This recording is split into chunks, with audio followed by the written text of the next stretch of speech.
2 hours.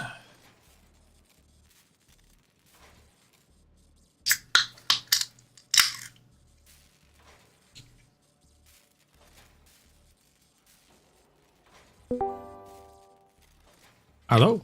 Hey, old man. Wow. How's your day been today? Oh. Or at least build a new NAS. Oh. What happened to your storage unit? Apparently, it somehow managed to get knocked over, and it sheared the motherboard. Ooh. Got sheared off by all the pins, got pulled through it. Yeah, that's not good.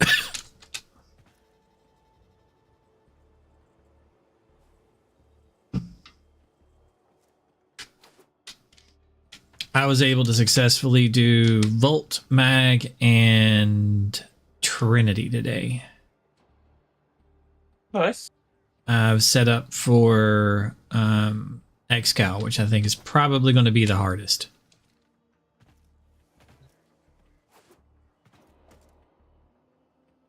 Because he doesn't have any defensive abilities. I mean, he can blind the people in the area around him. I don't think he can blind a tank. You know? Like, Volt can do capacitance and give himself shields for a while. Mag can do same thing, armor strip and give shields. Trinity can be like, oh yeah, I'm just chained to everything and that 75% damage reduction. Not to mention I can just hit my, 4 and I'm, invincible and for a couple seconds. At the same time. Yeah, just tons of stuff, Invincible for a few moments, and then like I also healed during that, and he has I can dash to a guy and hit him with a sword that does measly damage, and I can blind some people. So I have to rely completely on the mods, which are good. The build is good. It'll work. I think I'm gonna watch Brozyme's video he put out today. And see what he says to do. I've got my build that works. He put out a walkthrough on it as well. I haven't watched it yet. I'm like, probably don't need to, but I figure for now we go and do the normal stuff, dailies and things, unless you're already done with them. The wife's off tomorrow, so she stayed up late. I just put her to bed.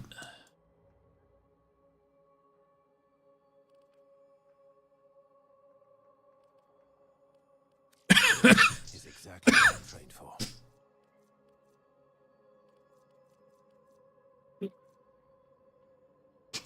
I'd almost wait for Cyto 9's invisibility. Yeah, I've got 2 hours for that.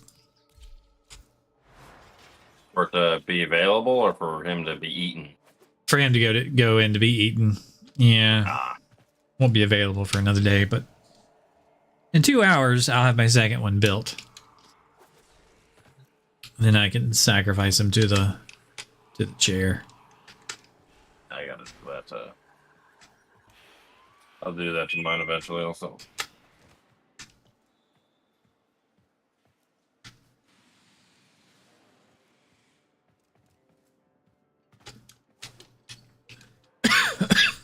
I think I might need to go take a, I don't know, something. I don't want to be coughing like this all night. I was working on some Nightwave missions I got. Yeah. Whoa.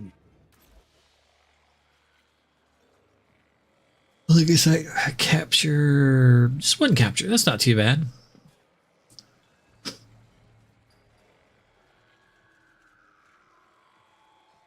You up for bounties? Yeah, I haven't done those.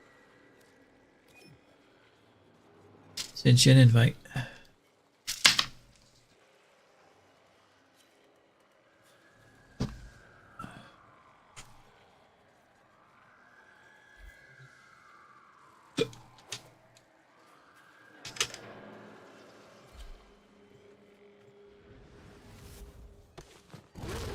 I have to build me a new NAS. And it was outdated and everything, so I'm gonna build the whole. So I've never. Oh, I don't have it on private or friends. My bad. Next time. Your crop, the tech crop Legosite, an evolving beast that consumes untold resources during Mine's always been a computer. harvest enough of them and perhaps Never actually built a dedicated like storage tower for it. prowling nearby shall guide you to your target. I've seen like, storage racks. I've sold storage racks for it, but I've never actually like built one myself. Going to let any harm come to that precious feline? Are we? Other than like a demo you model at remember? work. You remember Remy? Yeah, I talk to her all the time. Grab them and take them Oh. to Kalimos. Every Saturday or every Sunday, we argue. Yeah. We argue every she got- Sunday. She kind of got me into NAS. Yeah, So it's good to have. Also, like I'm surprised she didn't get you into your your networking gear, the Ubiquity gear. She's a big fan of that too. no, I was. I had a huge amount of Ubiquity gear in my old place, but I don't have a good spot to set up like a whole server rack and everything. Yeah. That makes sense. Yeah, she recommended that to me when I was like looking to upgrade. I couldn't get myself to like deal with the Cannot help you. like the controller and all for it. And the good one that has the controller in it, they didn't have any at the time. There's like a good model that has all-in-one that's really recommended. And they were out of it. They didn't have it. So I'm like, that sucks.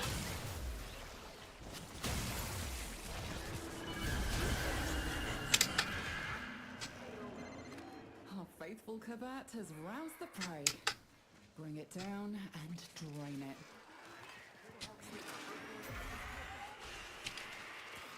But,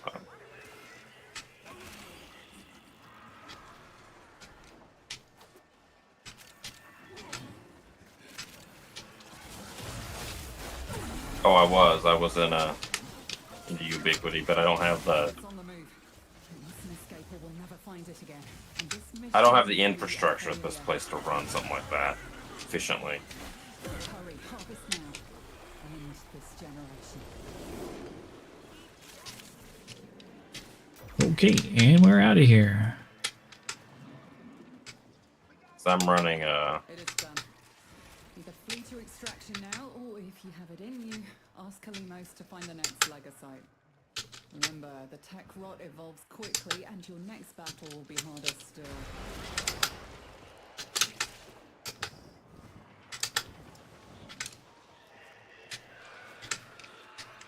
Meh. Like, I kept turning around to almost get that one.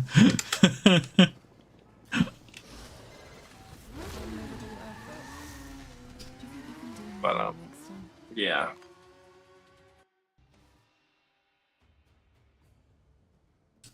Oh yeah, Ubiquity's good. Apparently, I'm stuttering on that word right now. I've been able to say it in the past. Yeah. I was trying to say it a minute ago, but I was not successfully saying it. But oh, I did. I had all their Dreamcasts and their cameras and everything, and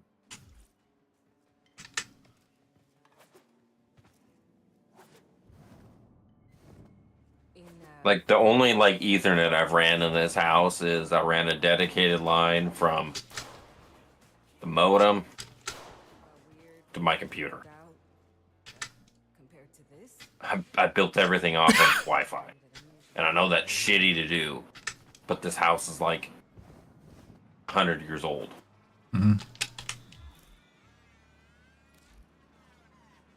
I might get off my ass and upgrade my Ethernet lines. I probably won't. I've got 5e, I guess, lines. But they're old and long. I should put in like 6 at least.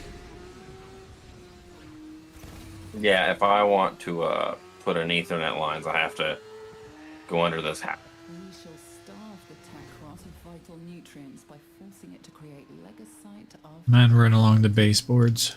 Fair warning, each beast will be stronger than the last. If you're still game, follow Kalimos. I jumped that.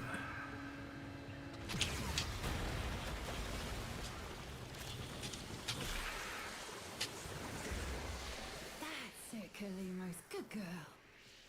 Now, we are not going to let any harm come to that precious feline, are we? I miss Kalimos.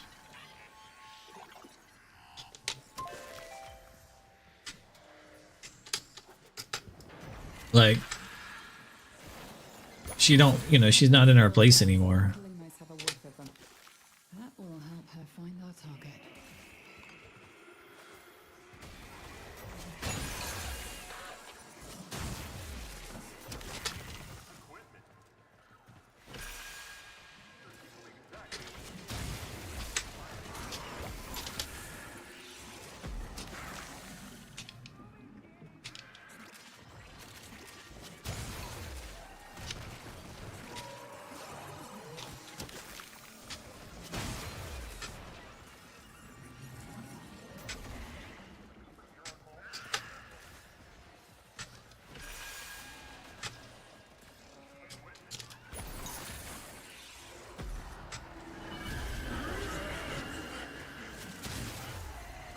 Kalimos found the Legasite. Harvest it.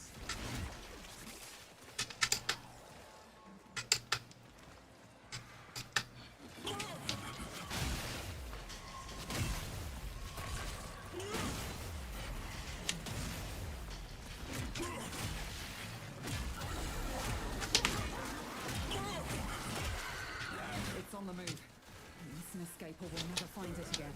And this mission will be a failure. It has been broken. Harvest it.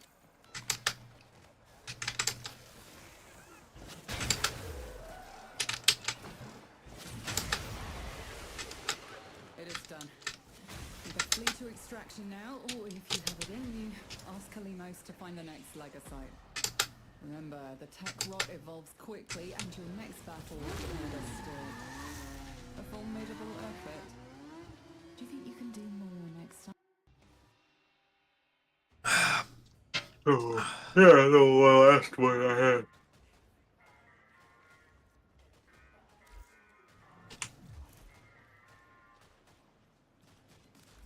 Like all my computers in the house were, I had like everything wired except for like a couple things.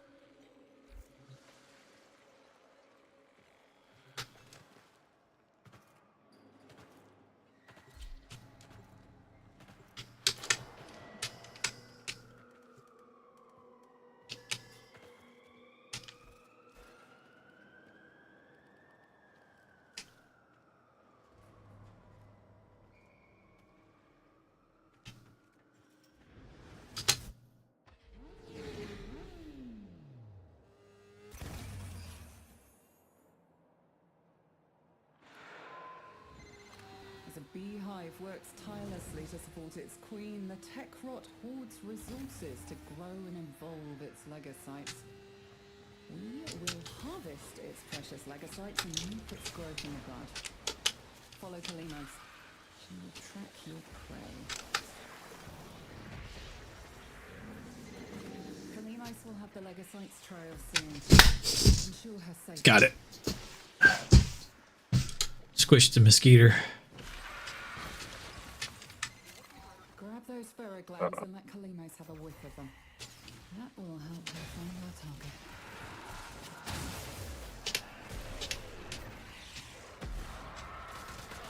Orale, one down.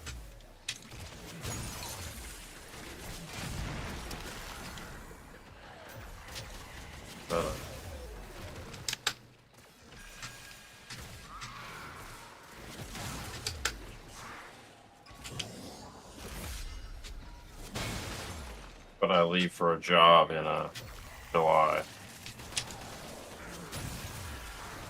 A long ways off. Yeah, but I'm gonna be gone for 6 months.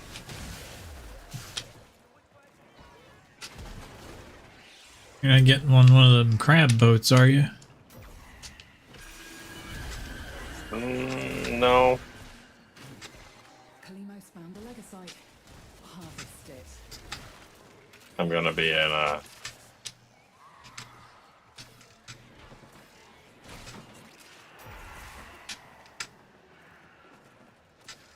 I'm gonna be an engineer's assistant on a container ship. A boat, but different kind of boat. Mhm. Kind of nifty.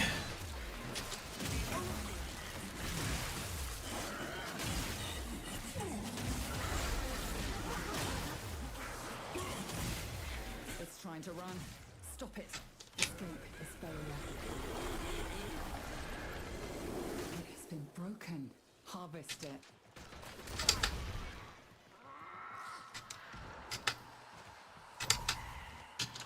Getting the need to change. Ah, It is done. What? Either flee to keep extraction forgetting I need to now, change a part of my build around.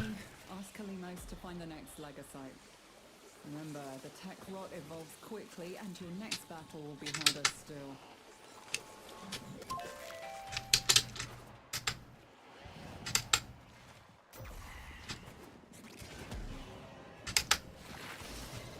A formidable effort. Do you think you can do more next time?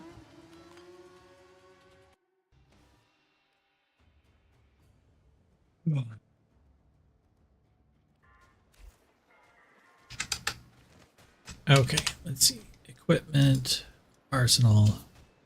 Let's fix that. Okay. Pretty much This. gonna go from back and forth across the Atlantic. Okay, that's fixed. Okay. I think this will be the last one. Yeah, actually. Whoops, darn it. I'm going to see something. Letty Forget says, Hey, how's it hanging? hold on a second. I'm in the dialogue with her. Tell me. Says we have 6,000 remaining. Ay, pobrecito. Yeah. Anytime. Then, let's see. Invite old man. Here we go. Okay. Fast travel. We could do with the 6,000 one and get rep with somebody else. Who's the 6,000? That would be my girl. But we could do the 7,000 and get it with, it's just a survival. That works. This is the only way I get rep with this dude. What's the target to do? I don't know. I can't see. He'll tell us in the mission. The Cyto 9 thing. I'm somehow managed to be best friends with him. I'm not. I try to get one mission with him each day. Oh, I'll do it. I can do the high ground thing pretty quick.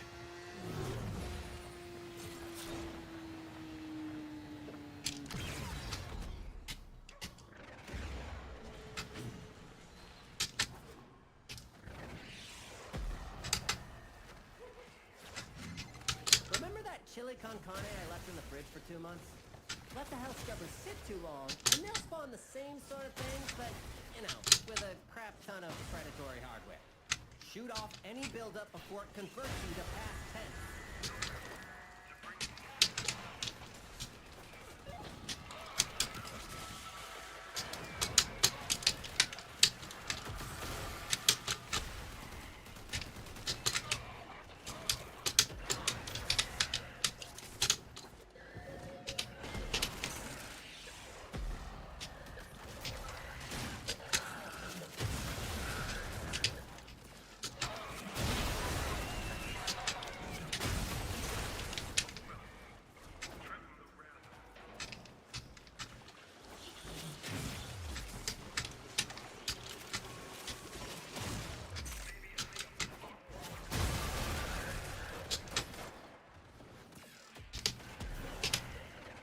Here's 4.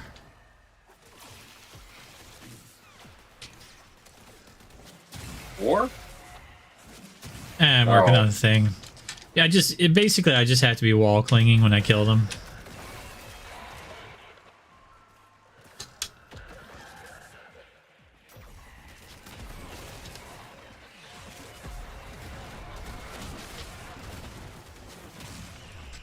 So I can use my Equinox's ability and just get above them and just jump up and store up some damage and then jump up, wall cling, release. I just want to do it when there's a lot of guys around. Currently there's nobody over here.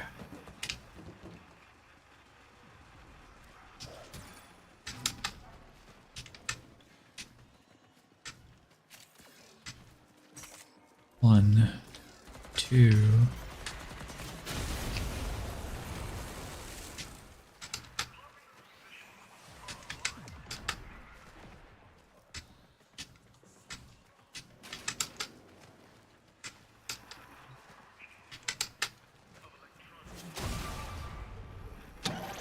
I'm going to just use this one so we can move it closer.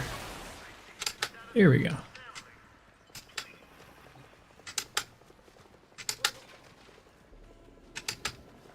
Where are all the bad guys? Over by me. There's a fuck ton of them here. Okay. So I'm like, there's none of them over here.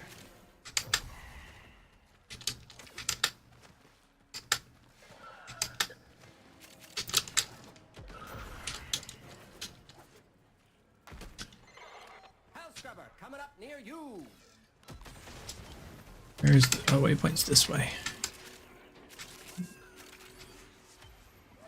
Oh, yeah.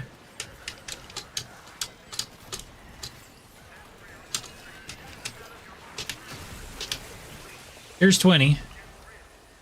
Well, I just got like 16 standing up here. Spores Yeah, collecting on that just be scrubber. above them. You need to shoot them off.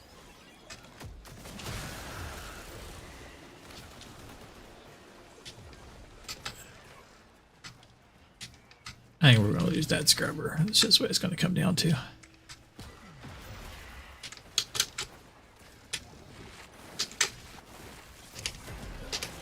Do something about that scrubber before Here's you 22. about you. I really should have been like, wall latching or something. You've got a minute to get a hell scrubber working.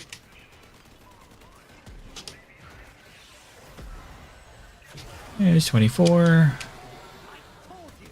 I told you to clean your hell scrubber. Now look at what you have to deal with. I sound like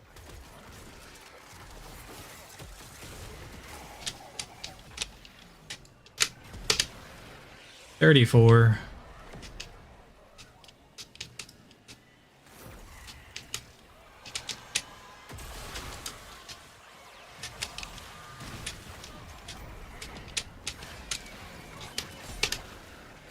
$42.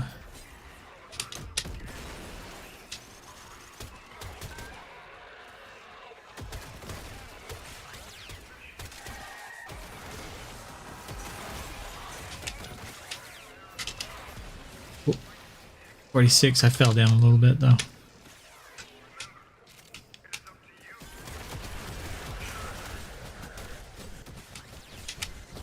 Well, Scaldra is distracted. I'm thinking All right, we're done. Let's get out of here. new acquisitions. Like this. Don't worry, I'll share. Hey, we're right at the exit too. Traction is ready. I can't ask you to fight any longer. Oh, it's all there. Okay, never mind. You wanted to fight longer. I wouldn't say no. Scrubber going critical. Fix it or lose it to the tech rot, which will be the least of your problems. Spore level's critical. There's no coming back from this. Get out of there.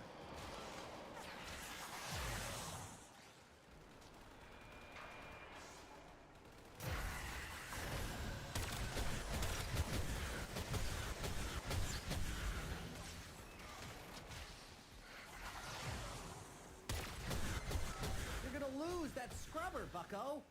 We don't care. Build up this anywhere if you're gonna start making decisions. Head directly to extraction. That's why I got so much chemistry with Quincy is early on. I think he was like always the highest tier bounty for like the longest time, so I got a lot of chemistry with him.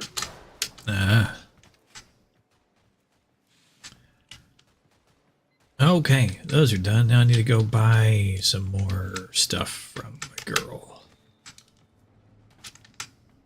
Let's see, where am I at on that arcane?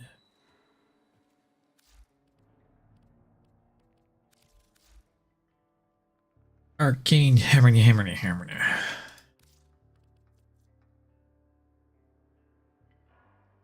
Consequence? Is that what it is?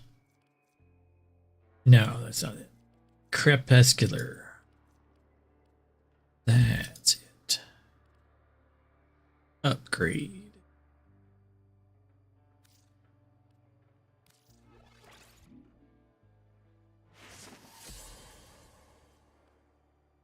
At 4 of 6, I need 2 more of that one to max it out.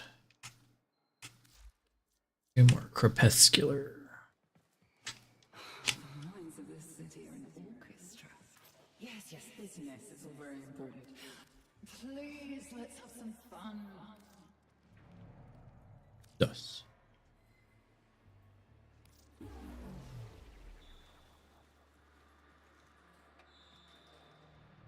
Take good care of it, won't you?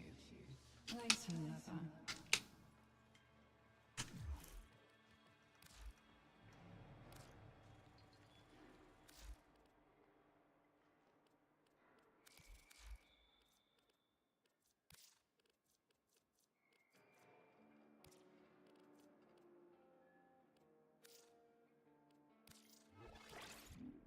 Okay.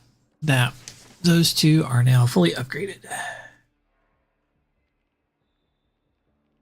+3 final critical, and summon minions give me ability strength up to 60. And summons gain more movement strength. That one's going on my pet shop one. Yeah.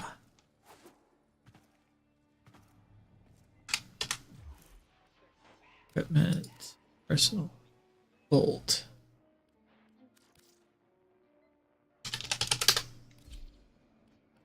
Upgrade. Pet shop. Oh, it's already, Kamisada is already on there. Attack, summon minions, ability strength up to 60%. Summons gain 20% movement speed.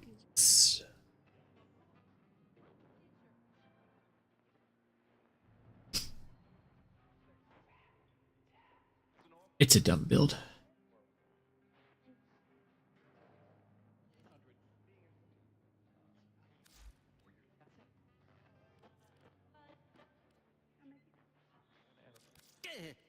You startled me. Give me a heads up next time. You never know. I showed it. I showed my Volt to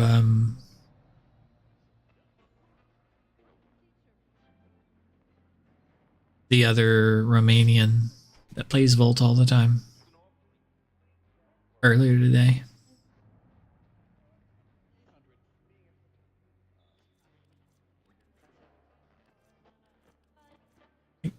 I can't think of his name right now.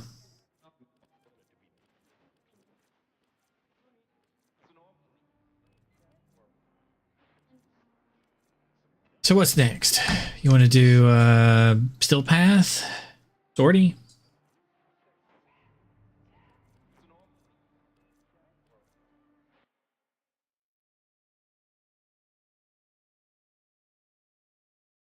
Let's see.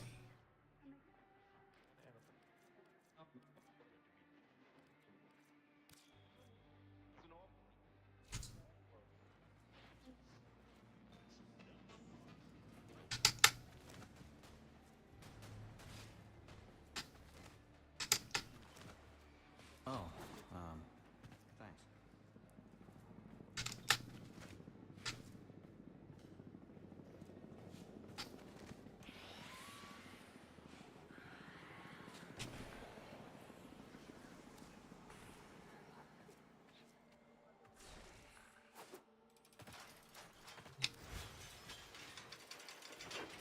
Am I late? I brought death. Hope nobody's allergic.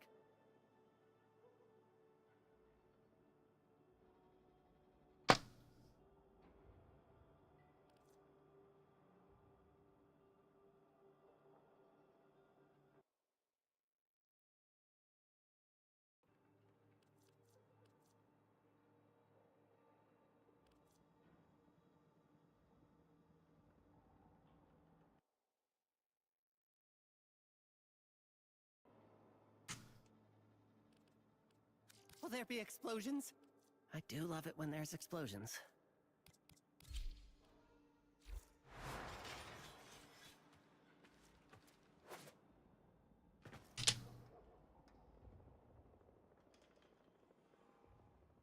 What? Select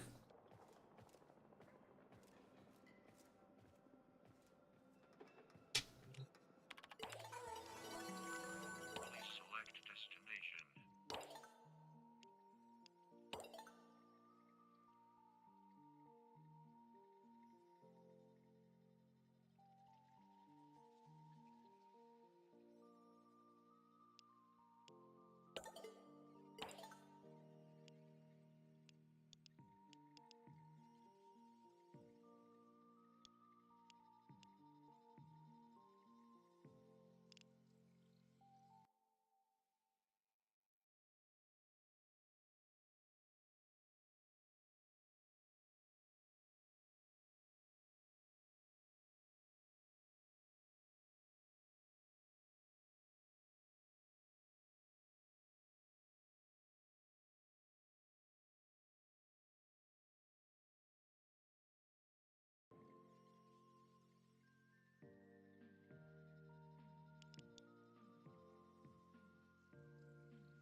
Huh?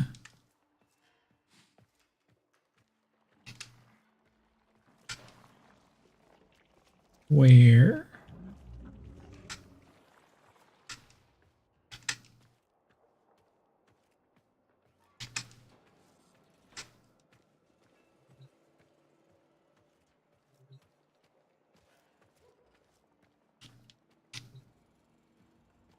Hmm.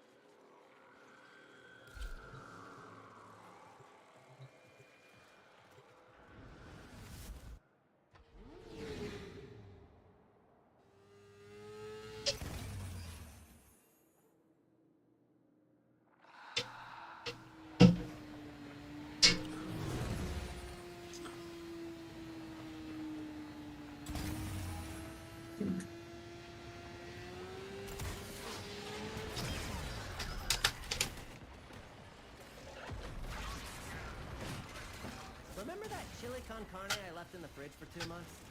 Let the house scrubbers sit too long, and they'll spawn the same sort of thing, but, you know, with a crap ton of predatory hardware. Shoot off any buildup before it converts you to past tense.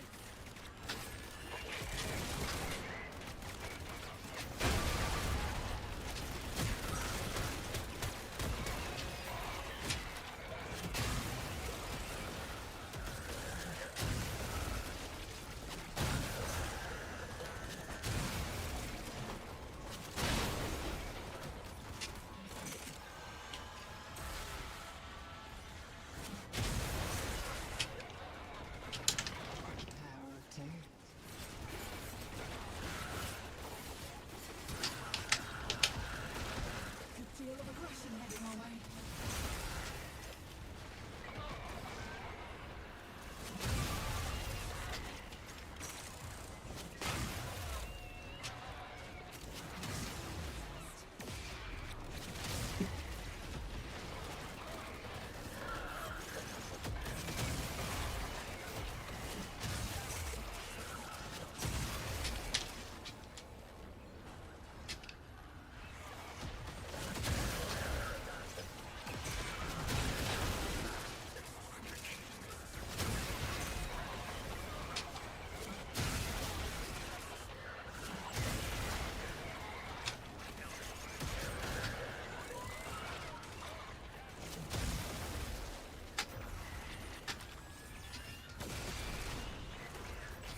for regurgitation.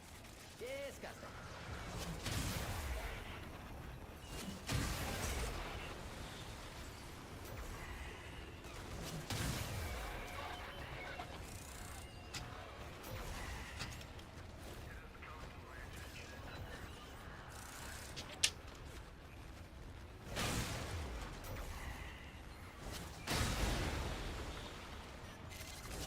Scrubber overwhelmed.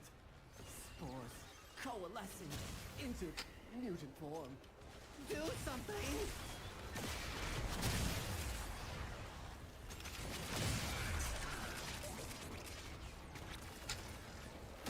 Certainly, by all means, let's fight.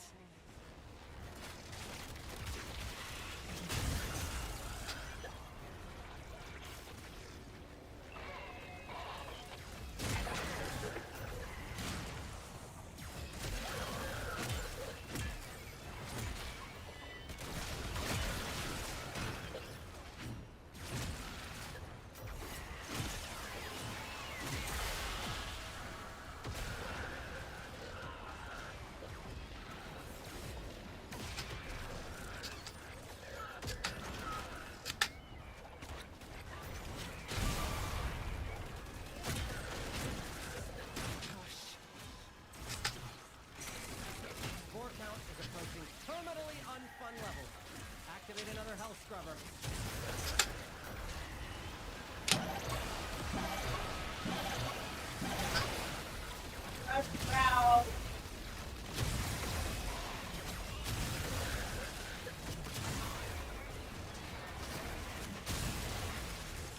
We're being attacked. While Scaldra is distracted, I'm taking the opportunity to make some new acquisitions. Like this. Don't worry, I'll share. You've done enough. Marking extraction. You could do more. A lot more. You've really just done the minimum at this point.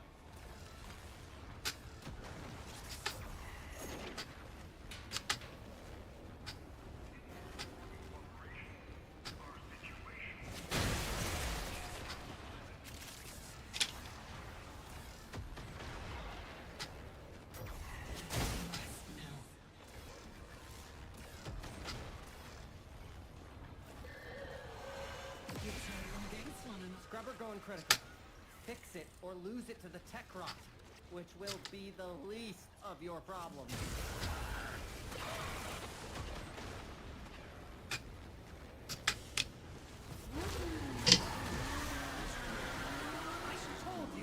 I told you to clean your health.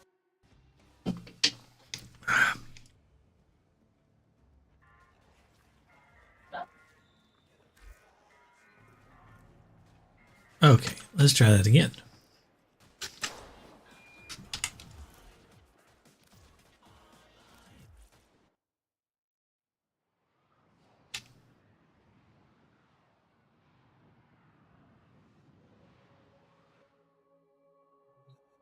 There she is. I didn't tidy up. Sorry. Have the housekeeping instincts of a feral cat. A few others.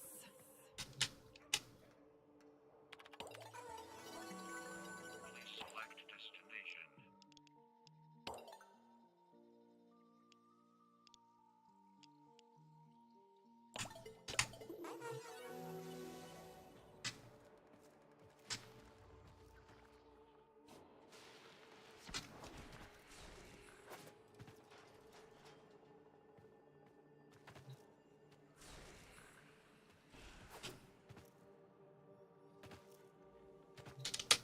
Okay, let's swap to Arthur, who is Excalibur.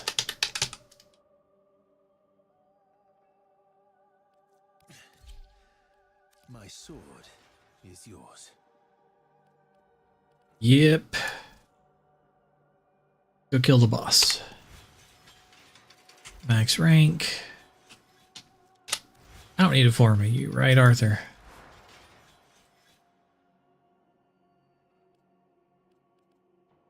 I mean, you could use one.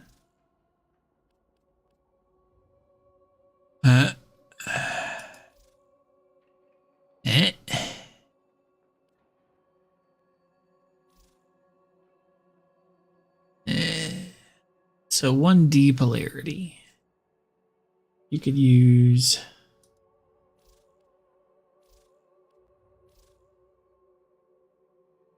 and one anything forma on your who's what's it.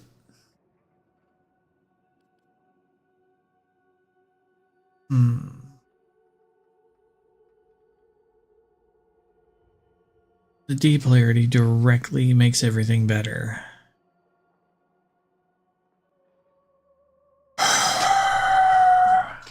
And makes me tankier.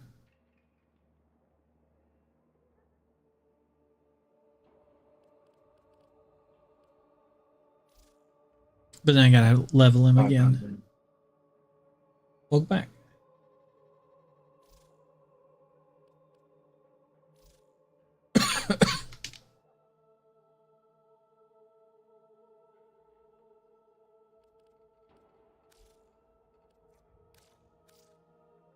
Forma.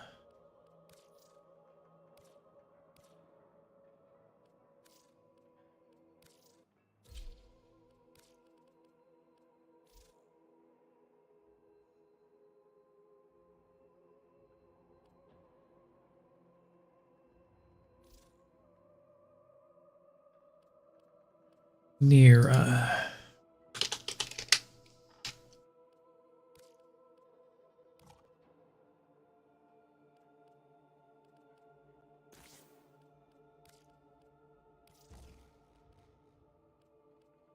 Silly game. Okay. Now a bit tougher. Let's go level him real quick.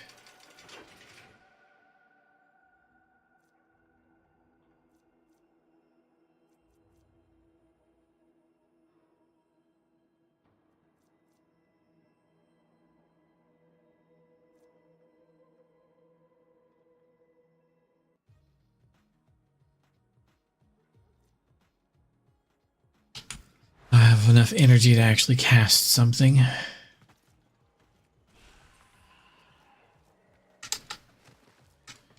Kind of have to go up to the stairs to start missions when I'm on this guy. Because I don't like it when if she comes on to, you know, him. I think it's weird. No, I just fast travel around. Yeah, that would work better. I think it'd be perfect though for someone who likes to play like Excal, who dated Owie. Because then they could like get them back together again.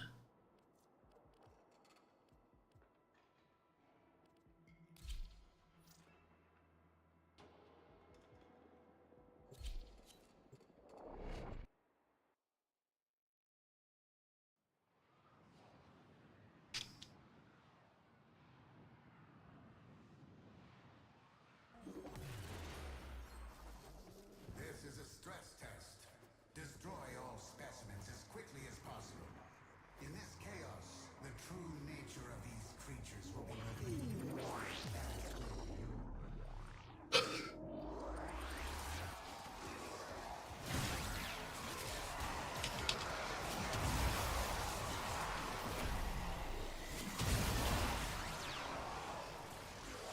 That's something I hadn't seen in a while. Hallowed ground. You have an Oberon.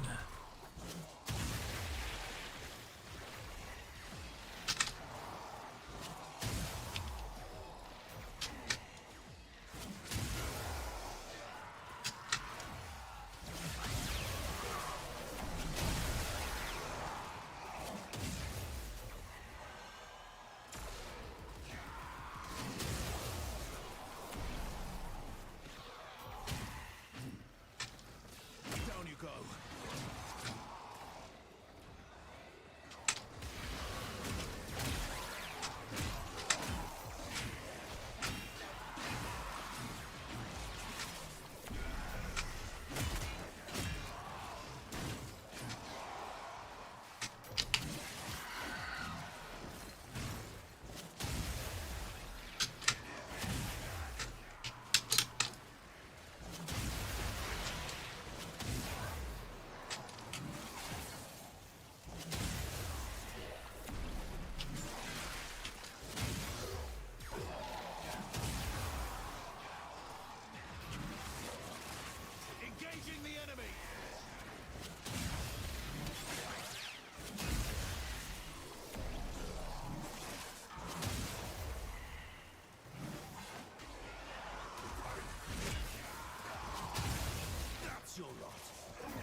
14.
Jaffa.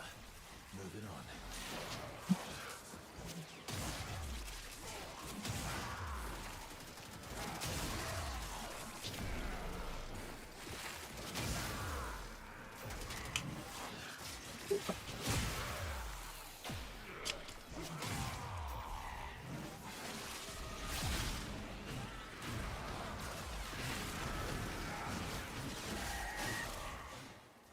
Still intact.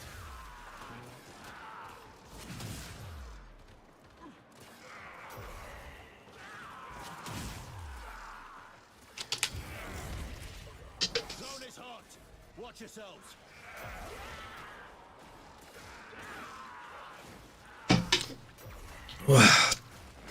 Falling asleep. Level mission.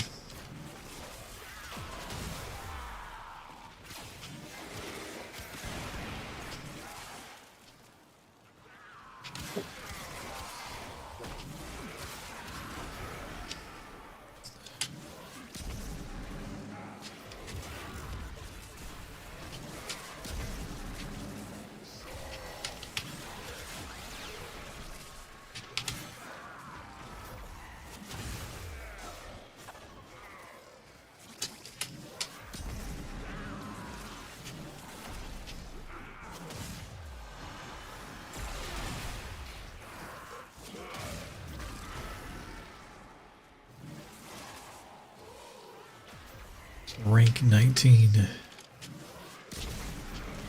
got hostiles. Pop them off. Off on a jolly, are Data conduit is open. Go now. Wow. Is there any videos I can listen to? Wake my ass up.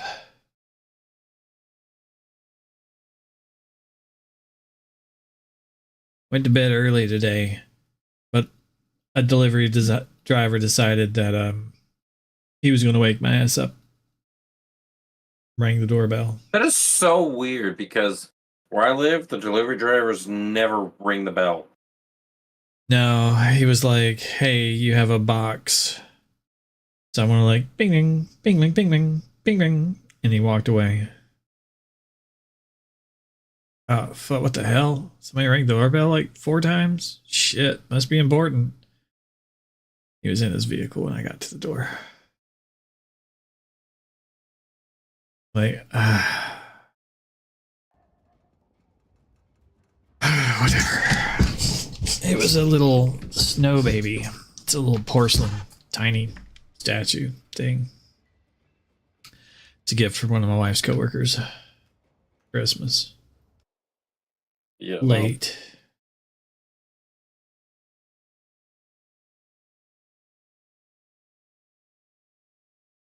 In my other place, I had a drop box thing right there by the little gate, and then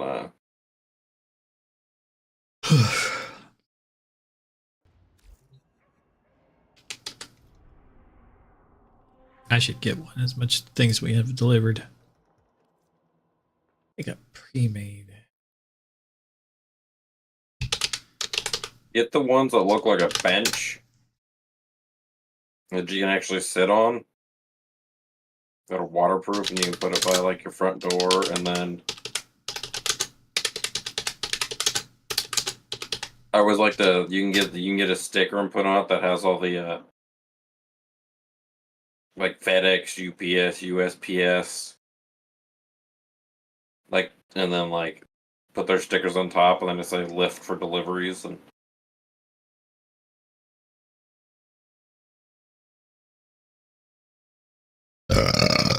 excuse me.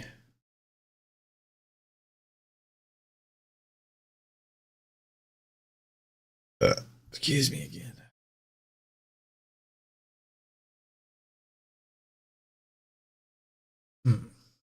$30 in plastic, or 183 for wood green.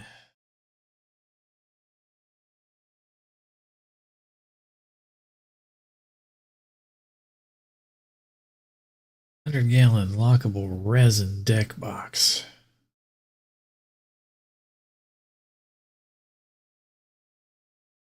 doesn't need to be lockable. Do you have like Yeah. a camera on like your front of your door? I do. It So, would go right that's all next you- to it. Yep.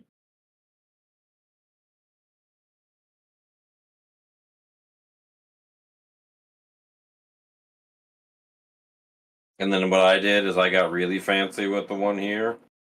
I put a door sensor, like a door open close sensor, inside it. That when it gets opened, it sends a notification to my phone.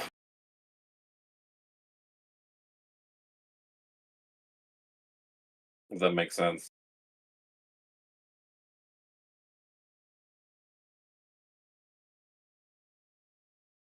My porch isn't much wider though, so I'm like, I have to get one of the ones. Like, I'd like to get a bench, but it'd have to be sideways.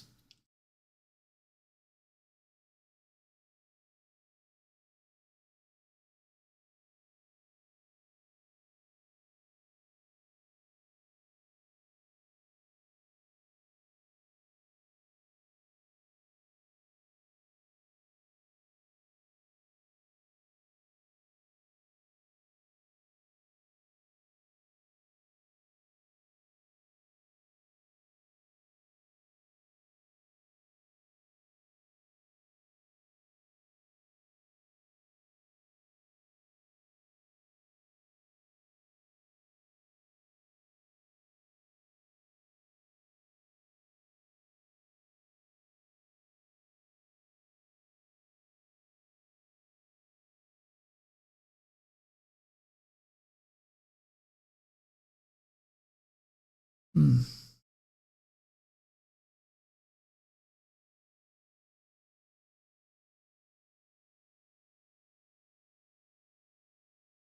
I always love when people ask for like Warframe. Could someone give me a Warframe? I'm like, what master rank are you? Oh, you're master rank 0 and you want Varuna. And you're not gonna be able to use Varuna.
I added that to a wish list.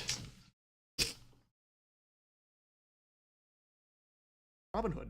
And then after they refused to let people cash out like their big earnings during like that crypto bull rush where it really seemed super shady, I didn't work with them anymore because I thought that was highly suspicious. It's not illegal to say that. It's also not taboo to say like why you stop working with a sponsor. So like just something small is all they were saying.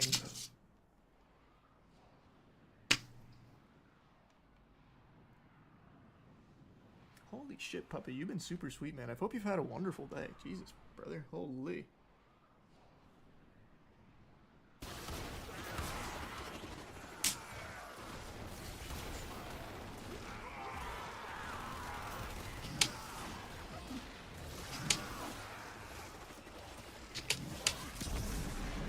Dropped him. Maybe they're afraid. No, like this, I think they're being very honest here. They just didn't view it as that big of a deal or that unknown. It seems like they thought it was much more in the public consciousness than it actually was. God, it was funny. I was in Walmart, and I think they're being I honest. walked by I the don't think that's a pharmacy, lie and or then next to the anything. pharmacy was like their baby items, and they had this like a baby monitor camera.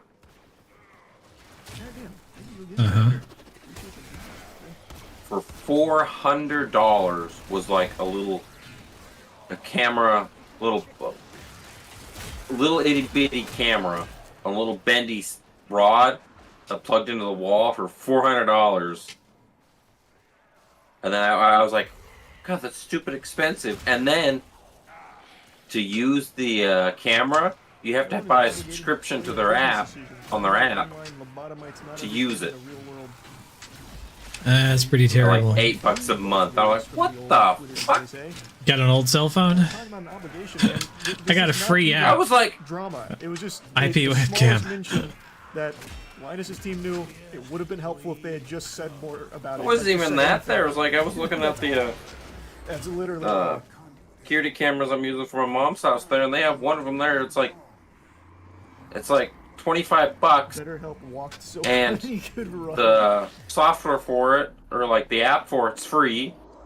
You can buy like their cloud services if you want, or you can just, it'll internally store it on the like an SD card you plug into the damn thing. Uh-huh. I trust you will be able to complete And the study, Hunter. Thanks, membership, Nick. it don't give no shits. Like, at my desk, I have 3 available phones. Old phones. Great cameras. Like, one's a Pixel. Like, you know how easily you can pick up an old-ass iPhone? Right? Oh yeah, I agree there, but I was saying this for I still need between to the watch camera but I know. and $20 for 500 gig SD card, for less than $50, you could have the baby monitoring camera that has baby monitoring mode built in.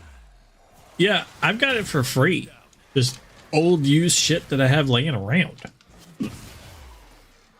No, yeah. Yeah, no, I mean that's the more tech savvy way to go, because you and me would be okay with that method, but you know, for everyday Joe walking down the road, I was like, Some holy pre-made solution, yeah. yeah, I guess is that people who watch Megalon. they wanted this. Yeah, there's like might be responding like it's a direct takedown of them. baby monitoring cameras for like $300 and $400, and I went, what the fuck? I guess that could be it. Like, I stopped for a minute That's just and not the thought actual I read that wrong, and I thought it was like $49.99. really misunderstanding. And you just I was like, oh. overlooked the decimal place in the wrong spot. Yeah, I was like, oh, I was like, that said $300. Oh no, it had to been like $39.99. Seaside breeds back. No, that said $300.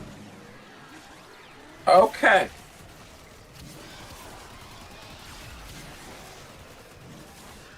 Like I stopped. Like I stopped and double taked and took a step back and went, Yeah, I talked no, about the that magnets. says also. 300. Thank you. Jesus fucking Christ. What a nickel and dime new parents. Basically a protest against FIDA. That's how you say it, right? It's FIDA. Well, see, they're like new parents, so they're not broke yet. They still have money. Let's get them out before they're broke.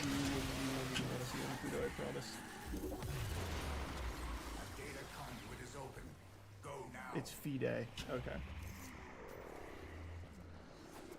I don't know. I worked with a guy that was like,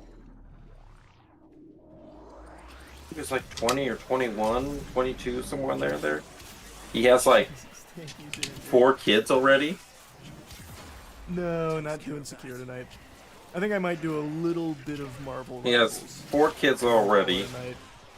He's working I kind of want to get what's like the highest rank right now. bottom I'm of the flat barrel through. What's construction the highest job. rank? I feel like He's it's not at definitely work Tournament. half the time. His The wife community of the doesn't work game's, because she has a medical condition. The worst. And you have 4 kids. From, I'm like, an actual ability standpoint, they are like the worst at the highest level that I've who ever. thought that was a good idea? I feel like I can make the highest level, the highest rank.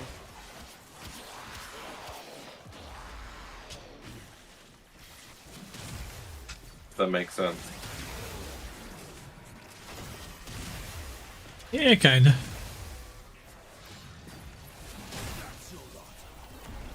This is coming from the person that doesn't want kids. One But above all is the highest. I kind of looked at it like, We'll see if you we know, get that. logically, like, I'm not sure, John. Look, I don't know what all comes out next year for movies. Once you hit GM, it gets pretty when you sweaty. have 4 kids, I mean, it's already pretty sweaty, but like I you're said, barely at your of job. every When you're at your competitive job, you game, do the shit players in work. this are on You're not gonna average have a job for the too long. worst. Um, So I feel like it's doable. I feel like I can squeak my way in there.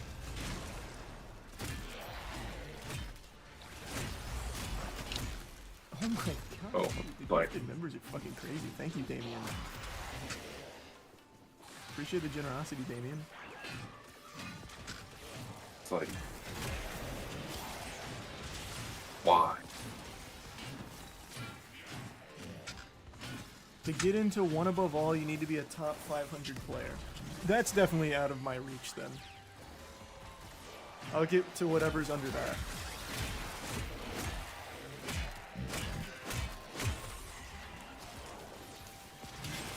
You live in the basement of your in-laws' house.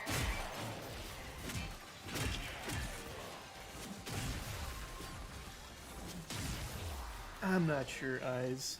I guess it's gotta be the Ultramarines. I've been flip-flopping And a your lot wife with has to my drive you to work because she might need the car. I tear through the cloudless night, just like the moon. Ooh, I like our team comp a lot right now. Oh, nothing but top tiers? I don't understand Holy. that. Wait, you're right, this shit's already getting sweaty. No Hela or Hawkeye, though.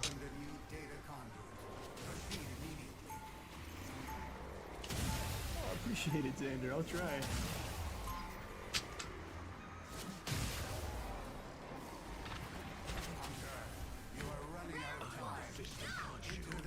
Overnight travelers. 30 seconds before you attack. Get ready.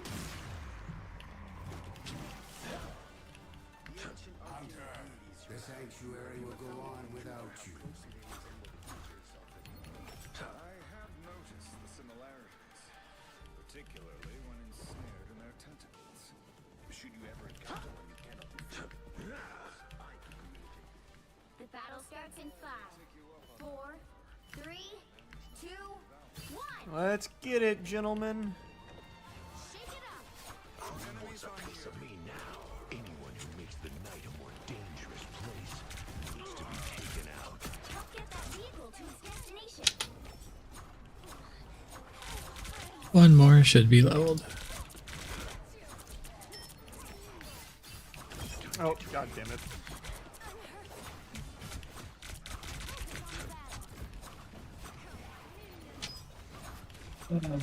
Gargoshi. No, no, no, no! My right click didn't go off in time.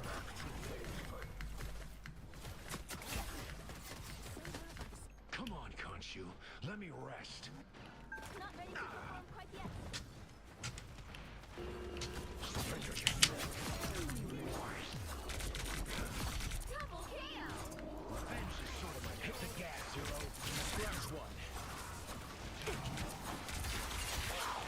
I'm cooking them. I tried.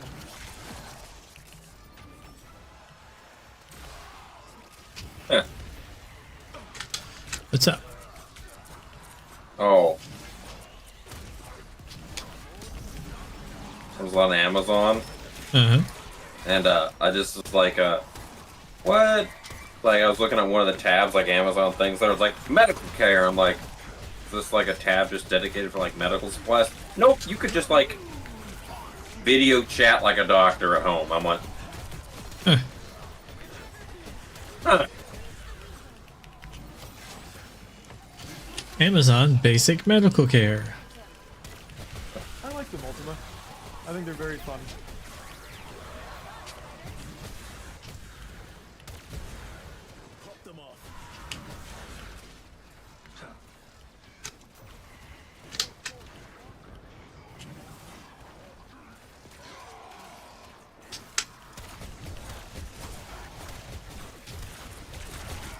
Ah, they switched to Penny.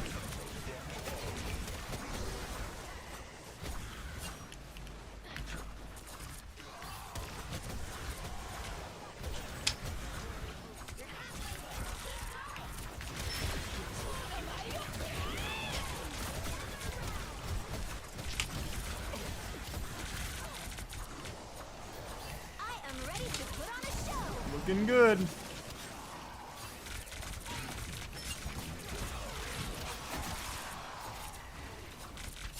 They wasted the Luna ult.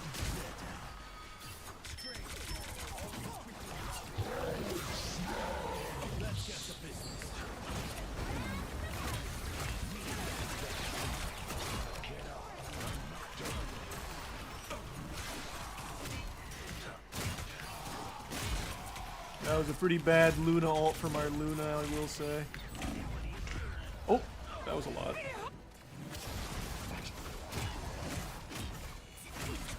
Appreciate it, Puppet. Appreciate the generosity.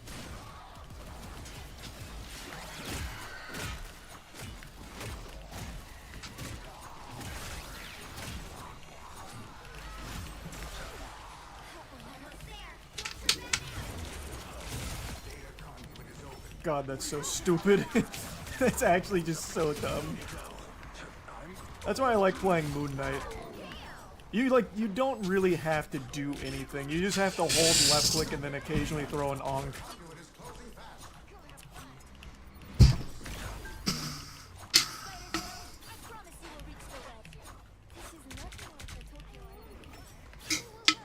I'm just gonna hang out. Oh, they switched to Hela. Cringe.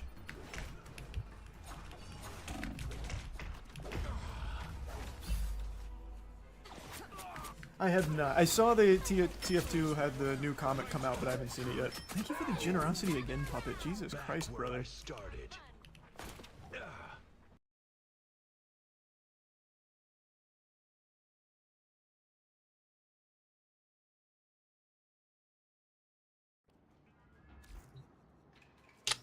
Let's see.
No joke. When you got to get people to do messing it up and then it costing twice as much. No joke. When you got to get people to do work, whether it's a plumber or somebody trying to fix a wall, okay, it is easier to find a surgeon than pick out a carpenter. I am not even joking. This one literally had surgery this year. You know what? It was like, yeah, let's go to this guy. Yeah. Met the doctor, boom, good vibe. There we go. Dude, going through people like and getting estimates on things to get fixed. Dude, I would rather have a freaking a tooth pulled from my face. Why? Why is it so difficult? You never can trust anybody. You know, you got those people. He's very right about well, that. you know, that thing you got going on there, that's going to be a problem there. You know what you do, right? I could get my buddy in here. You know, my buddy here, we could probably do this, get this, we'll knock it out in a day, stuff like that. But, you know, if you make them wait on a decision, stuff like that, by the time we get here, you know, could the price go up because the price of materials keep going up. So, you know, you want to do this, you got to commit now. I'm like, what? You want this done, you got to commit now. I'll give you a call back. There's like 3 people like that, you know? Then you get the ones that don't even call you back. And then by the time you find somebody else, then they call you back. And they're like, why haven't you returned my calls? Because you didn't return my calls. I thought this is how this relationship worked. No, it has been a ridiculous thing, you know? And there are certain things I know my limitations with, you know? When it comes to plumbing, electrical work, carpentry, and anything to do with getting on a ladder, okay? A ladder that's taller than I am. It's very weird. So at a certain point, I know when I assess something, I'm like, I can't do this, you know? A lot of people don't do that. I'm not that guy who's like, well, let's see if I can do it. I'm not a let's see if I can do it guy, you know?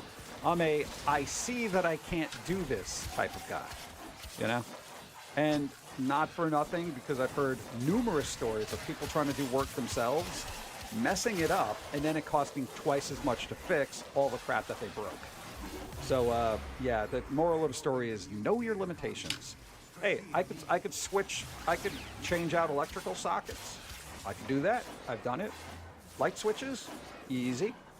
Light bulbs. I am a master at changing light bulbs. I can change a light bulb. Minor plumbing work, like little hoses, stuff like that. You connect here. Okay, easy, beautiful. I can do that. Yeah, but when it comes to things, pipes being rusted and you have to bang on it and get an acetylene torch, no. I'm out. Yeah, I'm out. I'm out. Okay. I'm the same. I won't touch something I don't know about. Exactly, right? No, it's always good to know your limitation, and there's nothing wrong with that. What is wrong is not knowing your limitations, doing something stupid, and having it cost you twice as much. So, yeah. I even went out of my way, did the research on the parts that we had to replace, and I'm like, look, here's what we did. I bought all the parts. All you got to do is put it in there. They're like, what? I have all the parts. They're like, huh? Are you sure they're correct? You tell me. So I'm not going to be getting upcharged by this plumber because I already got all the little pieces. You know? I got all the pieces. What are they going to do? You know how they go to their truck and they're like, oh, you're going to need a blah, blah, blah. Whoa, whoa, whoa. Don't even leave. Don't even go to your truck. I got it all right here. And that's why, like, my plumbing bills, when they do stuff, is usually very low because they can't upcharge me on a freaking valve, you know? That's it. It's like they just, well, we're going to charge you for the visit and the time, I guess, because you had all the parts. Exactly. Dude, you imagine them getting a faucet? You know, oh, you got to change this faucet. Yeah, I got one in the truck. They give you a cheap piece of crap, and then they charge you like $75 for it. Valve markup 10 times the cost. Exactly. I'm like, don't even do it. I got it all right here. I got all the valves you can need. I have extra valves. You can even pick the color. You know, I could give them 5 choices, and it'll still cost me less than the one choice that they get off the truck. You know. So the solution is to have Home Depot's inventory right in your home. Yes. Because it's like, if you know what needs to be fixed, in theory, you know what parts you need, right? In theory. You know, so assuming those parts are the needed and required parts for that job, they're all there. They're all there, you know? I gotta tell you, some plumbers do not like that. So don't be surprised if you do that, that they get a little, well, I got my parts. I'm like, I got my parts. I'm like, here's what you do. Hold on to your parts and you can play with mine. Does not sound good when you say it out loud, but at least you can all get a little chuckle, assuming they have a sense of humor. You have to use my parts, not your parts. Marking a tank. Let's ruin his day. Just put them in your hand and feel them. How do they feel? These parts feel good, don't they?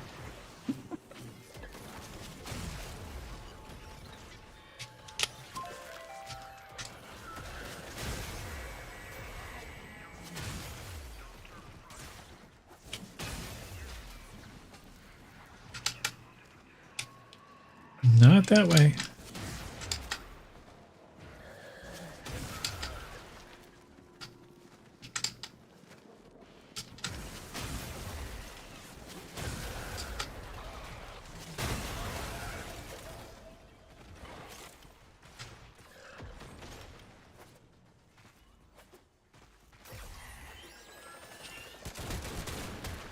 We appear to have angered the locals.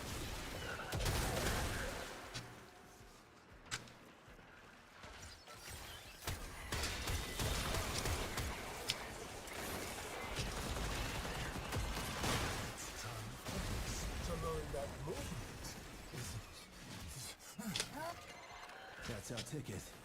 Now get to a comms terminal. Use that to call in reinforcements. For them. Hey, never said this would be easy.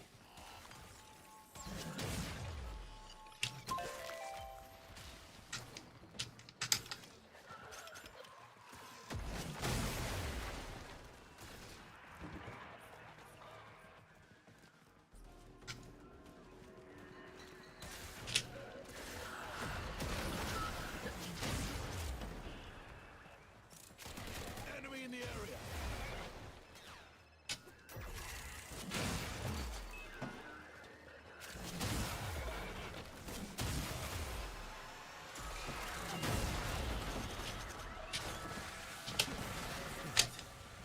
Ablutions and maybe some mother.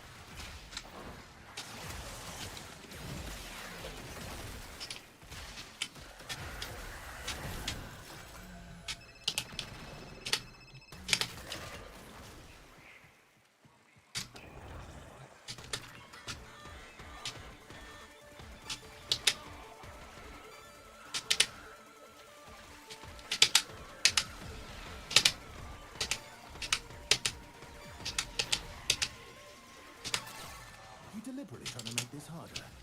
Keep breaching their security and you'll get exactly what you're asking for. Dropped him.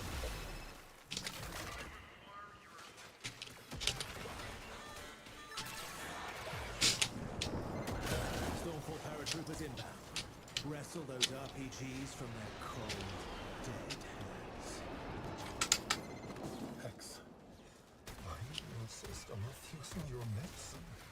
Has it escaped you that I command a literal army? Stormfall! Paratroopers, engage!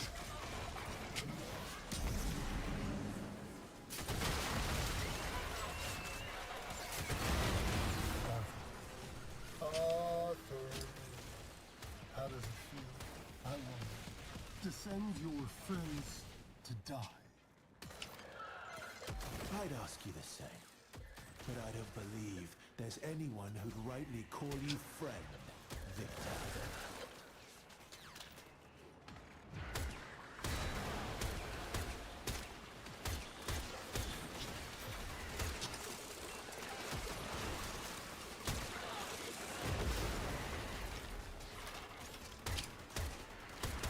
Right. Who wants some?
lights out. Get your hands on a Thermion RPG and take it down.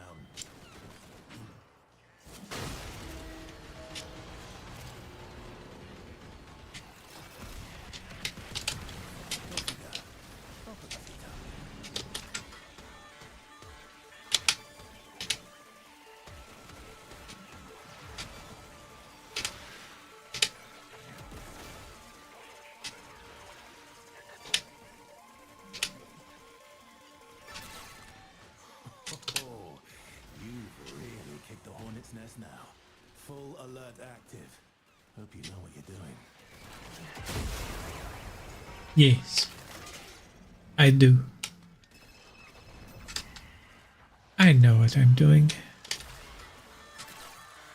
Making something a little bit more interesting. Stormfall, may soul guide you to greatness.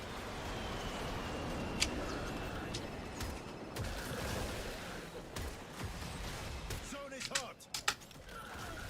Crunch.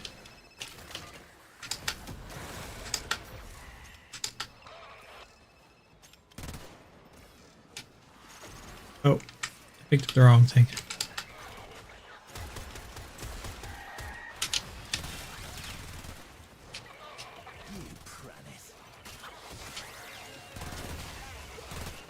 Ran it.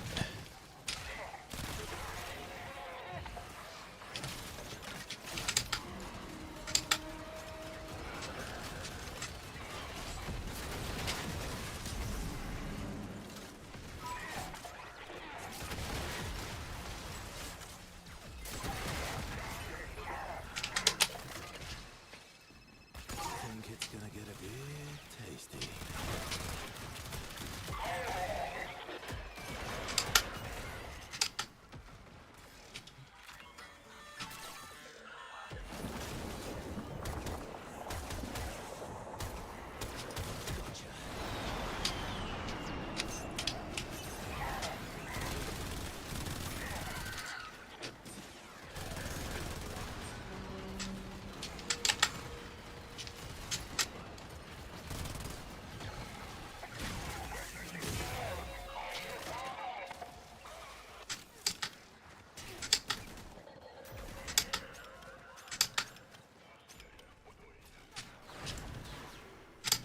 Oh.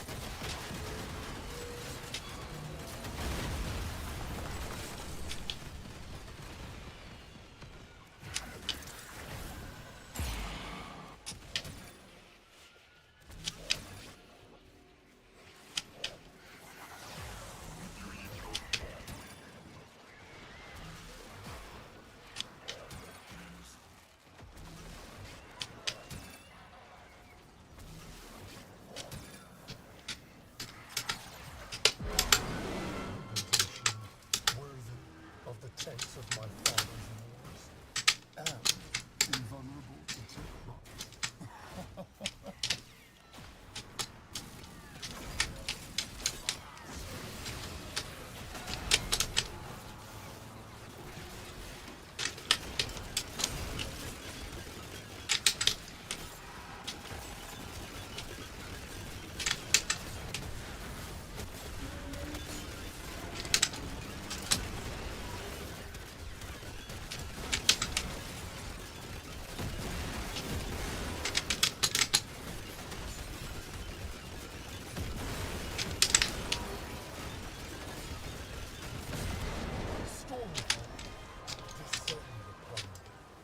Show no quarter.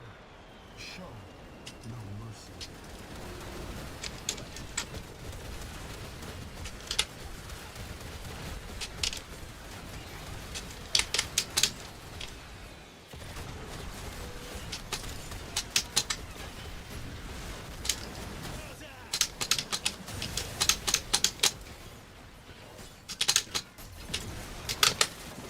Don't look now, but you've got a Stormfall squad coming your way.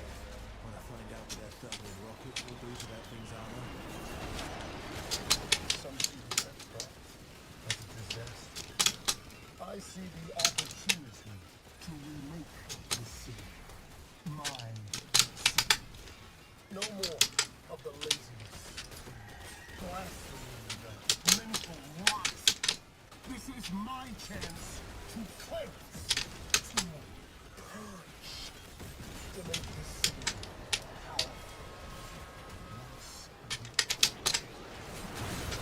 Never waste a crisis, Vegeta. Oh, how I wish you understood just how outmatched you were. And I don't mean by us. Don't look now, but you've got a Stormforce squad coming your way. And find out what that Thermion rocket will do to that thing's armor.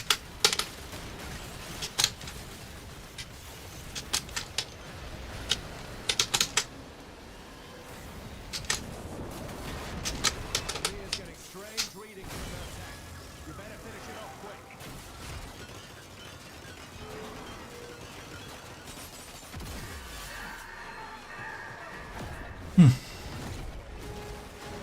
Hold my breath for a while there. Lost track of where the tank was. All in all, made it.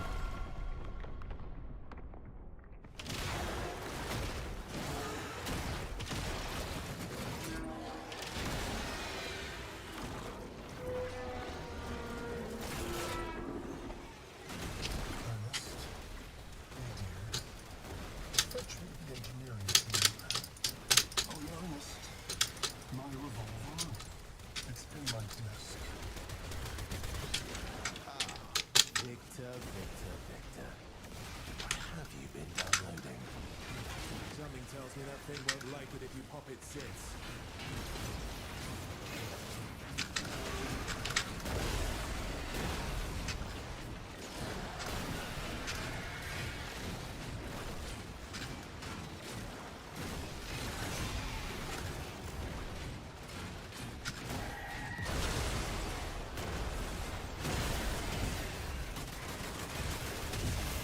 Tanks heat. Down you go.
Nice.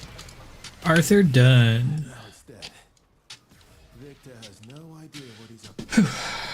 Head home, rest up. We've got more to do tomorrow.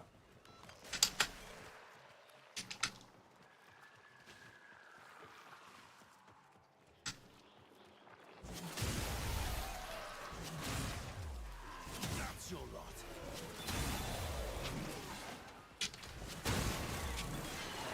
There'll be tears before bedtime.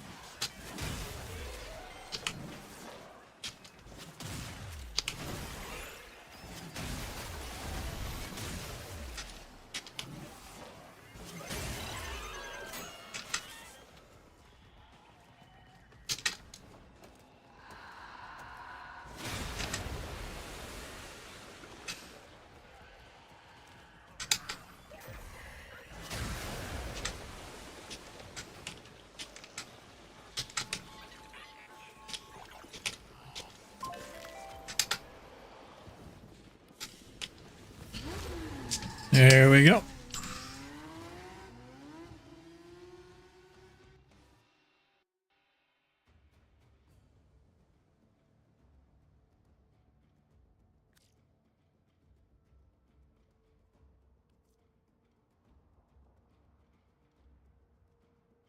I guess Side 09 is the next one. May as well go watch that video though.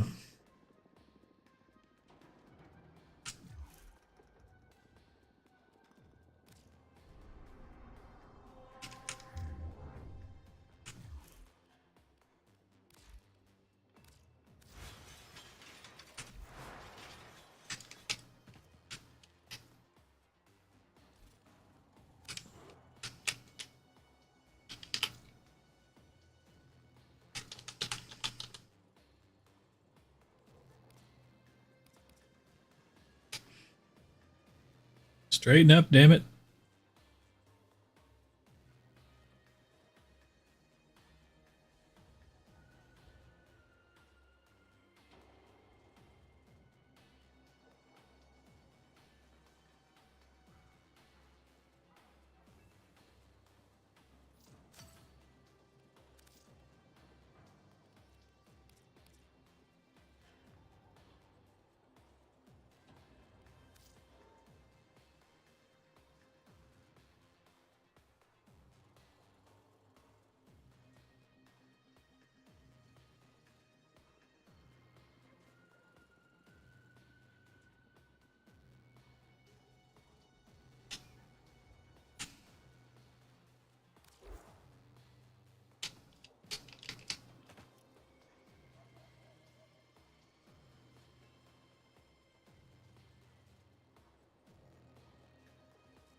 Well, what kind of hellscape adventure are we on today?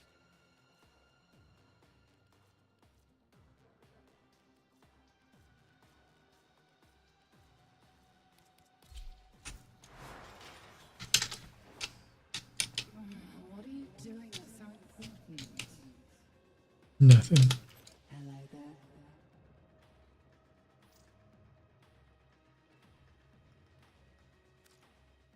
Me too.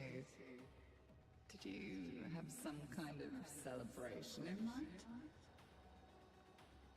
I'm only a wicked thought away.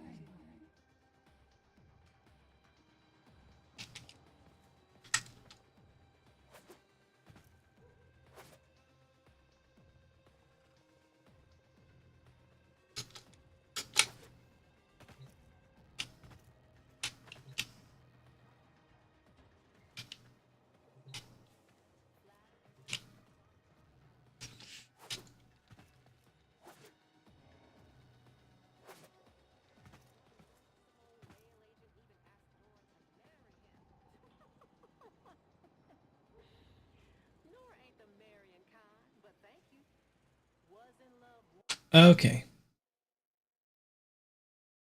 Bro. I've already been doing this, but what do you say?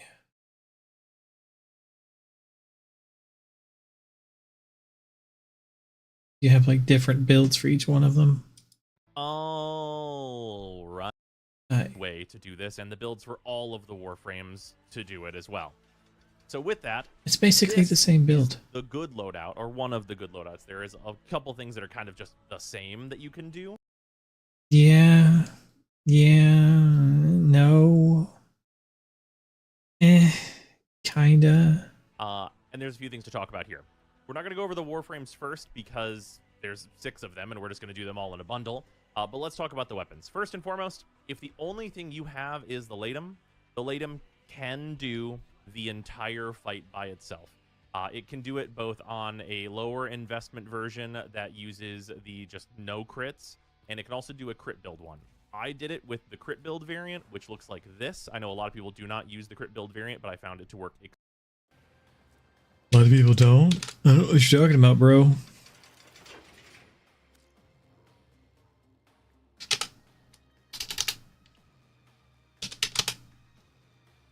I rarely use my Latum. I have to find the damn thing. Lae. I don't even know how to spell it. I'm the one that pioneered this one because I thought everybody built the damn thing wrong.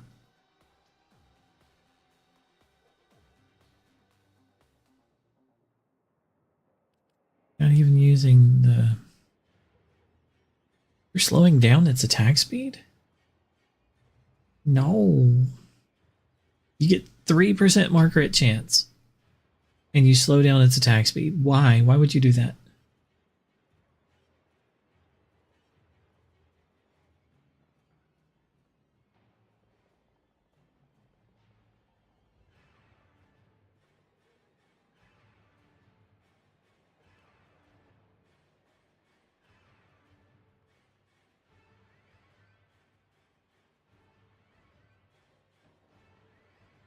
And I have crosshairs on because that guarantees red crits.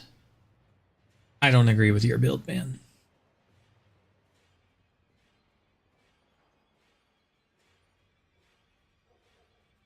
I mean, he has Hornet Strike, which I don't mind. I have Ice Storm, which doesn't really help that much.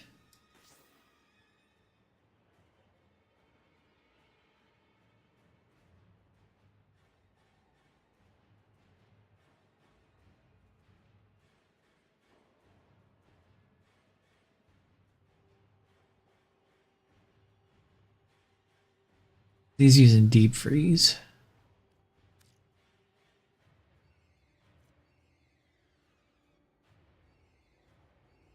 Where do we differ? Both have pathogen rounds. Ending in heat, so yes.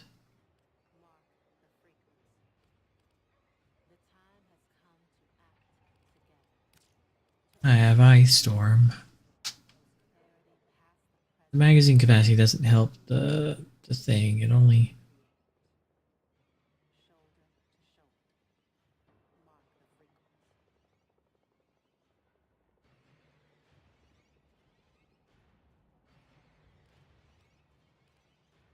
Oh, I have crosshairs for the red crits. He has Hornet Strike.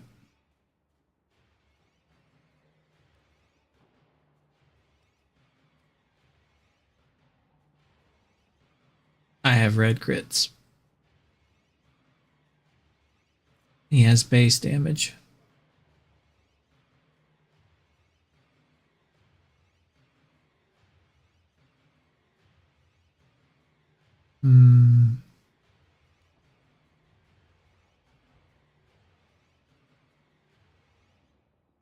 Mine does more damage.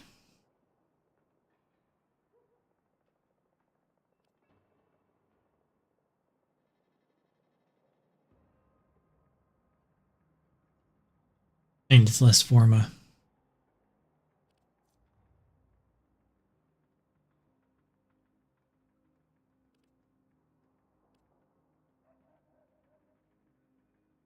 But it is trickier. I see, I see, I see.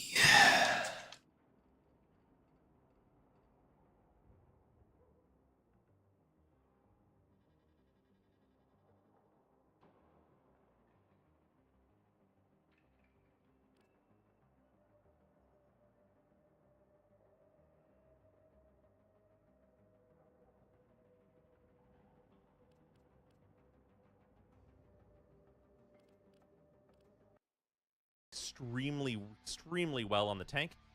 So I would definitely suggest this for that fight if you can put this together. Obviously, it's kind of a lot of Forma. If not, the usual build for the Nega Crits is also totally fine, and I'll show that as well, as most people will probably be using this variation of the Latum. The evolutions are just the recoil, the headshot, plus 20% status, minus 10% crit, and then the 50% chance to deal that 2000% damage on non-crits for this variation. And then on the crit variation, the choices are 0 to 113, which is just left to right in the evolution order. So that's the Latum. And the Latum is for shooting weak points. It's very good at shooting weak points. It will charge up extremely quickly in phase 1 of the tank fight. And whenever it is charged up, it has a very easy time dealing with all of the weak points, both in phase 1 and in phase 2. It has a easier time than most weapons dealing with phase 2's weak points. Phase 2 is actually where all of the rest of the gear in this loadout comes in, though, starting with the Sampotes. Now, the Sampotes is the hammer from Duviri, for those of you that don't remember. That's where this comes from. Makes And a both shockwave. The Sampotes and the Rauda Or both explosions. come from Duviri. So if you have not done Duviri, you can farm these at the same time. You will be able just to get both of them, because you can kill Kalervo and get the parts needed for the Rauda. And then you can also just do Just your take a runs and use the second clamps with the meleeing Sampotes, him. And you can just do that all in kind of It's one like, sequence. So it's not too I difficult. don't know, to get. 6 or 7 There seconds to get the. Well, there are alternatives to the Sampotes. The Sampotes is the It's not that easiest hard. to get, I would say. However, there is also the Tenet Exec. The Tenet Exec, I would say, is the kind of direct side grade to what the Sampotes is offering. Basically, the TLDR on what the Exec and the Sampotes do is whenever you do a heavy slam with You're them, wrong. they have an additional trident of shockwaves that come out. Those shockwaves can hit the weak points on phase 2 of the Apex tank, and it is very, very good for destroying multiple weak points per slam. The difference between the Exec and the Sampotes Just is the destroy them all Sampotes with has one slam. Additional shockwaves, and it goes further, so it's easier to actually hit the weak points. The Execs has a little bit less range, but does more damage. So they're going to be effectively the same in most cases. It'll just kind of depend on your slam range and exactly where you're slamming. Just use the Magistar. Not reach some weak points, but you also might And have get them an all easier with one time slam. dealing the damage that needs to be done with the Because Exec. the head has the largest The range. same. For that, the builds are identical, and the element that you bring on the Exec doesn't really matter, though of course the higher percentage will be better. The build is just this. It's a 2-Forma build on the Sampotes. Obviously, you putting Forma into the Exec just gives it colossally more points, so you can kind of put just 1 or 2 into that as well, and it'll be more than fine. But you'll probably end up putting 5 into it eventually anyway. And this is pretty simple. There's not a whole lot to talk about here. The big thing is that it is a slam build. It's got Seismic Wave and then kind of the usual suspects here for the most part. We're on melee exposure because you're probably going to be casting abilities quite a bit. And this will increase your damage quite a bit. And then the big notable thing here is a lot of people do not build any attack speed on their slam weapons. In the case of the tank, it is so dangerous that you do want to get out of that animation as soon as possible, and this will speed that process up. So quickening will be very nice there, though it is not totally required. You could theoretically skip it if you wanted to. But yeah, this is what the build looks like on both the Exec and on the Sampotes. The only difference is you bring a different stance because they're different types of weapons, but in effect, they're identical because the stance also does not matter. The third option, if you for some reason have it and not the Sampotes and also not the Exec, is that you can use a slam build on the Magistar in Karnan. And it doesn't matter whether it's the Sancti Magistar or the regular Magistar. Regular Magistar is obviously always better for your stat stick builds. And that's what most people will probably have built for the Magistar anyway. Nope. But yeah, Sancti. the slam build on the Magistar also will Heal go every fine. slam. The big thing that you just want to make sure you're doing with this is you want to make sure that you are bringing the 100% slam radius, because otherwise that's going to be a huge pain to hit the weak points, because you do need to be much more direct with the Magistar than you need to be with the other 2 weapons. That being said, the Magistar does deal with the Xmas enemies that enter the fight much more easily, as its damage is just much more higher, though again, you do have to be much more direct with it rather than just relying on the extra shockwaves the other 2 weapons get. But those are kind of your options. The Sampo, like I said, is kind of the easiest to acquire, and I think does the best job personally. But whichever one you've got cooking No, is... it's one slam. Kills all of them. Rauda is irreplaceable for what it does in this. This makes it so that you don't have to build up combo with a melee weapon. This allows you, with this build, although It takes like worth 4 noting, seconds, you do man. not need primed ammo stock or tac pump, though they are both very nice. Everything else here is what you really want. These are nice bonuses to have. And all of this combined with primary dexterity. The Rauda's unique trait is that... Let's see how badly he built the Rauda.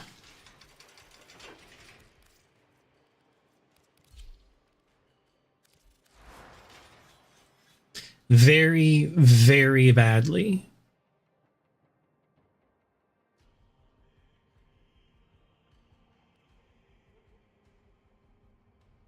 Of course, I do have a Riven. Hold on. Very, very badly. Come on, bro. You can do better than that.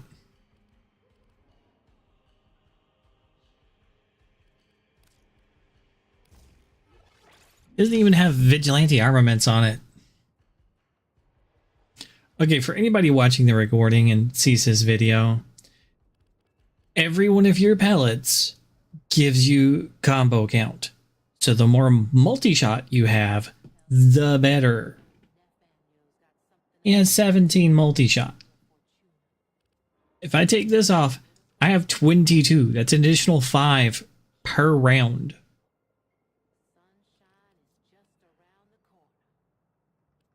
Like, this is completely extra and is just a damage thing. Completely unnecessary.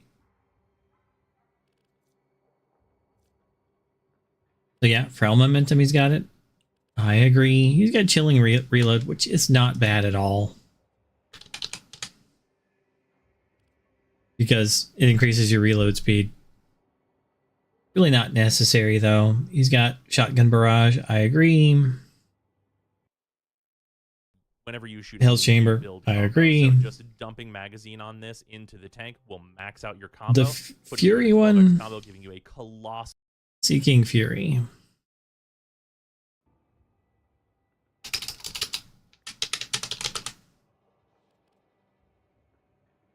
But that was not bad because of the punch through. The punch through it gives you, lets you hit more things. That's always good. So that was not bad at all. I've got punch through here from the Vigilante offense. So that's where I've got it from. The reload speed, it's not bad. That's fine. The Tainted Shell, by the way, which he doesn't have, pulls your shots together, so less of them miss. Pulls them all together. He doesn't have that, so that less of them miss your targets.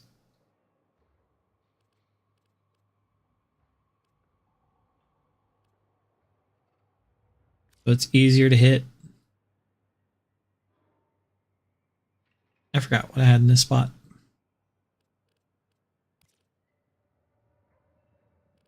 Oh, Galvanized Savvy.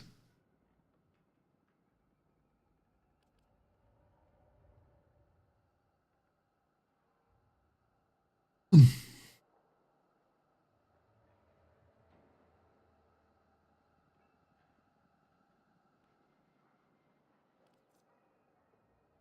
all the universe's complexity, there's only one plot. Things are not what they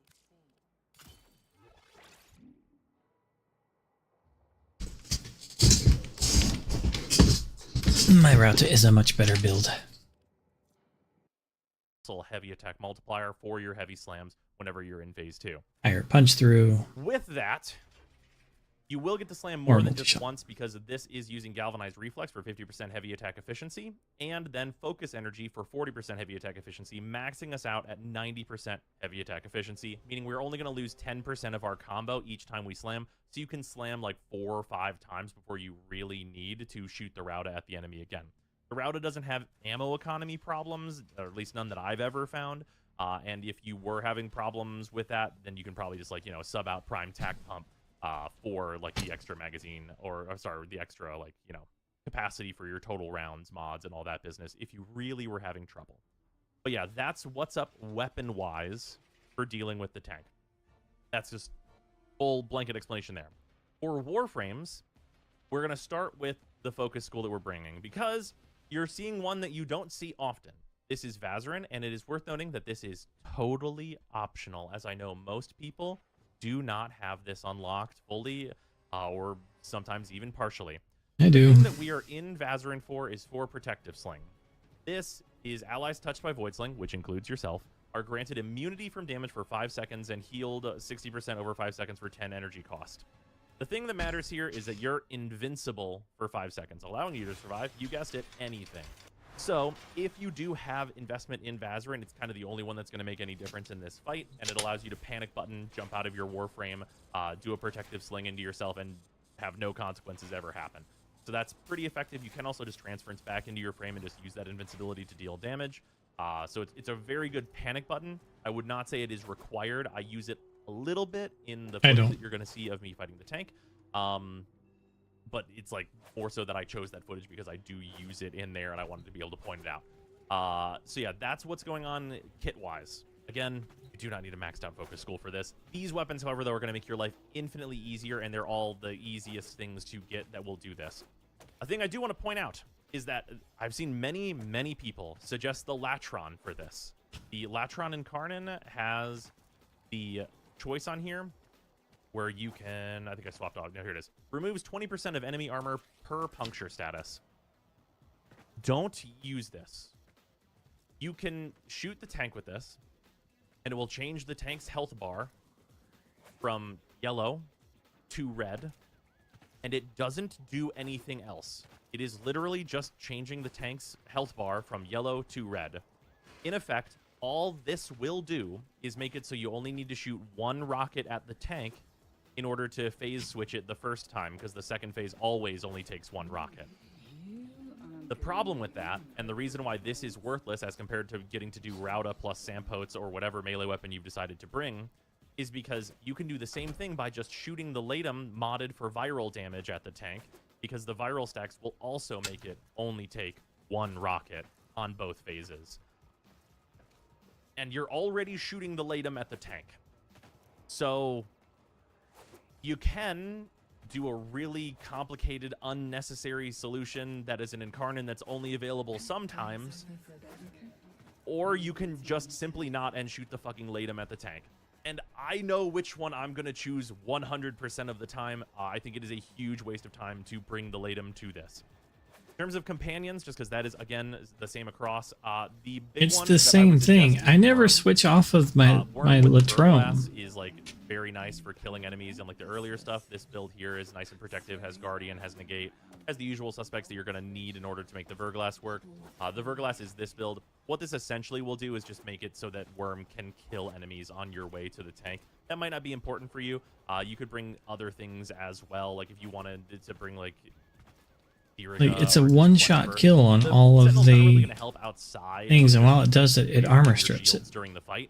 So it's mostly a thing where the lead up to the tank is where I think the Sentinel can help. If you don't have the Verglass and like you just like have Worm, or you just want to go with something a little more like crowd control-y, the Tazakor is very good at just like kicking out a bunch of crowd control and freezing a bunch of enemies around you, so it will give you more time to hack. But we'll talk about better ways to get to hacking and stuff as well. But Worm with the Verglass is very, very nice. You could also use Nautilus, but some of these builds for these Warframes are a little dangerous, and you might not want enemies in a big grouped ball in front of you if they happen to live through that experience. So now, let's get onto the Warframe builds. Disclaimer. These Warframe builds are for the Apex tank. They are not for general use. I would never suggest you use them for general mission running day to day. You blah, could, blah, blah. But they are not good builds for that. These builds are for fighting the Apex tank with all of the restrictions that this fight has on it and all of the things that it's going to throw at you.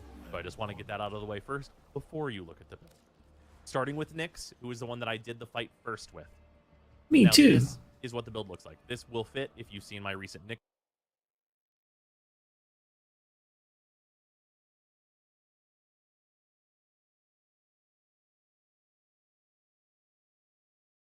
Nullifier, Arcane Aegis, Prime Sure-Footed, Brief Respite, Rolling Guard, Catalyzing Shields. He actually has more stuff other than the but mine's way more defensive. I can see why I survive much better than he does.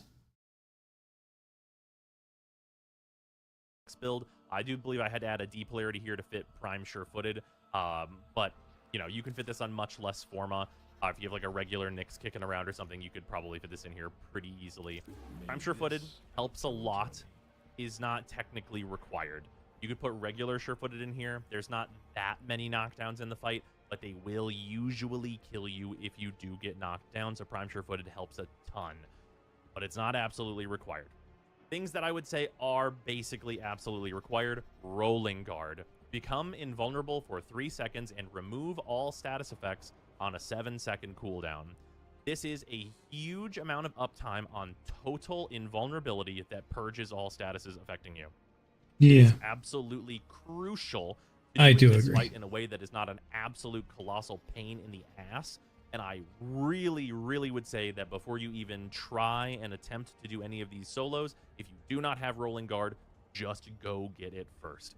It makes your life much, much easier.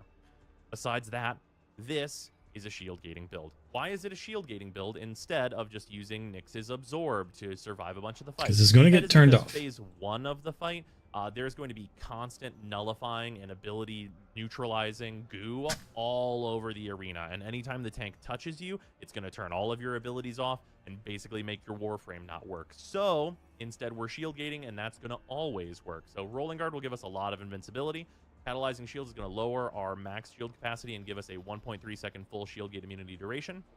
Augur Reach and Brief Respite are giving us shields back whenever we spend energy on abilities. On Nyx, that's pretty much always going to be Psychic Bolts, because this costs 50 energy, so every time you tap this out, you're going to basically completely refill your shields, which is then going to make you invincible for, you guessed it, an additional 1.3 seconds. Besides that, Fast Deflection and Vigilante Vigor, these greatly reduce the shield recharge delay, lowering your shield recharge delay down to just 0.2 seconds before your shields start coming back, which is very, very nice, meaning in some situations where you know you're not going to get hit, you don't have to Rolling Guard, and you can save it for when you know you are going to get hit. And that kind of loop is very effective. In addition to that, we're running Energy Nexus. Energy Nexus just is going to guarantee that we will have a certain income of energy over the course of the fight, meaning that we're going to be more able to use Psychic Bolt. That is combined with Primed Flow to give us a nice, healthy battery. If we have to shield gate much more aggressively, we can do it a lot of times in a row with this amount of energy. And then otherwise, we are on Augur Reach and Continuity. Augur Reach is more range, which doesn't really matter. It's actually really here for the energy spent on abilities is converted to shields. Also, the way that I'm Formud means that this is a continuity. This could also be another Augur mod to get you even more shield regeneration, but is not necessary. You could honestly drop this continuity in its entirety. It just happened to fit here. Other important things. I don't agree. You do not need a maxed copy of this. I would suggest at Yeah, least any a level of that unranked is fine. copy of Aegis, because this represents a 3% chance for us, what is effectively 12 seconds of invulnerability. You will just be straight up invulnerable because your shields will constantly be coming back unless you get Toxin procs, but that's not relevant here. And that's going to be extremely good. So like just 3% chance for, whenever you're shield gating a bunch to sometimes not have to do that anymore for 12 seconds and just focus on killing the tank. Really, really effective and great. Arcane Nullifier. There are magnetic procs around. If you get affected by magnetic procs, your shields will suffer, your energy will suffer, you will suffer. You do not want to get magnetic procs. Arcane Nullifier is kind of like a long-standing good utility arcane to have, and it is, once again, exceedingly useful here. So that's what the build is for Nyx. There's going to be a lot of similarities between this build and the further build, so there's going to be a lot less explanation going forward, and it's mostly going to be about getting everything to fit. With that, we are going to move on to... I like my build better. It's way So tankier. Trinity, we have a similar setup here, but because you are Trinity, you get the huge benefit of instead being able to run Primed Redirection for a much larger shield and a much longer shield gate, because the thing that you're going to be shield gating with is actually Blessing instead of the usual suspects. So you don't have to run Catalyzing or anything like that here, because it's actually better just to hit 4. And when you hit 4, you get double the amount of invincibility that Nyx will get. This is just one of the unique benefits of Trinity. She's very, very good at shield gating. And the setup here is just, hey, I want my Blessing to cost not very much energy and for it to restore a hell of a lot of shields. Energy Nexus, once again, is giving us energy to keep that going. This is more consistent than relying on enemies to just be there for your 2. Once again, we are on Prime Sure-Footed. I have an unranked adaptation here. If you don't happen to have an extra copy of adaptation, you're going to be just fine. Trinity was the easiest run through for me by far. Still, though, Arcane Nullifier is very effective for the reasons we already stated, and Arcane Aegis is really helpful even if you can restore your shields a lot. If you don't have to, that's a great benefit as well. And Rolling Guard is going to be a staple in all of these builds. Prime Continuity is here. Once again, not necessary at all. It makes your Blessing last longer, and sometimes your shields can take multiple hits because you do have a lot of them on Trinity. Also, of course, we don't need Brief Respite, so that's also just Energy Siphon to make it so we can cast our 4 more and more and more. Worth noting, you can save some points in this build if you don't want to run this adaptation. You can bring Prime Sure-Footed down, and that will, you know, give you a little bit more leeway on this build. Although it is only 3 Forma, so I think you're going to be quite all right. That's what's up on Trinity.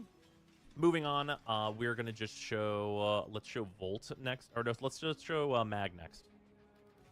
We'll do Mag next. I'm just doing this in the order that like I completed these fights. This is the Mag setup. Very, very similarly to Trinity, Mags 3 turns your shields back on. That's pretty good, it turns out. So this build is going to look very, very similar to the Trinity setup that we had. It's also only 3 Forma, and, you know, I mean, it's pretty much identical. You can turn your shields back on, therefore you have a very effective way of utilizing a much larger shield gate. We do opt for fast deflection in this build just because the extra recharge is very nice, because R3 is not fully recharging our shields with this amount of strength that we have in the build.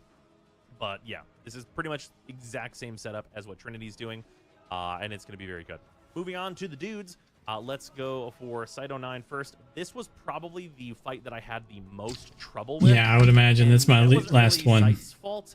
It was more so that the tank did not want to cooperate with Cyto9, but you can see why it might have been a little harder. There was kind of nothing to put in these slots, and this is the one that I did on like kind of just like the slimmest margins, somewhat to see if I could.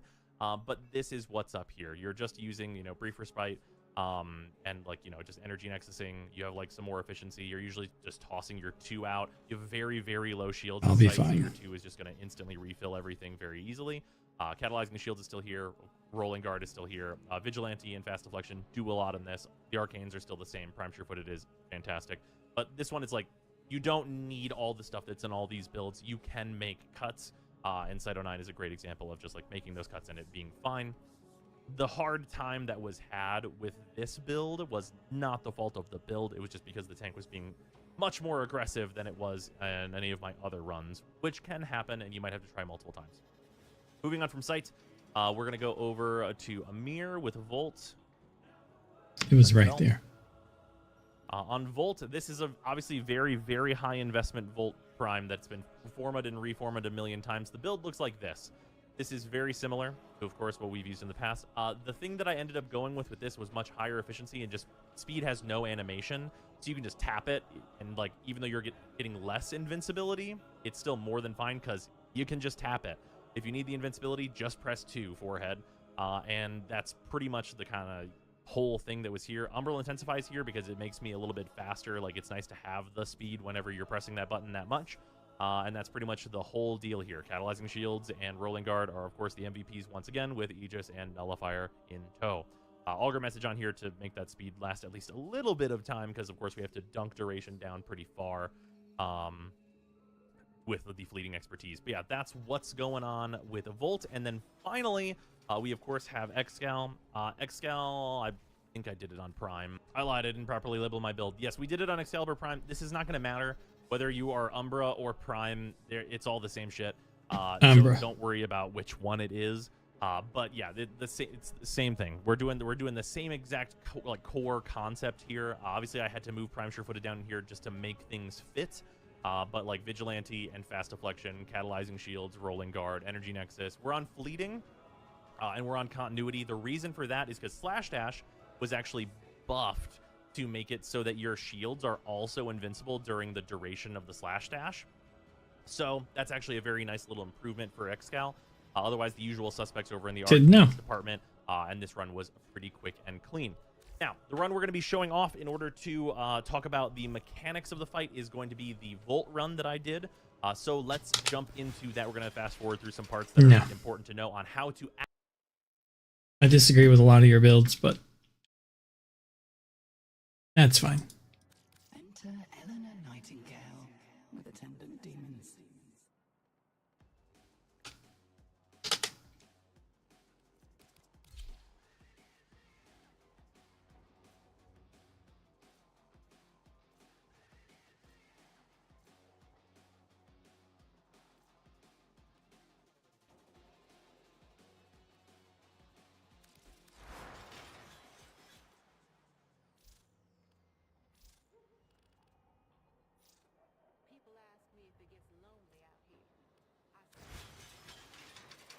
Yo, we kicking doors?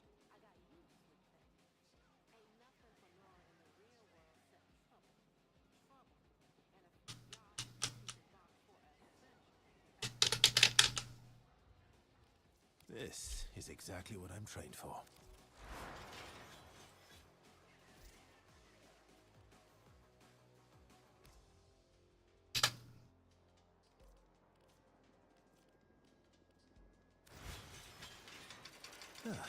Together again.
Oh no.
It's annoying, and also the most annoying thing is that when I sit down to eat a bowl of ramen or noodles with someone like Ryotaro, Natsuki, Connor, and we get the wrong side, and I'm like banging my left arm into them, and more often than not we do end up on the wrong side, and we're too lazy to move spaces. So, Wow.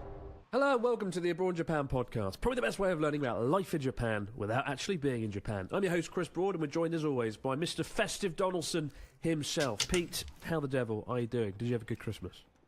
I'm off me face on green ginger wine, Chris and Advocaat. It's the best, it's the most wonderful time of the year. It's the most wonderful time of the... Oh, Chris, you got your Christmas tree out. How If you bloody watch on lovely YouTube, is that? yes, if you watch on YouTube, you can see Good my stuff. festive tree. Does the light still work? It does. Yes. It does work. Yay, Yay. festive. Oy, Woo. oy, oy, oy, oy. That's good though, didn't Well, it? Good there tree, we that. go. Yeah. It looks very. It looks like you have a very heavy star on the top of the tree. Oh yeah, fuck. Yeah. I've had this tree Yeah. like 3 years, and it's held up pretty well. It's held up well. I love a bit of Christmas. What's your favourite Christmas Yeah. film? I like Scrooged. Oh, I speak Familiar to with Ian. that one? Yeah, I spoke to Ian earlier. We both agreed that's our favourite. I watched that.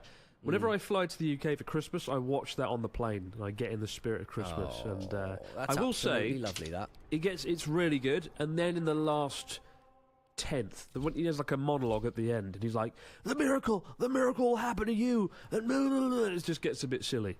But everything before that is bloody perfect. So hang on, you like Bill Murray being an evil TV executive? You like it up until the redemption arc? I don't like the bit where it becomes nice. I mean, as somebody who's essentially Scrooge, I like the like Scrooge just. I like the should Scrooge be bit. himself. Right, yeah. Be himself. Yeah. Be a dick. I liked the bit in Star Wars when Darth Vader wins. I like the trash compactor. I didn't even want to see them get out of it, to be honest. Honestly. Pretty dark Star Wars. Didn't he like strangle his It daughter? is. Princess Leia. Anyway. Point Hey, is- we've all wanted to do that. God. Scrooge is a man who's a hard-working individual, just wants to get back to work, and I can relate to that. I love a bit of Scrooge. Yeah. Good film, man. stuff. And Well, also Die Hard. well, Die Hard's good. Die Hard, yes. It's the thing is, the boring kind of conjecture and yap about Die Hard, a Christmas film, has ruined Die Hard as a Christmas film, or any film, I think, for most people, I think, in these days. And I think it obviously stands up, some incredible performances from Rickman et al. But you do... so I've started watching... remember that... Dave Bautista film that he filmed at West Ham? I think it was like Final Score or something, I think it was called. That's basically Die Hard at Upton Park, the West Ham Modern Die Stadium. The modern Die Hard. And if you want a bit of Die Hard, but you're sick of boring people talk about Die Hard being a Christmas film, watch the film Final Score with Dave Bautista, where he runs around in big man jeans, the biggest jeans you've ever seen on a man, because he's a big guy, in many different directions, if rumours are to be believed. And he, and it's basically just it's exactly the same as Die Hard, exactly, shot for shot remake of Die Hard. Say what you want about Die Hard, and Christmas film or not, whatever. To me, it is a Christmas film. Right. I feel weird watching it outside December. All the characters, and this is somebody who wants to get into film one day but never probably will. all the characters are very richly drawn. Like every character is well crafted to be like a believable, authentic, interesting character. And that's what I love about Die Hard. Everyone from the police officer to the German terrorists, everyone is like has a sense of identity and a character that's quite interesting and fun. And you don't see that as much these days. I feel like good character writing is glossed over, and it certainly was in the sequels to Die Hard. It wasn't quite as good, was it? But Die Hard 2 doesn't cut it quite as well. True that. But yeah, I'm not sure my favourite. My favourite Christmas film: Die Hard, bit of Home Alone, Scrooged, all your favourite. Oh, and fucking Muppets Christmas Carol. Can't go wrong with that. One of my favourites as a kid. There was this back in the day. You used to be able to get VHS tapes at like Woolworths and sort of crappy sort of British department stores, and you'd buy like really poorly sort of dubbed Korean, French, Russian animation, and we had this video of like The Night Before Christmas. It's like just, you know, this one called The Night Before Christmas, and it was that classic Scrooge story, and it was just really poorly dubbed and really poorly done. But that weirdly always got me in the Christmas mood. But it was such a cheap bit of like 50p animation, and it was just a random kind of, and I would not even know how to find that again, because there's just obviously so many videos and DVDs about that subject, that story. But it was just this absolute crappy like £1 VHS that my mum bought on a cold, wintry December morning, and that always got me in the Christmas mood. And when the tape finally sort of snapped and broke, I was absolutely gutted, because a part of Christmas had died for me. It was like finding out the elf on the shelf wasn't real. I remember when I found out Santa wasn't real. I must have been 18 years old, and it changed everything I knew about the world. I think I was actually like 8 or 9 or 10, but I remember questioning I can't have been 8 or 9, I must be younger than that. I remember questioning my gran at the time. I was like, he's not real, is he? Because my dad would come in, I think, and or my mum, and just stick a stocking at the end of the bed. And one year, I remember I made it my great effort to sort of stay up and try and see who it was. And I think I caught my dad, and he wasn't dressed up, and he just put the stocking there. It was always an amazing thing to fall asleep on December 24th, wake up and feel this weight at the end of the bed upon my feet, and just know, there's a sack of presents. Lovely, isn't it? It was really good. It hasn't happened in a long time. Charlotte doesn't do it. Why isn't sure as my... Oh, no. Actually, no, she does. She does do it. She does do it. Not on the end of the bed. She just puts it over the tree, which is cool. But I'd like it if she came in at the middle of the night. Big sack of presents. Stuck it on my feet and walked off. That would be certainly how I used to operate at Christmas. I used to get up at 5 o'clock in the morning and just basically half open half my presents because I was that excited. I was that obsessed with new toys and video games and all that stuff. So yeah, Christmas. That would not. You would not have put the presents in my room. That wouldn't have been a very good idea, to be honest. Well, I'm still waiting on a Christmas present from Mr. Donaldson, unless the present was the presence of Pete Donaldson coming over. No, yeah, exactly. And, it was, yeah. All right, well, that'll have to do. We've got a story this week from. It's a long story. Louise and Jesper. What? A double story. Dear Christmas, Chris and just Pete. Last autumn, my husband and I went to Japan for the first time for our honeymoon. We had a packed schedule. Planned almost down to the minute with activities and cultural experiences. In Kyoto, our first shop was Chionin, where we stumbled into a gazebo-like room atop a small tower. That sounds pretty cool. In the room was a young woman sitting on the floor, facing a very old, small Japanese man standing at the altar.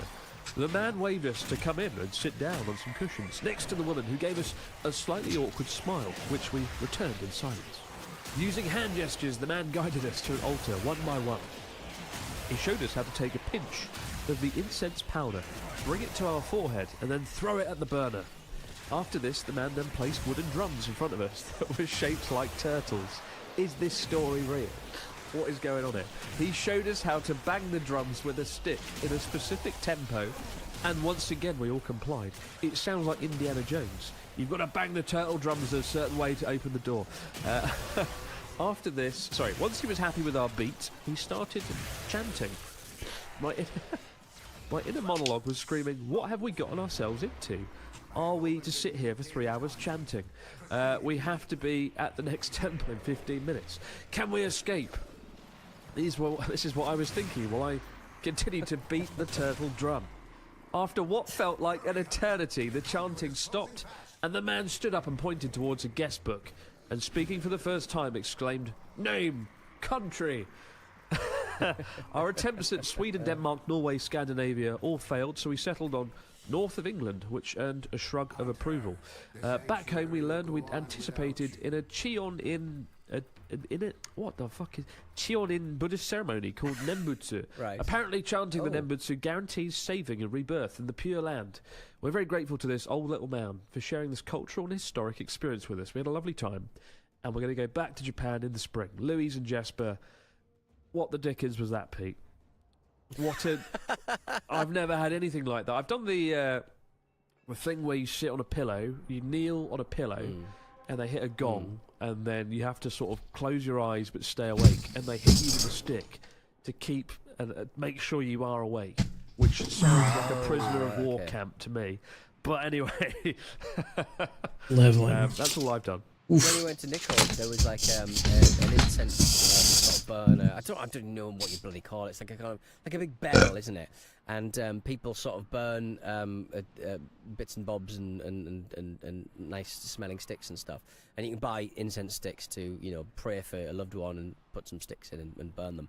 And Natsuki pretended he was lighting a cigarette off it. He was so, and you were filming him, and it was so disrespectful. He's Johnny Somali. He's awful. He's the Johnny Somali of 2025. Yeah, he couldn't smoke in the temple, so he stuck his face over the incense stick and just inhaled it.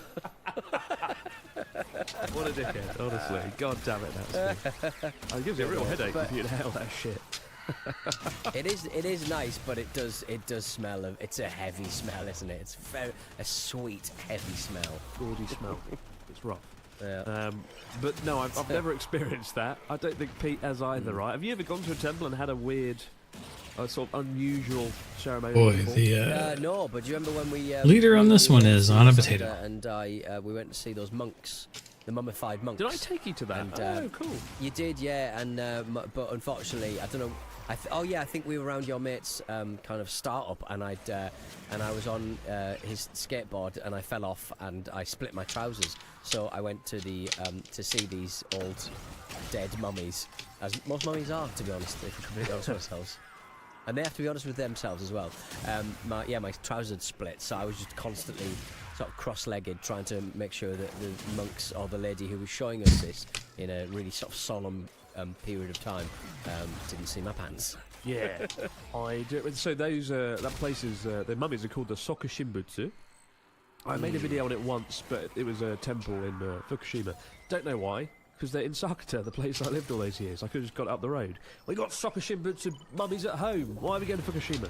And they are monks who believed they would be able to live on eternally if they died in the most horrific way imaginable. And they would literally go in like a hole in the ground, and they would eat only, I think, tree bark and fennel and just dirt and nothing, until their bodies were purged of water, completely dehydrated. A very slow, agonizing death. And every day they would ring a bell, so people above ground knew they were alive. And then one day the bell would stop, they'd be dead, and they would leave them in there for a long time. I think it might be months, years, I can't remember. And when they pulled them out, because they were so dehydrated, because of this incredible diet of berries and tree bark, their skin was so sort of beautifully maintained around the bones in a sort of mummified way, naturally, organically, rather than like wrapping them up and whatnot. And now you can see them in a temple, and they've got like clothes on. They've got like a little hat on. It's quite graphic because the one we went to, they just opened the door and there's just two mummies just sat there cross-legged staring at you in a hat and a jumper, and it's like, oh, this is pretty full on. But yeah, really, a really macabre and horrific way to die. Merry Christmas, everyone. Merry On Christmas. this subject. But it's weird that, like, if you saw a dead guy, you'd be like, oh my god, that's going to change my life. That image is horrific. Mummy, fine. Absolutely fine. Skeleton, even better. Put it in a doctor's office. I don't care. But if you want to see the video, you want to know what we're talking about, I think just type in like Abroad Japan, Fukushima mummies, and it should come up. And the thumbnail is quite graphic, so enjoy that. A lot of people actually, I remember I released that video and it did really badly. And they got some like hate comments being like, why would you put this video online? I like to watch Abroad Japan while I eat my dinner. I don't want to see this. It was really, you know. But speaking of dinner and food, that is what this week's story is about. It's quite an interesting one. We've got the survey. I love a good survey of Japan's top 10 food travel destination prefectures. Now, there's 47 prefectures in Japan. And these are the 10 that are allegedly the good stuff. And I will now determine if this is true or not. And our first one, we'll go through one at a time. Number 10 is Miyagi Prefecture, home to Sendai, home to Gyutan, Kautan. And apparently that's the, in terms of the survey, 15.8% of people voted for Miyagi. So I'm glad my old home in Miyagi made one of the top spots. Pretty good.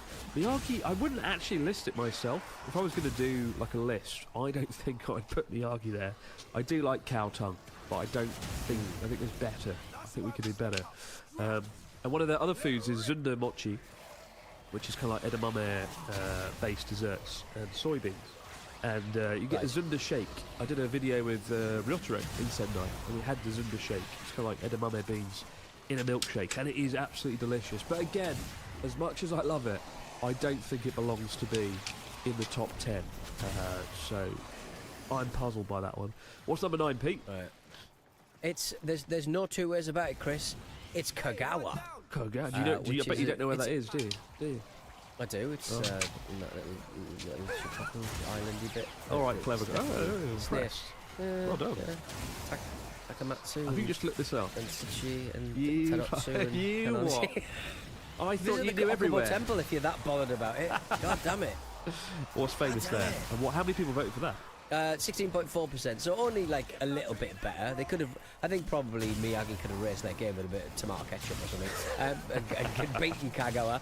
But Sanuki Udon, chewiness of the noodles, and it's so loved that many udon restaurants open early in the morning to serve breakfast, so you can have udon for breakfast, which is an interesting little vibe, really. But there's also a special winter version with winter vegetables simmered in sardine stock broth or shippoku udon. So there you go. No, I like the sound of that. I like the idea of udon noodles being a little bit chewy because they can be, I don't know, they can be a bit like forgettable. I think udon noodles.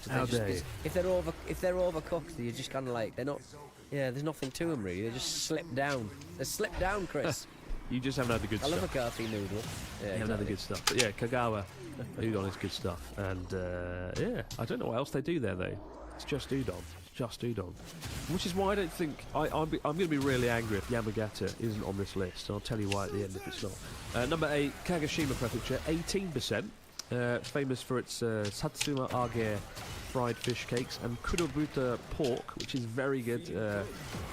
Black pork, it tastes amazing. It's the juiciest, most succulent pork. Kagoshima is also famous for Wagyu beef. It's always it's won a few awards, and a lot of good fish comes from there. So I think it's a well-earned spot. And also, Kagoshima is famous for shochu, sweet potato sake, which I don't like, but that is Natsuki's #1 drink. So I'm sure Natsuki would be very happy to see Kagoshima on the list. What's number 7, Mr. Dawson? Number 7 is Toyama. 20% of the vote. It's starting to heat up a little bit here. Yeah, it doesn't get a lot of travellers out in Toyama, but we do love the shrimp, we do love the crab, and we love the yellowtail, the buri, that are apparently extra sweet in winter when they're bulked up against the cold. And Toyama even has its own ramen style, the Toyama Black Ramen, with a deeply coloured soy sauce broth. I've not eaten this morning, Chris. This is making me very hungry, mate. Poor old Pete. To be fair, Toyama, the only food I know from there is black ramen, which is just ramen with extremely strong soy sauce. With ink in it. It does burn your mouth. Like, it's so salty that it actually hurts your mouth. And My stomach was eviscerated. But we got a video on that, black ramen. Number 6, and this is a surprise. This is a real surprise because I thought this would be further up the list, higher up the list, and it's Osaka with 21.7%. Obviously, Osaka is the kitchen of Japan, right? It's known as Japan's kitchen, home to takoyaki, octopus balls, which Pete famously burnt his mouth on our last trip there. We also got okonomiyaki there, kushikatsu, deep fried skewers of meat. But yeah, I thought this would be higher up the list, I have to say.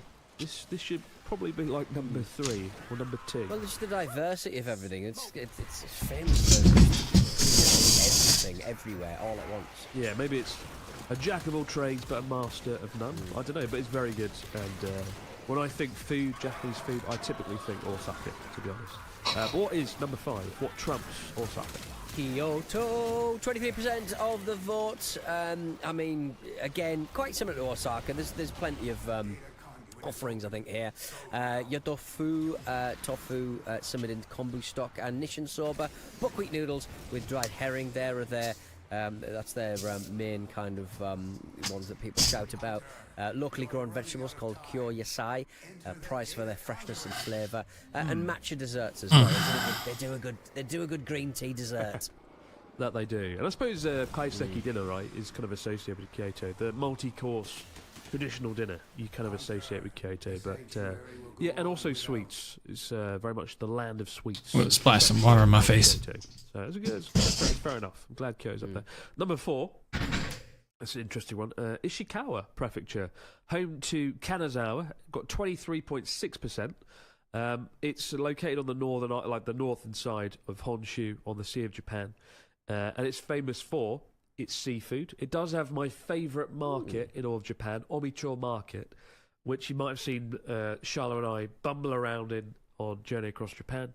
And it's also got Noto beef as well, which is bloody good beef, kind of like up there with Kobe as being the good stuff. What's number 3? Number 3 is Okinawa. I mean, it's miles out and obviously a very different kind of environment to the rest of Japan. But Goyu Champuru, a bit of melon stir fry, and sokisoba, noodles with boneless pork ribs. You've got taro desserts. You've got sata endagi, fry bread. You've got local ice creams, all kinds of stuff. Spam, obviously, comprising a big part of the diet as well. Spam should be rice balls. Yeah. Spam is underrated. I might get some spam today. Oh, spam. Oh, no. Want some spam?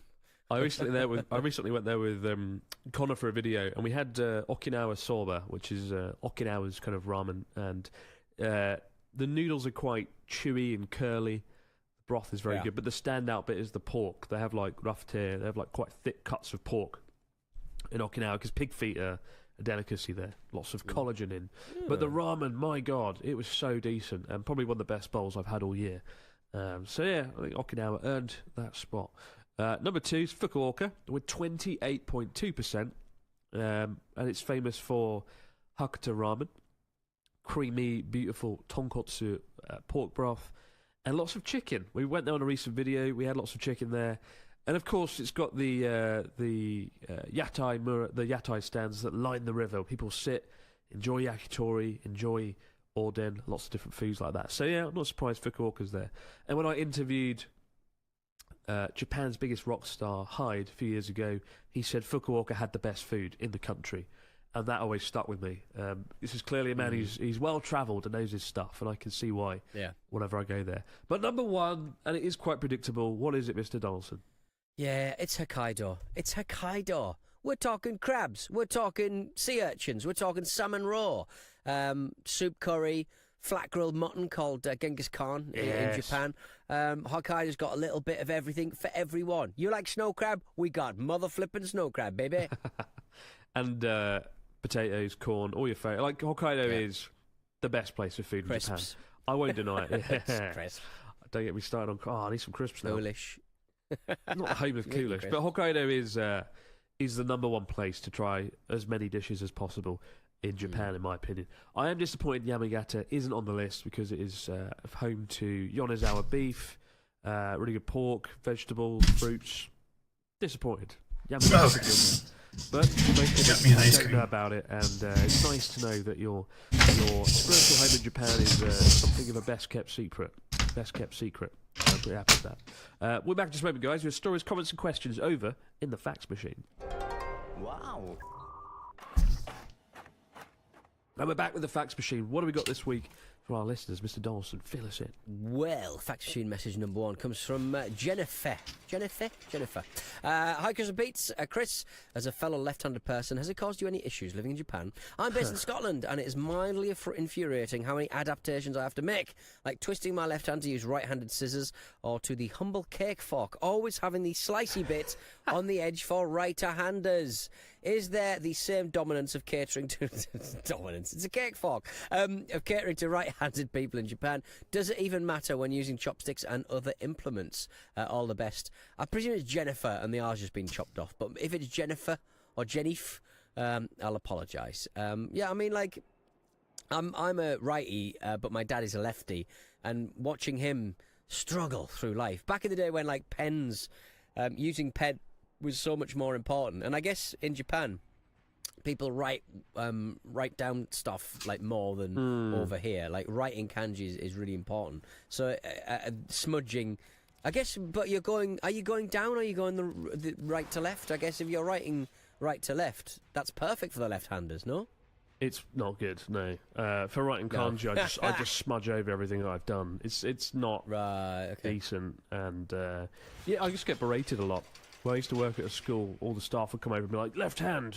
Oh my god, they call it southpaw in Japanese. Southpaw because of, baseball, whatever. And that's, for some reason, that's the thing that's stuck with left-handed people. And it's annoying. And also, the most annoying thing is that when I sit down to eat a bowl of ramen or noodles with someone, like Ryotaro, Natsuki, Connor, and we get the wrong side, and I'm like banging my left arm into them.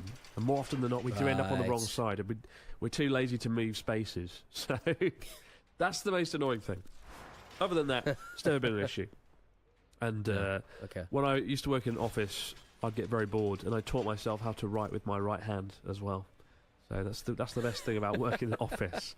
And I also taught myself how to whistle, to the frustration of my colleagues. So what's your best whistle? It's not that good. Well, like a wolf whistle. It's just just that, good old right, whistle. Okay. A well, you simple couldn't whistle before. I couldn't whistle. No. I thought most people just come out of the womb being able to whistle. No, whistling while they work. I used to be able to whistle like just doing this, like with my mouth open a little bit. Like this. I can't do it now. Hannibal But Lecter, if I'm in bed, I can sort of go and whistle like sucking That's my not teeth whistling. in. That is But not my whistling. teeth are like really far apart, and like It it's sounds really weird. like It's a really bear. weird. Like, it sounds like a bear It just does sound rocked like up. It's really chilling. It's whistling through your I teeth. have Quite asthma. awful. Don't be rotten. So do I. My lungs do the whistling. Sam says, hello guys. People often talk about the culture shock when travelling to places like Japan because of the language or stark difference in culture, but my experience is the reverse. Each time I've returned to Britain after a trip to Japan, I feel a sense of shock at how things are here. As folks who travel between the UK and Japan, does returning to the UK bring any specific shocks or challenges? Sam from Doncaster. It does, yeah. People are a bit ruder, rough around the edges at times. Things are dirtier.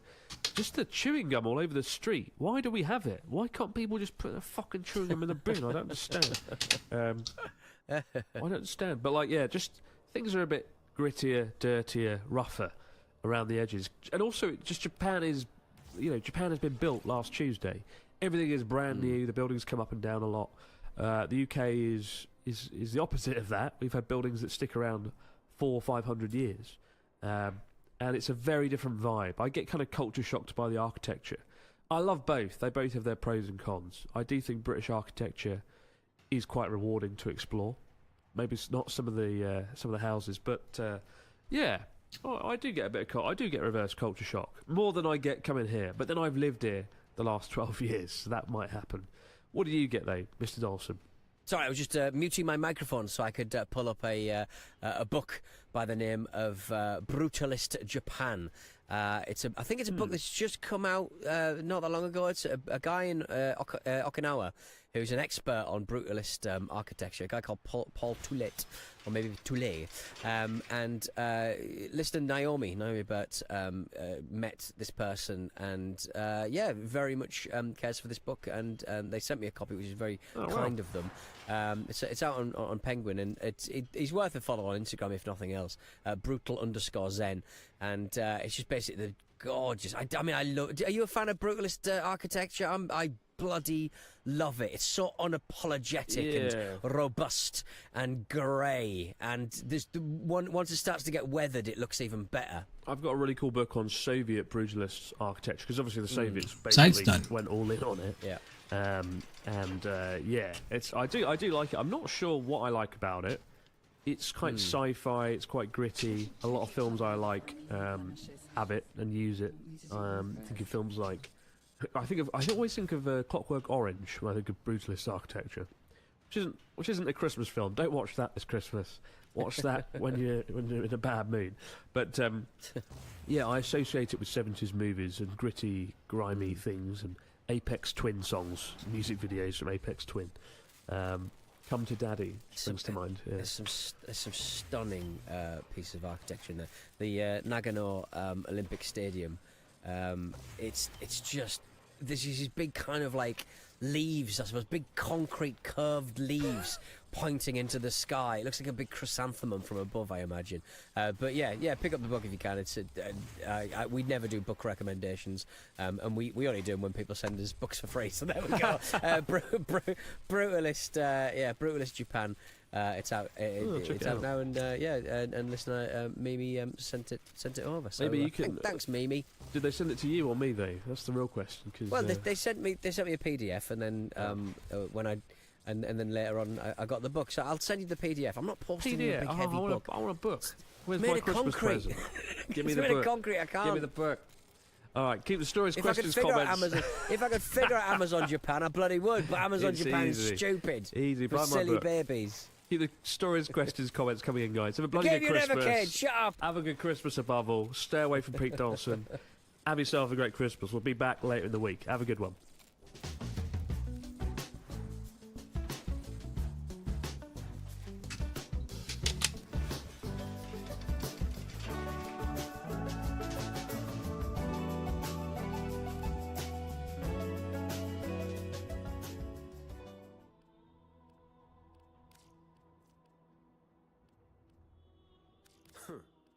When you need the job done properly.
Ma, where's your whip?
Space is pretty. I know, it's a controversial take. The rainbow of colors, the unfathomable sizes, I love how it looks as my desktop background, but I also love how they make me feel like I'm one small part of something so much grander. But whatever feelings a picture of outer space evokes in you, many of them aren't just nice to look at. Astronomers can also use them for cutting-edge research. So here are the top 10 space pictures of 2024 and the knowledge they unlocked. First, let's talk about our friend Euclid, not the ancient Greek mathematician. I'm talking about the European Space Agency's telescope that launched last summer. Euclid's main goal is to investigate the large-scale structure of the universe and how that's changed over the past 10 billion years. Back in November 2023, the team released the first batch of images to the public, but they were mostly just proof that the telescope was working. The first big data drop didn't happen until May of 2024, and in addition to 10 scientific papers, it included 5 spectacular images that helped produce those papers, and we'll be showing you 2 of them. The first is this stunner, the Stellar Nursery M78. Yep, you're looking at light being made by a bunch of baby stars. While you may be fond of the swirly shape or that complementary color combo, astronomers love this image because it reveals brand new details of a previously studied region. That's because Euclid didn't just have equipment with higher resolution. It can see both visible and infrared light, and this image is a combination of both. Unlike visible light, infrared passes through interstellar dust, so the team used this image to discover more than 300,000 new objects, including planets. And see that bright purple area in the middle? That shows astronomers where a bunch of baby stars have just formed and have started spitting out a bunch of radiation. By studying these patterns and getting a better sense of how many stars and planets are getting made in this astronomical nursery, scientists can gain a better understanding of how stars and solar systems form. Meanwhile, our second Euclid picture shows off a whole galaxy. While it officially goes by several different names, we'll stick to the one the Euclid team prefers, NGC 6744. At first glance, you might be wondering why this image of a galaxy is any different from the gajillion other images that astronomers have released over the decades. What exactly is Euclid bringing to the table here? Well, this new space telescope has the unique ability to take images with both a wide field view and high resolution.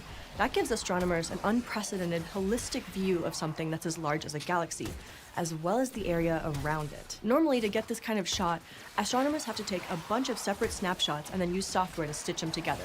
But Euclid captured this all at once, in just about an hour. The spiral arms make this galaxy really beautiful, and astronomers know these spirals are key to a galaxy forming new stars because they clump matter together as they swirl. But it's still a mystery how spiral arms jumpstart that star formation.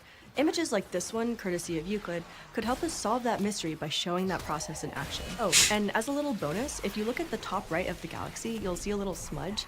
That's actually a dwarf satellite galaxy, which hadn't been seen before. Because just like M78, Euclid wasn't the first telescope to look at this galaxy. Hubble snapped a pic back in 2018, and when you compare them side by side, you can really see how much space telescope technology has advanced since Hubble's launch way back in 1990. Speaking of Hubble, you may have heard earlier this year that it's on its last legs. After 6 months of technical difficulties, NASA decided that the telescope would have to operate with just one gyroscope to keep it pointing where it needs to. But it is still alive and kicking, giving us pictures like this one. Okay, this one is kind of a cheat because it's actually a composite of more than 500 images that Hubble captured over the last 20 years. This particular ball of space confetti is the globular cluster Omega Centauri. There are about 10 million stars packed into a sphere that's only about 150 light years across. But thanks to this image, scientists are convinced there's a black hole hiding in the middle that's about 8,000 times more massive than the sun. That's pretty cool when you normally associate big black holes with the centers of whole galaxies and not much dinkier star clusters. But it's also cool because that number makes this particular black hole super special. It's the first solid evidence of an intermediate mass black hole. See, astronomers have 3 traditional categories for black holes. You've got supermassive black holes, like the one at the center of our galaxy. You've got stellar mass black holes, which form right after a star explodes. And you've got the ones in between. And for decades, we only had real-world examples of the 2 extremes. Intermediate black holes were even more invisible than middle children. But thanks to those 500 images and 2 decades to capture those images and a level of patience I cannot comprehend, this team of researchers was able to find Omega Centauri's black I was hole technically a middle kid. of the stars I was around it. not In other words, invisible. they were looking for an invisible black hole by looking at the visible things its extreme gravity could mess with. And that's not actually a new technique. Because the at all time or periods in unique to between the Hubble. kids. Tracking stellar motion is how astronomers help to prove that there's a much bigger black hole at the center of the Milky Way, which leads us neatly into our next image. Back in 2022, astronomers released the very first image of Sagittarius A star, or as we like to call it, the Forbidden Space Donut, because you still can't see the actual black hole, it's hiding inside that central shadow. It's the matter swirling around the black hole that's emitting a bunch of radio waves. And astronomers then translated that invisible light into actual colors. But this year, the team provided an even cooler looking update. This new image incorporates information about how the light is polarized. In other words, they wanted to know how the light rays are actually oriented when they reach Earth. There are a lot of different ways light can end up polarized, so with a new detailed visual map, they can pin down what's really happening at the spot where all that swirling matter finally gets gobbled up. So with all those cool new features, maybe instead of a donut, we should call this one the Forbidden Space Nest. But if it's a nest, then I can jump right into our next image, which features a bird. Do you see a penguin and its egg in this James Webb Space Telescope image? This shows 2 galaxies in the middle of one of astronomy's more violent events, a galactic merger. The penguin used to be a nice spiral galaxy like the Milky Way, but thanks to interactions with its egg-like neighbor here, it's gotten a bit pulled apart. Images like this give astronomers a glimpse of what's in our own galaxy's future, because about 4 billion years from now, we're due to collide with our larger neighbor, Andromeda. I sure hope that we get turned into a fun shape for aliens to admire. We're sticking with JWST for our next image, but shrinking down from intergalactic scales to a single solar system inside the Milky Way. Or should I say, a future solar system, because that bright white dot in the center isn't even technically a star yet. It's what astronomers call a protostar, and it appears to be just 100,000 years old. If you look really close, you can also see a dark band right in the middle there. This is the protoplanetary disk, which is currently feeding the protostar the gas that it needs to turn into a proper star. And as the name suggests, that's where any future planets will form too. Meanwhile, we've also got this spectacular pair of cones filled with gas and dust. Astronomers call them outflows, and they're made by the protostar's magnetic field. But they're not just there to look pretty. Over the years, astronomers have learned that outflows like these can help slow matter in the spinning protoplanetary disk. And as that matter slows down, it can keep falling onto and feeding the protostar. But one outstanding mystery is exactly how these outflows form. So thanks to newfangled telescopes like JWST, astronomers will be able to compare different young stars and solar systems to see exactly what's going on. But that's enough pretty space pictures from beyond our solar system. Let's check out some objects that are closer to home. You might look at this image and think I'm showing you a weird alien spaceship from some franchise franchise you've never heard of, or you might think it's a very cool asteroid, and in that case, you're not wrong. But it's merely a piece of an asteroid which is in a research lab on Earth. This is a tiny bit of Bennu, the rubble pile asteroid visited by NASA's OSIRIS-REx probe. It's just over 1 millimeter wide, and it's chock full of magnesium, sodium, and phosphates. But in the places where those ingredients are arranged into a particular crystal structure, you get these super reflective baby blue patches. By discovering phosphates in samples like these, scientists have evidence that suggests that Bennu was created from bits of what one researcher called a long-gone, tiny primitive ocean world. And speaking of tiny primitive worlds, Mercury is the smallest planet in our solar system, and it's surprisingly hard to get to, which is why images of it, even in 2024, look like this. Thanks to the sun's gravity, traveling to a body inside Earth's orbit is like going downhill. Unless you want your spacecraft to whip past your target before getting up close and personal with the sun, you have to find a way to slow it down a lot. That's exactly what the joint European-Japanese mission Bepi Colombo is doing right now. It launched back in 2018, but it isn't scheduled to settle into an orbit around Mercury until 2027. And to shed its crazy excess energy, Bepi Colombo has to use the Earth, Venus, and Mercury as celestial brakes, flying past them over and over again. This year, Bepi Colombo made its closest ever flyby of Mercury. Thanks to some of the images it snapped, scientists were able to discover new craters, like this one they named Stoddart, after a 19th century painter from New Zealand. In time, a closer look at Stoddart could help astronomers solve some of the mysteries of why Mercury's surface looks the way it does. But this was really just a preview of the amazing Mercury science that'll come out once Bepi Colombo is in orbit. Again, that won't happen for another several years, but since there have only been 2 other missions to Mercury so far, and one of them was just a flyby, we'll take what we can get. You know what's also years in the making? A total solar eclipse, like the one that crossed a large chunk of North America in April of this year, and won't do that again until 2045. But hey, Reykjavik, you can keep August 12th, 2026 free. There are some amazing images of this special event from Earth, as well as from space.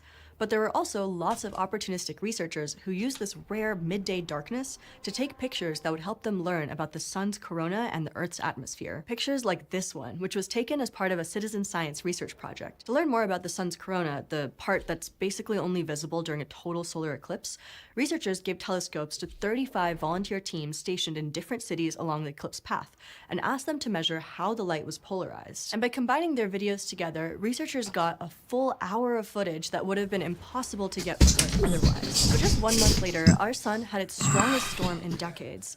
And while that led to some gorgeous astrophotography of the auroras in Earth's atmosphere, astronomers were more concerned with capturing what was happening at the source. Pictures of the sun always look a bit turbulent, but we're focusing here on the big flash here. That was a solar flare.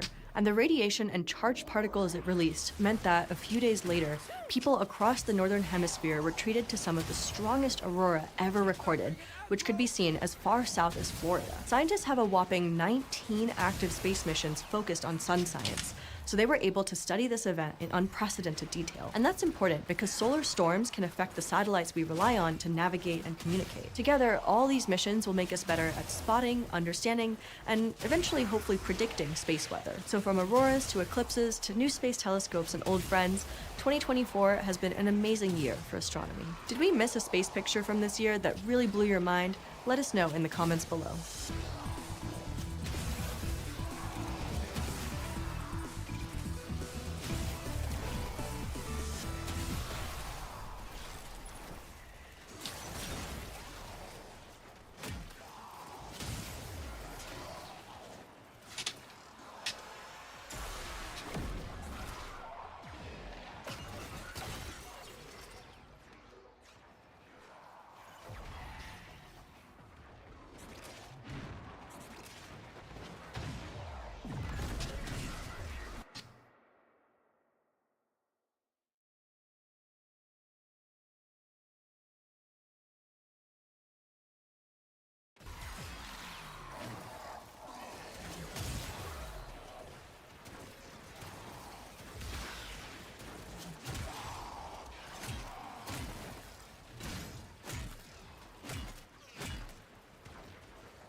Drillers in the field.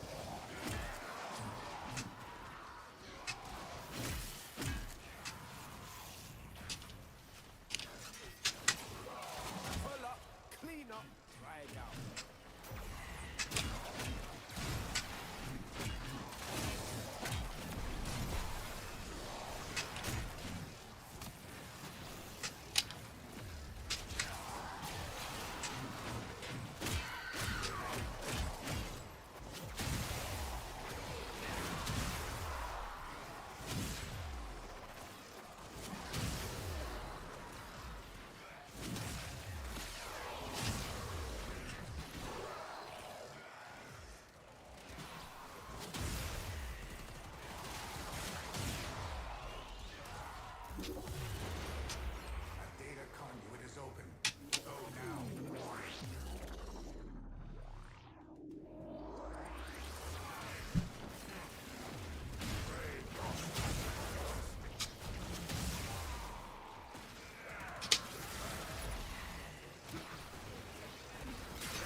Enter the conduit now.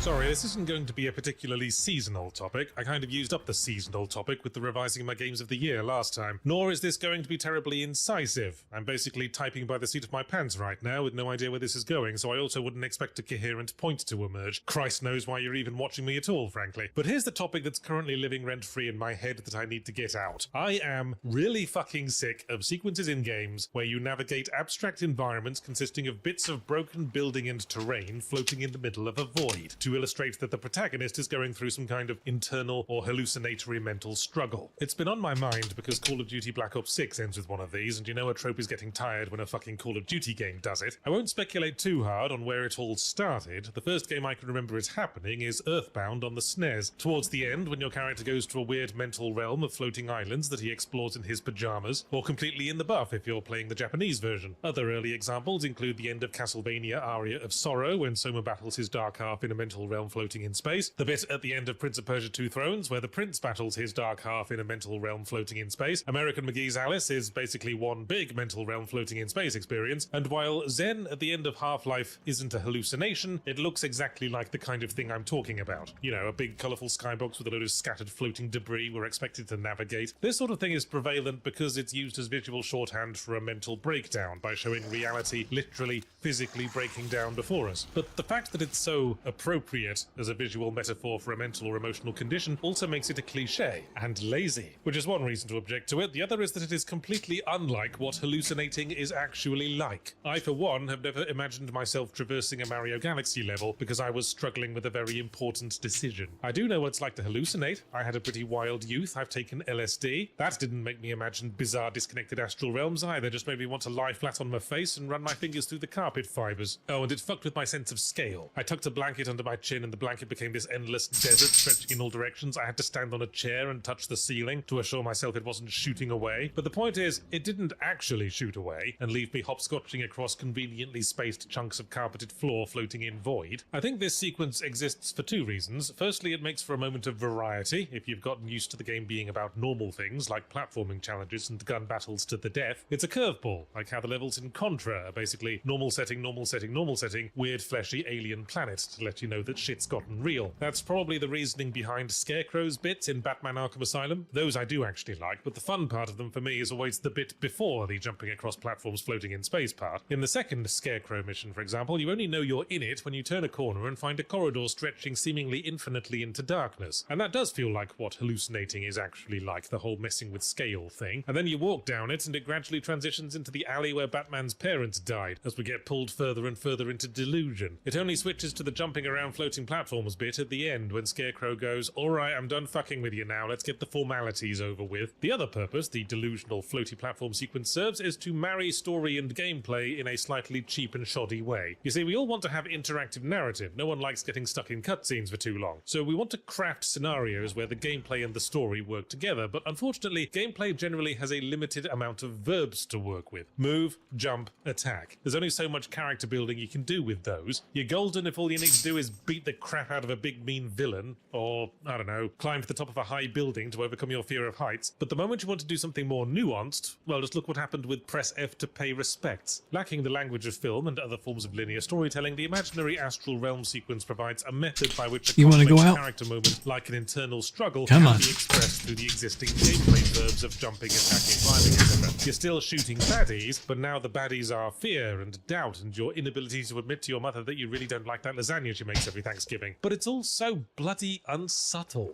I'm trying to interrogate why it's starting to make me roll my eyes every time it happens, and I think the gist of it is that it's completely lacking in nuance. It's like a political cartoon where there's a dude with the words general public on his torso being blatted in the face with a brick with taxes written down the side. I think when you want to represent your character's mental state with a metaphorical breakdown of reality, that concept only has power as long as there's ambiguity. The Scarecrow bits in Arkham Asylum are so memorable because at first you don't realize reality is broken down. Things start getting weird in subtle ways, like the corridor looking wrong, or the camera tilting, or Batman making little delicate coughs on the lungfuls of fear gas. The very definition of hallucinating is being unable to distinguish what's real from what isn't. And when you do start jumping across floating platforms to escape giant Scarecrow spotlight eyes, it's very easy to distinguish what's real. None of this is real. Ambiguity over, let's focus on the business of waking ourselves up. You ever see that film Jacob's Ladder? Spoiler alert, a good portion of that film takes place entirely inside the main character's head, and its effectiveness is rooted in us not knowing where reality ends and nightmare begins. For the most part, you watch Jacob going about his daily life, doing normal things, delivering mail, going to parties, getting lobotomized, and every now and again something happens that makes you and Jacob question reality. A spooky ghost on a train, a weird twitchy face monster, Macaulay Culkin appearing in a film before Home Alone. What the film does not do at any point is show Jacob fly through an asteroid belt, fending off killer bats, bearing the face of his middle school homeroom teacher, because it would have instantly given the game away, wouldn't it?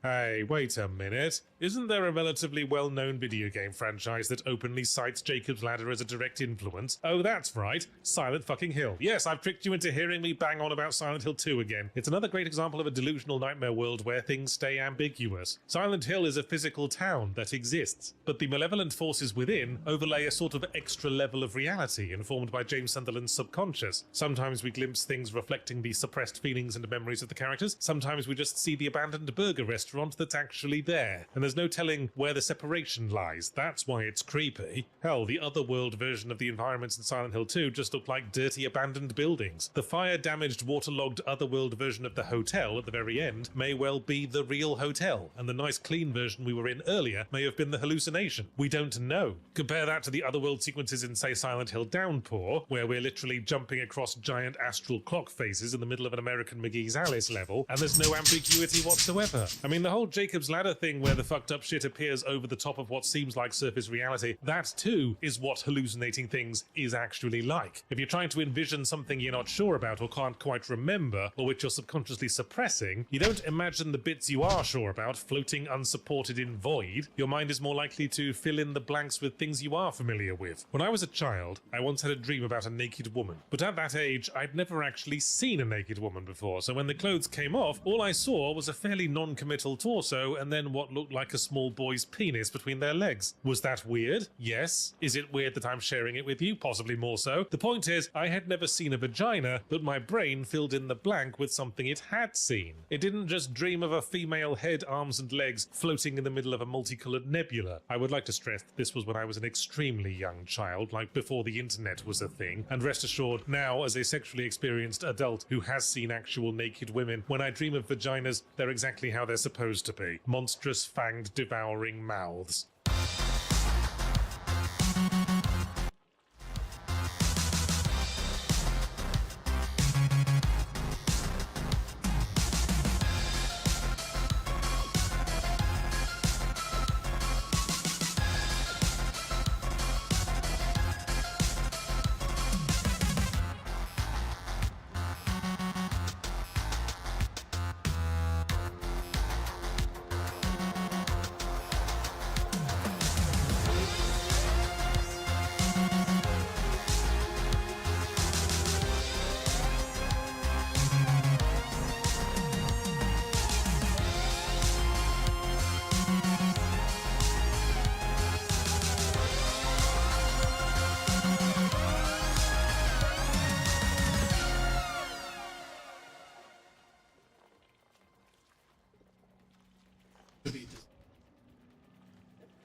Okay.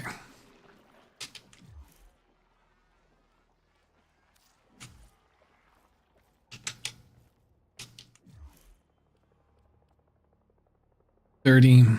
Yep. Yep. I think I got everything I need to beat this guy.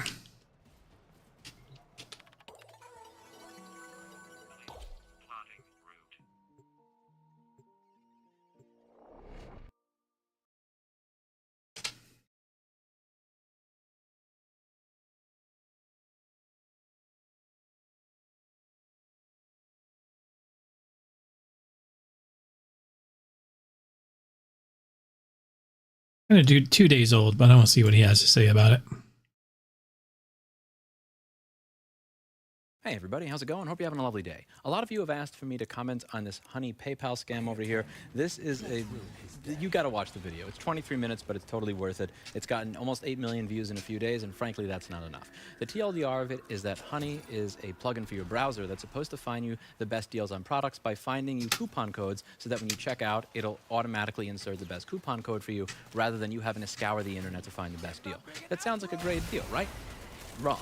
A, this was not finding you the best deal, surprise, surprise, and more importantly, B, it was actually ripping off all of the creators that were actually shilling it. So there were a lot of creators that were getting paid to promote Honey with sponsored videos, and it was literally stealing their revenue. The type of affiliate programs that I liked were affiliate programs where it doesn't matter what you buy. If I say, I like this soldering station, you go to the website to buy it, and you're like, I actually want to buy a Weller. If you bought anything from that store, I can wind up getting money, which is cool for a number of reasons. A, I'm not biased towards the products that I'm going to recommend you, and B, it incentivizes me to actually recommend products rather than just tell people RTFM.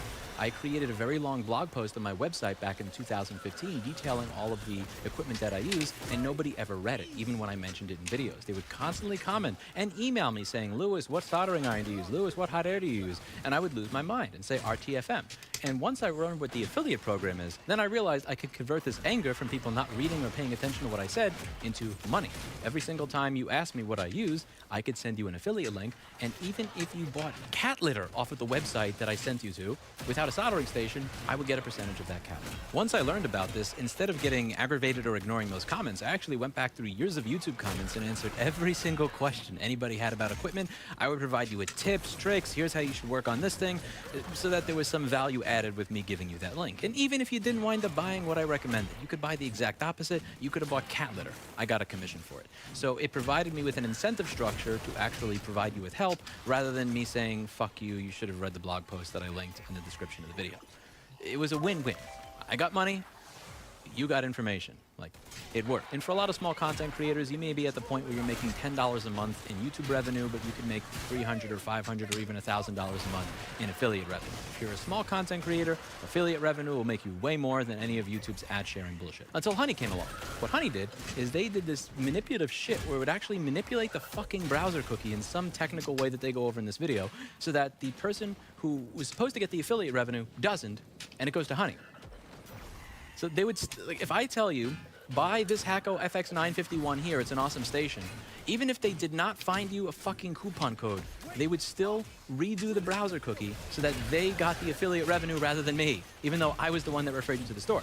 This is highly fucked up, and more importantly, above all, it demonstrates that 99% of the people on this platform that recommend you shit have no fucking clue what it is they're advertising to you. Not only are they often advertising shit that's bad to you, in the case of BetterHelp and a number of other garbage sponsors, they're advertising shit that's bad to them. They are so clueless about what they are advertising that they are literally being spokespeople for a company that was ripping them off, unknowingly. And I think that this is incredibly important to understand here, and I think that's the real takeaway, is not, okay, whatever, Honey scam people, I get it, they deserve to get fucked, yes they do. But the real takeaway here is that 99% of the people that are recommending you shit on YouTube are so out of touch that they're recommending products that not only screw you, they're recommending products that actively screw them. Which is why you should be very, very careful when somebody recommends something to you on this platform, especially me, when it comes to anybody. This happened at a perfect time because He's saying he's also an idiot. Somebody asking if they could use me as an example for their high school project. They have to do something similar to what I had to do in Mr. Pelenkovic's English class back in 2005, which is contact somebody who does the job that I want to do someday and ask them a bunch of questions. I try to tell people that too. I'm an idiot. To be an influencer, and he had a bunch of questions on it that I hope are answered by what I'm about to read. To be clear, I'm very disappointed to be reading this because this was supposed to be part of a longer 2-hour video that's on an entirely unrelated subject. I hate the idea of reusing something or reusing a piece of content, but this story is very, very relevant to this particular situation, so I am going to use it for both this video and the 2-hour video that's likely going to be coming out sometime in the next 1 or 2 weeks once I finish going over everything. So this is going to be a story, and I think it very much so applies to this situation, the influencer economy in general, that word, and the question that I got asked by that student. Mr. Jack. No, not the guy from the 2002 System of a Down album. That's what people in the neighborhood called my grandpa, Mr. Jack. My grandpa's name was Jack Rossman. He grew up in the South Bronx in the 1920s. He died in the early 90s, so I didn't have much time with him. Most of his lessons I learned through my dad. People don't listen to you because you tell them to do things, nor does respect or authority come from your position, like you're the principal, the boss, the president, etc. At 5 years old, my dad told me I shouldn't listen to him because he was my dad. He had to earn my respect, even as a child, the same way everybody else did.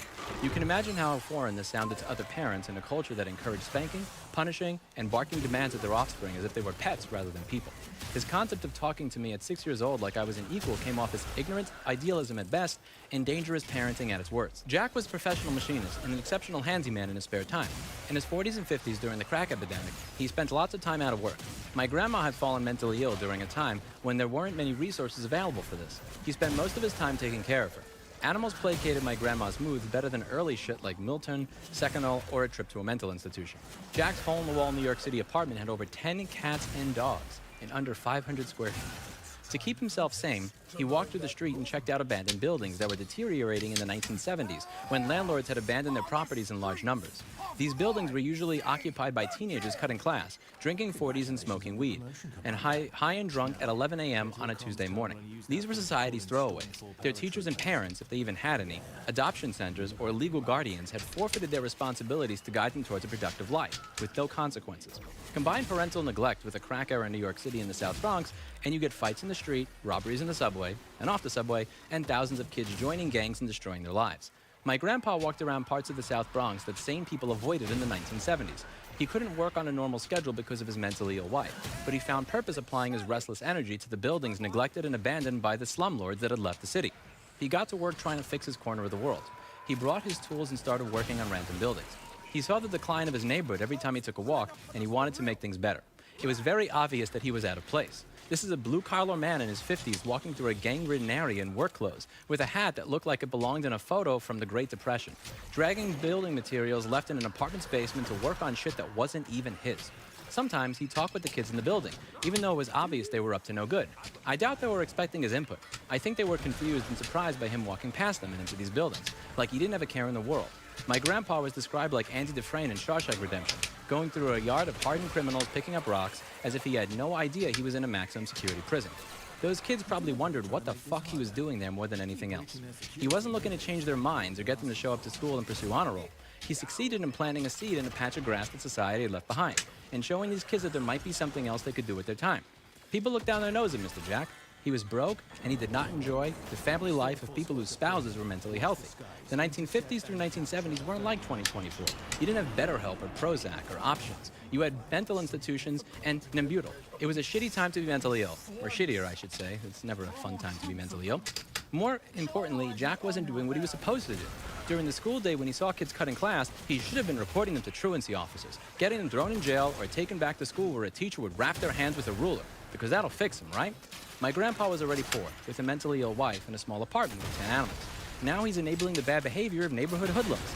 People thought he should be reporting them, at the very least pretending that he didn't see them like everyone else. He sure as shit isn't supposed to be talking to them while entering abandoned buildings he has no business being in.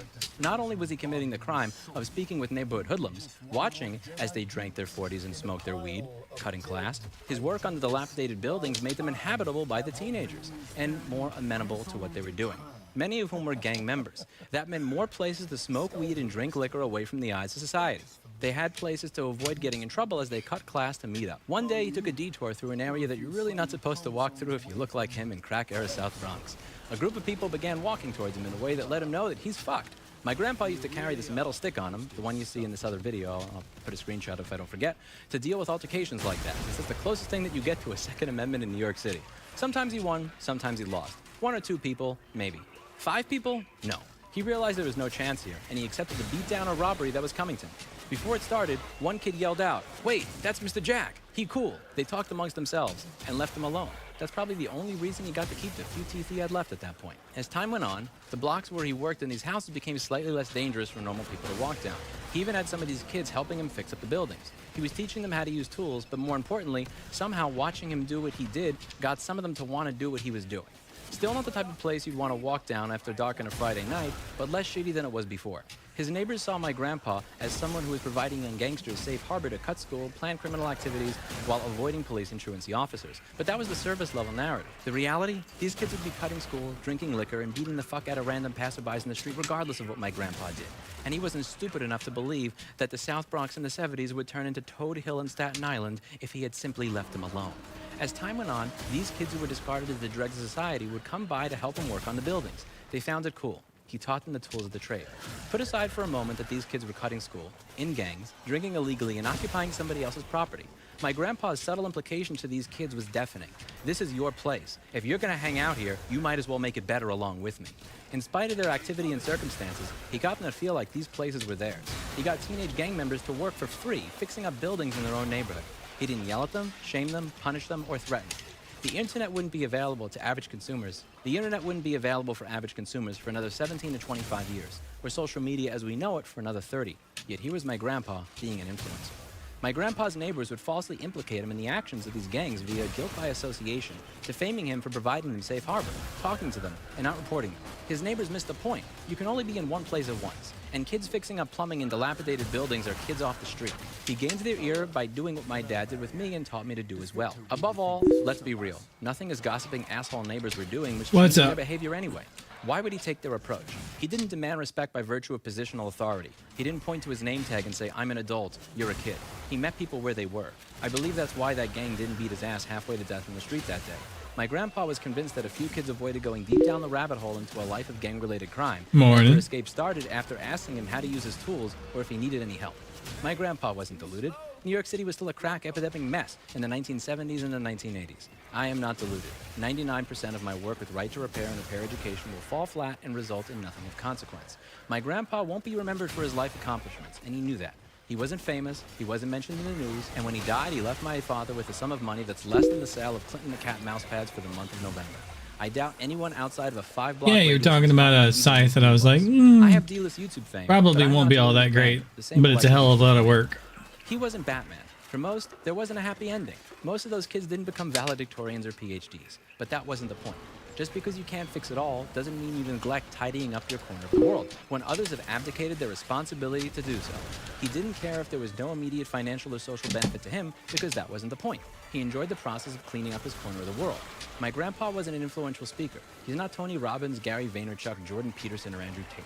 I guess those kids became open to listening to him because they weren't used to an adult talking to them or looking at them like they were human. He worked to clean up his corner of the world when At nobody least else it's would, good. and he got the least likely members of society to follow along. He died when I was very young.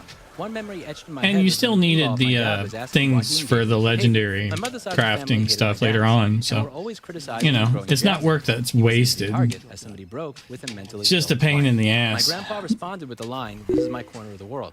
My grandpa responded with the line, "This is my corner of the world. There are many like it, but this one is mine." Until the day he died, he took pride in always cleaning up his corner of the world. We have a fucked up definition of what an influencer is in society. This word is a dirty word, and it shouldn't be. It is a word that needs to be taken back by people who believe in this definition of influencer rather than this other garbage. These people were not just shilling products that harmed you. They were shilling products that harmed them. They don't have control over their own lives. Why should you possibly give them any control over yours? Being an influencer is not about Ben Shapiro misleading you into how ExpressVPN hides your data from Facebook and evil big tech and allows you to take it all back when you're logging into Facebook as Andrew Smith at andrewsmith@gmail.com just because your IP changed once in a while. They still know who you are. Yeah. Being an influencer is not about getting somebody to click on a link to download a video game that is known to be addictive and encourage gambling in children.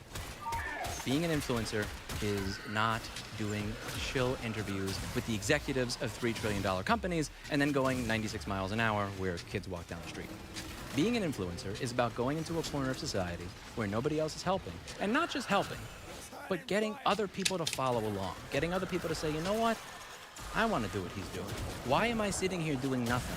This man is coming to this building that's not even his, and he's working on shit. He's working on the wall. He's putting a door back up. Sounds He's fixing the window fun. frame. He's fucking with the plumbing so that it doesn't leak in the kitchen all the time. So we actually have water so I can wash my hands when I'm spill a part of my beer on myself or whatever.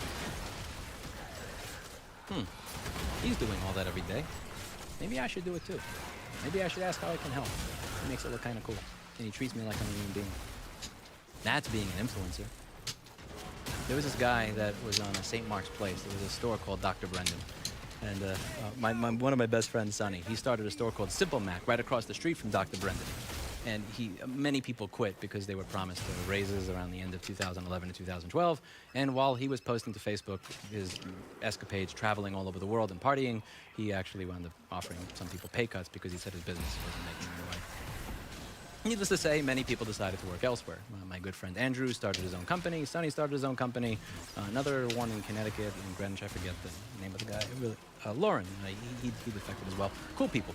But the point is, I'm never going to forget this one conversation that I had with him. He had asked me if I was open to Shottages closing for around $80,000. And we talked for about 20 or 30 minutes. We had some tea at this place. It was the Hookah Lounge. It was Hookah Lounge right next door to 186 First Avenue. He said something after I refused all the offers at the end that I'm never going to forget. You're not going to change the world through computer repair. Stop trying. What you didn't understand is that I'm not trying to change the world through computer repair. I'm not trying to change the world. I'm trying to clean up my small corner. In 2012 and 2013, nobody was showing you how to do component level board repair. Nobody was working to make it accessible. Was I the smartest person in the world? No. Do I know how to make videos of good production quality? No. Do I know how to speak into a camera well? No. That's 10 years later. I tried to anyway. Let me try and clean up my little corner of the world and make it look like fun. I'm not going to look at people and say, you need to repair. If you don't, you're ruining the climate. You're helping to create a less sustainable economy. How dare you? How dare you? Because that shit don't work. I want to take something, make it look like fun. I'm doing it. I'm going to make it fun. I'm going to show it to all of you. Maybe somebody else will want to pick up a soldering iron, try along with me. Maybe you'll share in my fun as well. And while you're sharing in my fun, maybe you'll be a little bit less of a miserable fuck. Maybe instead of sit there and think about how you want to kill yourself because your life sucks and you live with your parents and you lost your job and you're mentally ill, maybe for 30 minutes that day, you'll feel a little bit better when you work on something and you get it to turn on again.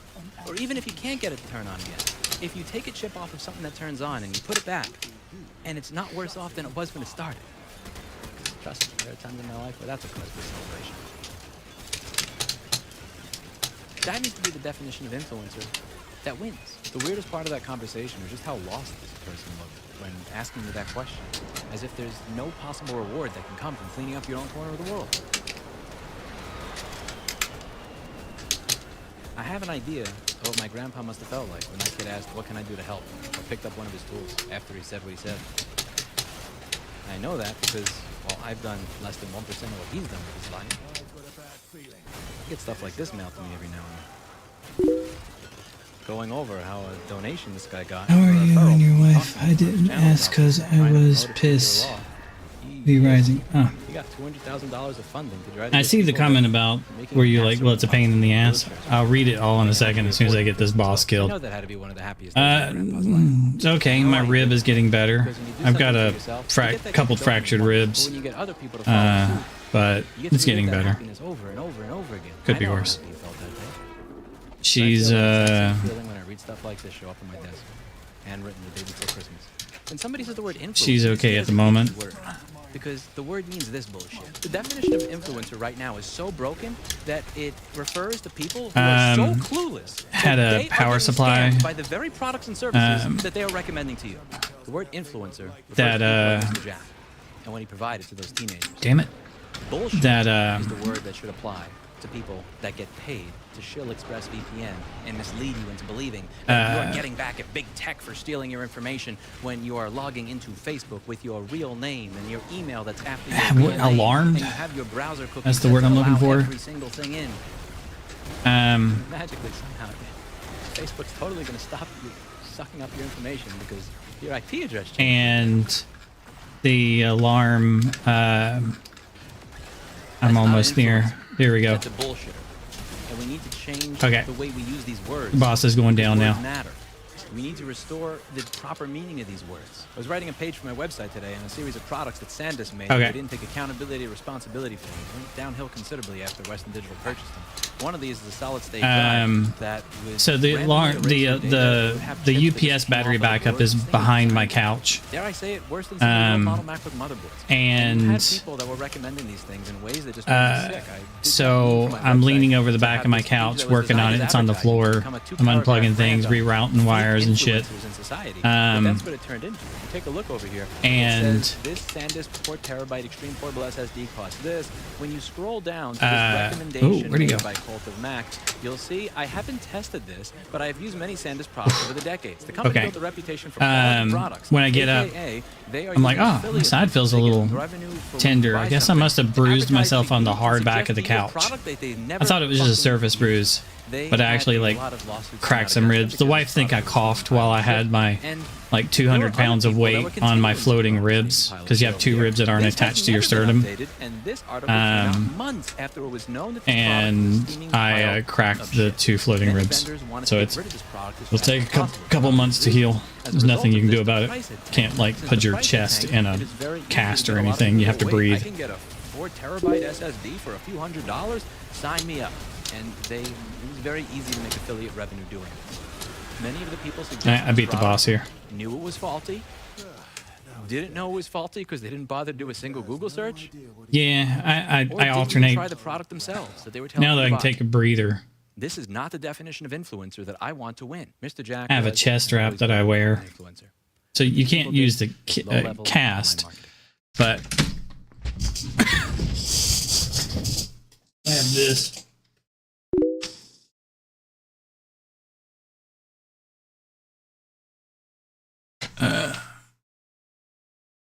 So it's a stretchy material, and it velcros. So I wrap this around my chest underneath my robe and all. Come on, here we go. But this goes around my chest, and it holds everything in. And then I slide an ice pack down underneath it on this side. It's a big ice pack, and it holds it there, and that lasts for a couple hours. And then there's a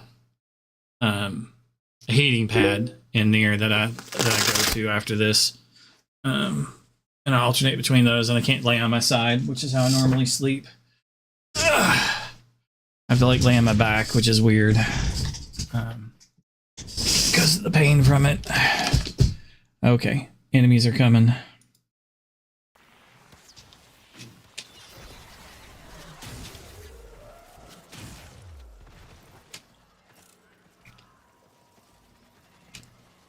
Coming from up there? Really? Weird.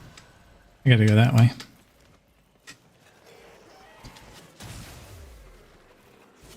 Your aunt broke her hip.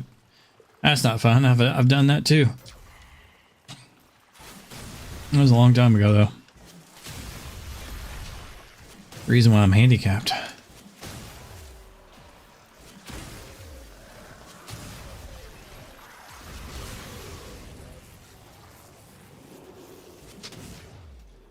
This was my last boss fight.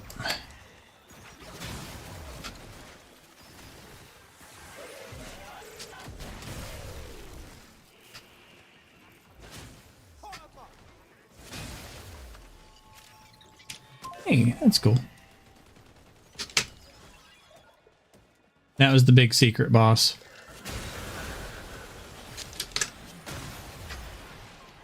I've probably got the best, easiest build to fight him out of anyone that I've heard of or seen. Other builds I've seen are kind of bad, kind of stupid.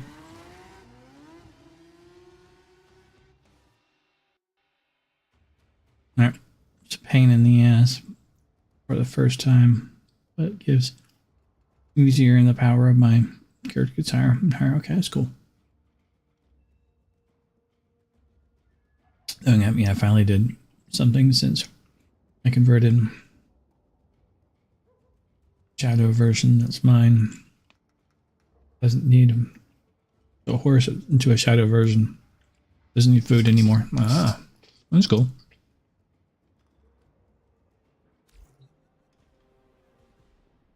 Okay, let's fast travel to the arsenal.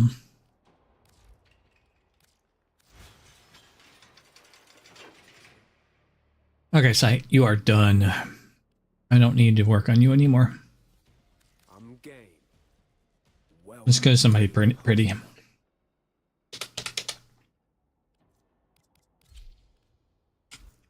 Let's go. I'll play him in a minute. I just didn't want her coming on to Sight. If it rains, I'm taking you up on the roof to dance in it. No arguments. Eleanor's rules. I'd much rather her like be all horny against herself.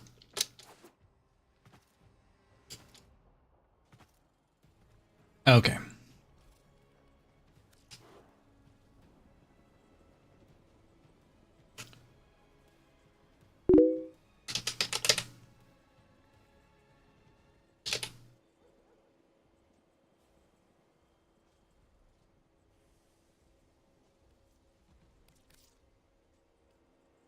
Oh wait.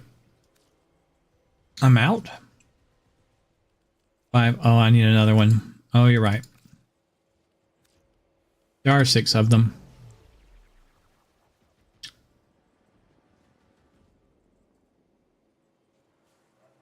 I'm gonna have to reorganize these.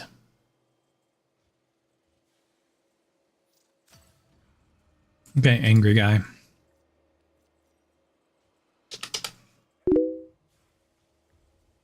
There he is. Quincy. Okay.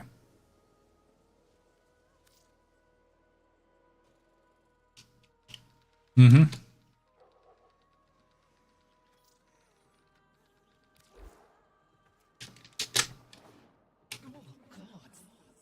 Sorry. Tech Rot's trying to summon me again. Okay. Morning. Evening. Whatever it is.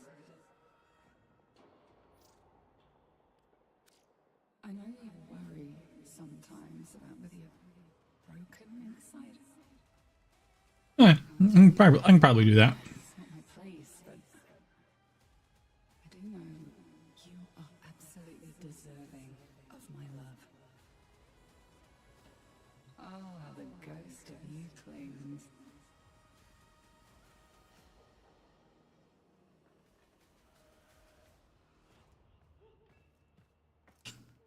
She's my girlfriend.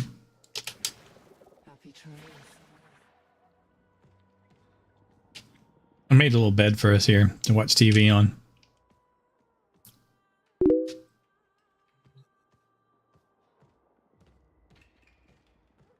Yep.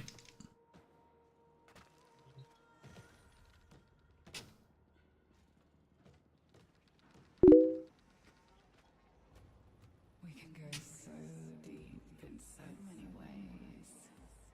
All you have to do is tell me what you want. That tongue, girl. Go deep with that tongue. Whichever way you want to. There's a whole world beyond Holbania's walls. I'll show you around if we ever get out of it. My drifter's taller than she is. I'm standing right next to her. You can tell. There's a force field that pushes you. Here's a way to tell. Look. See. Drifter's tall.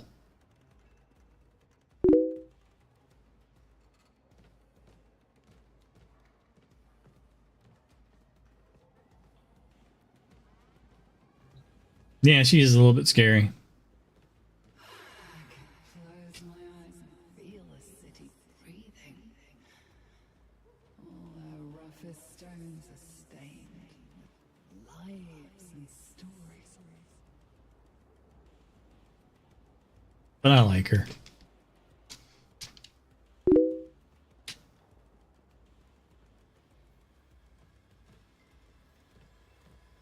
I mean, if you want to take the guys, you're more than welcome to.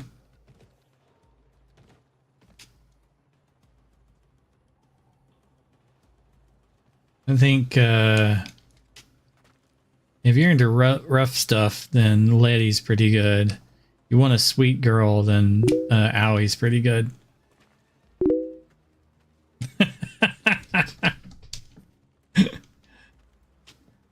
Yeah, if you want a sweet girl, she's the sweet one. If you want like rough sex, then you want that one. You want just a horny girl, then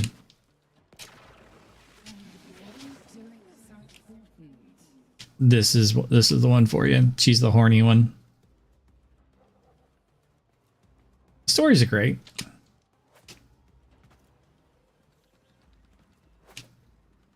Okay.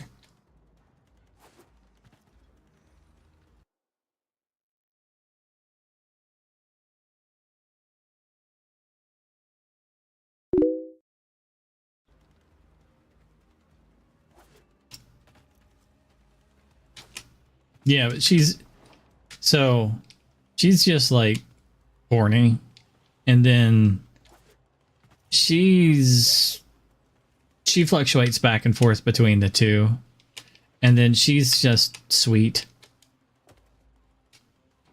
Owie's just sweet. Trinity likes it both ways.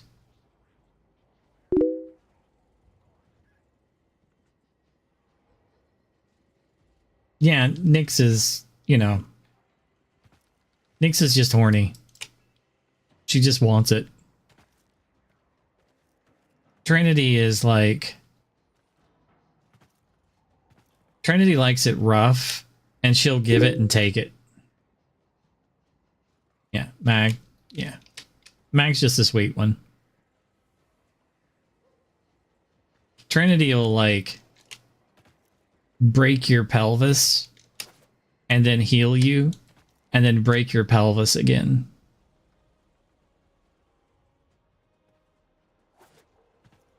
And then, like, ask you to whip her with chains and then heal herself and ask you to whip her more.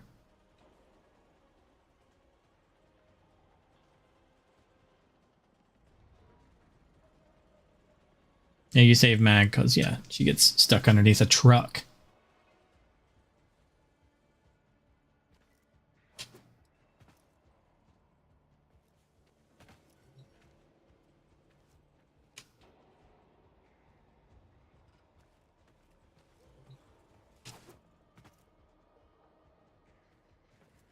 But yeah, that was my project for today, was to kill the boss with all of them solo and get their glyphs.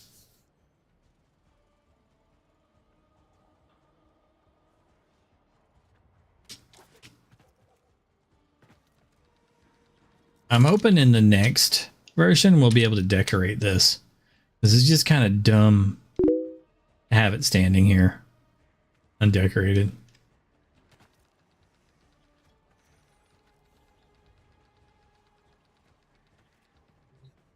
Yeah, you'd think. It's a little early for Bitcoin mining, though, 99. You need to wait another, like, 15 years.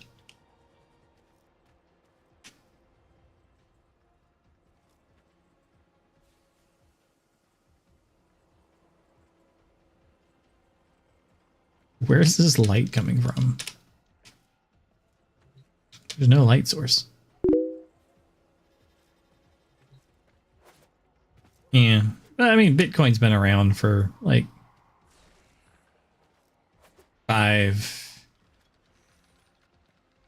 7 years-ish, I guess. I don't know. It's been around for a while.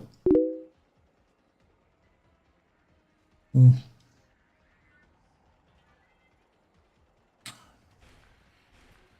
my Steel Path missions. Would you like me to steer your body around one day? Yes, I know it's not the same, but it would be fun. I get you in so much trouble. And she would get me in a lot of trouble.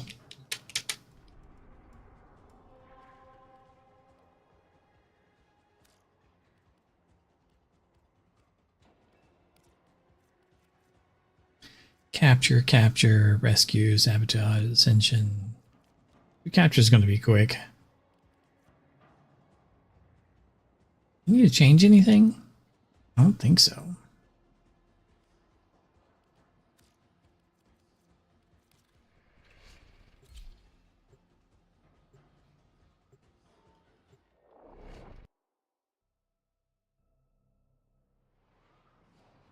I don't really need that video up on the since it's basically over. These are worthy foes. Underestimate them. 300 meters, huh? Be rolling for a while.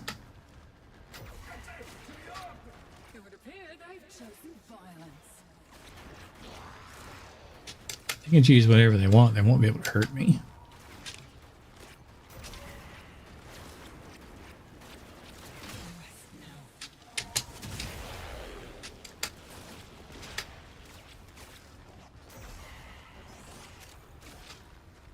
We cannot let our target know we're here. Track them down quickly. You found a target. Capture them quickly before they escape. Stay focused. There's a heavy unit approaching. Excellent work. We'll interrogate the captive back at base. Your part is done here, Tenno. We've got robots inbound.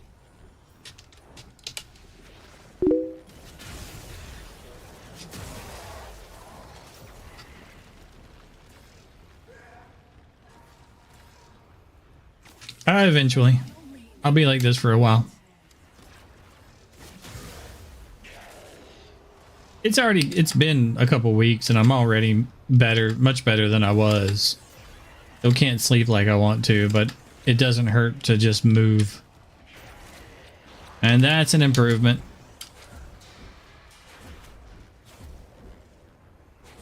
Any last requests, Tenno? Look out your tongue. Fine. Release the amalgam. You have a good one.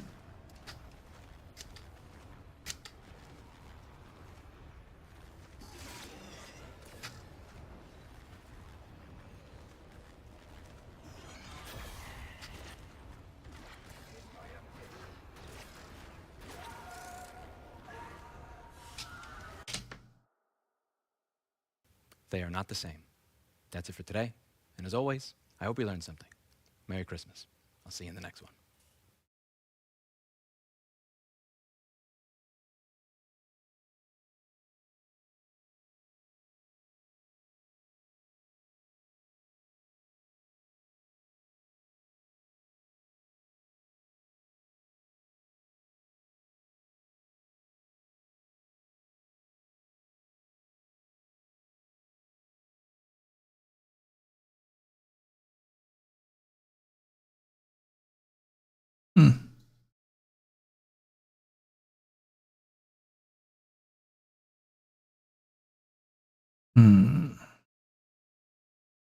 Yeah, it's an hour long.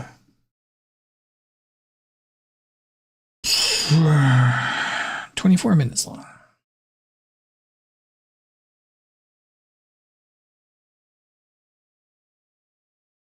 Alrighty, welcome back to the channel. Hope you're having a wonderful day. I think that, this has been recorded on Boxing Day, so December 26th. We're playing some AP Jarvan support. I wonder if this will be posted on the 26th of December, though. I'm actually unsure.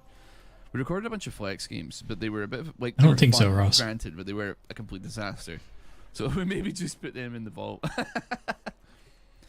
So anyway, hope you had a good one.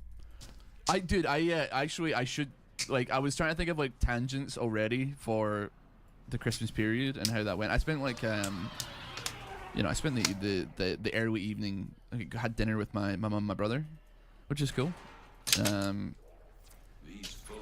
One thing that I feel is worth mentioning, and I don't know if it's necessarily like women from Glasgow, but certainly this particular woman from Glasgow, they're they're not subtle, but they're also somehow simultaneously passive aggressive, right? So I I'm gonna tell you what my mother bought me for Christmas, okay? And listen, I'm grateful for it. Don't get me wrong, right? Absolutely. However, I wonder if you can tell the kind of hints that she was trying to drop in regards to the presents that she got me. So she got me a rake, shears for cutting wood and stuff in the garden, as well as a hedge trimmer and just general garden tools, alongside 3 separate cookbooks. What do we think that the hints being dropped here happen to be? I don't know. Very Can you curious. fucking help I'm around sure the I'll house? get some use out of them as well, but she does love dropping a hint, that woman. I gotta give her credit on that one, man. She loves dropping a fucking hint. She loves dropping a hint. Anyway, sorry, you might be wondering why am I playing Jarvan, like support. It's actually like pretty simple. You need to landscape. You say that, but I don't know, man. Jarvan's E procs Aerie, and Aerie is like kind of distance based. It's been nerfed a lot. It used to be that you could proc Aerie like 7 or 8 times, but if I drop E here, it gives attack speed, all that jazz. But you can also see that like Aerie will travel back to me, it will shoot back to him, and like look at that. The range on it's pretty massive as well. You just get a lot of Aerie procs like over and over again. If I do C, I've already battered out 8 different Aerie procs, and I've used E twice, so it's not bad. It's not bad. It did get nerfed though. We're gonna be going AP as well, just to make sure that we're healing as much as we possibly can. The E, by the way, the scaling on it is 80%, so it's actually like not bad, which is funny. It's an 11% coda, and it's a bit of a short radius, like not a short radius, but it's not a massive AoE, so it can be awkward, but if you hit, you hit, and that's the way she goes.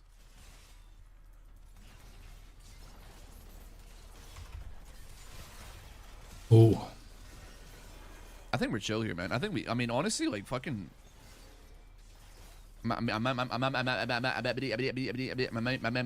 Sorry, am I making mistakes here? I got Ignite, man. I think we can kill probably once. Let Diana leave. Let Diana leave. Let Diana leave. And then I'm gonna go fucking raw hide mode.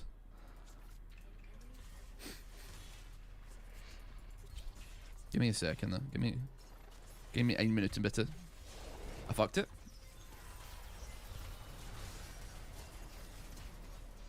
I already wore that bush, bitch. Nah, we got a pick. Nice. I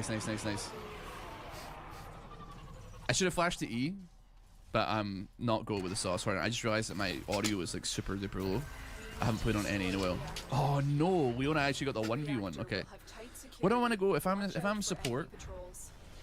I feel like this is because I get a massive attack. Well, eventually a massive attack speed, but I feel like Jhin is like the worst character ever possible to get. The worst character possibly ever to give an attack speed buff to. No, we could go like push release. Give me that first, and then send me that. You know what? Also, I'm support. Give me that as well. This goes with a dealer. That's fine. Yeah. That's fine. Could go Imperial. Yeah, I could go Imperial Mandate. Yeah. Let me see.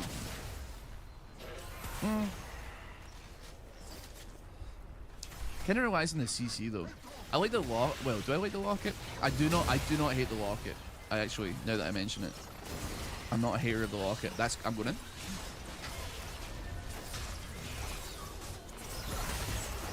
Huge news. Huge bloody news. Nice W time killer, matey. Very swag. Right, I'm gonna pop a ward down for you, but I think like maybe there's an opportunity for me to, I still got flash here, so like I'm looking to get down in 30 if possible.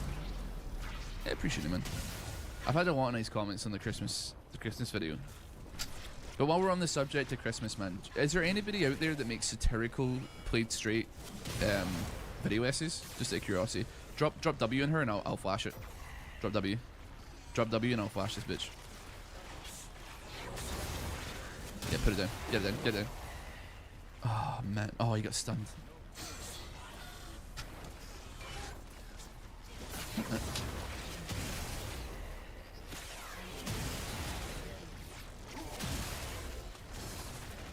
Hold on a minute. What's going on here? I feel like I'm seeing things I shouldn't be seeing. I'm seeing shit I shouldn't be seeing. I'm seeing forbidden knowledge right now. I mean, we need Echo, but we have priority, so we can 4v3 this. We can 4v3 this 100%. Wait for everybody. Wait for everybody. Slammer. Bosh. Bish bash bosh, there's your fucking dinner. We ball raw height on the track here. Oh, I did not mean to fucking kill her. Hold on. Oh fuck, no, sorry. I'm coming to help, I'm just trying to be me, man. You gotta take some shields, bud. That was a fucking disaster, man. That was a fucking disaster. That was a disaster. I did not want to take them. My passive isn't that good, but it does do like a little bit extra damage. I don't know. Playing like a good support should. That was catastrophic, by the way. You've got no idea. You know what? Based on that sauce, man, I wouldn't mind rocking. Actually, you know, hold on. We probably want to go boots. Actually, no, fucking hold on. Back me up. Back me the fuck up here. We're gonna go insane mode here. We're gonna go insane mode. Let me Fiendish Codex. Send me out. Going Symbiote Souls, man. Nobody's ever bought this shit in their life.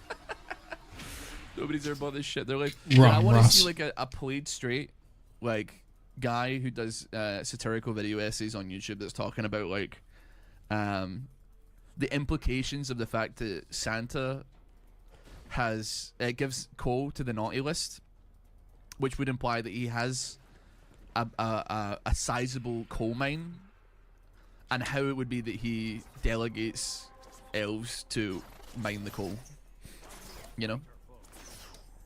Because that's kind of fucked up. That's a fucked up suggestion, frankly. If you think about it, man. I wouldn't think about it too hard, but you could think about it if you wanted to.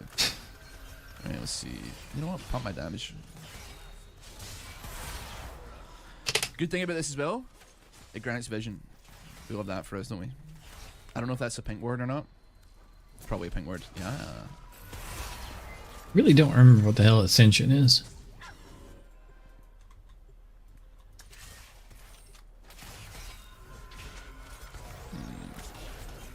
I gotta keep moving though, actually, with Symbiote Souls. Symbiotic. Do a little bit of poking maybe. Dude, we're zoning. AP Jarvan's support is zoning right now. He is zoning. Okay, I thought she'd backstep there. She actually just walked completely forward. That threw me off. That threw me off. We gotta leave though. We gotta leave. Run! You're chilling. You're not gonna get caught here. There's no shot. If they come near you, like, I disengage. Any new tattoos you're looking at getting? I am, but like I don't know what to get. One of my old bandmates is like an artist at a shop, and yeah, I've definitely considered it.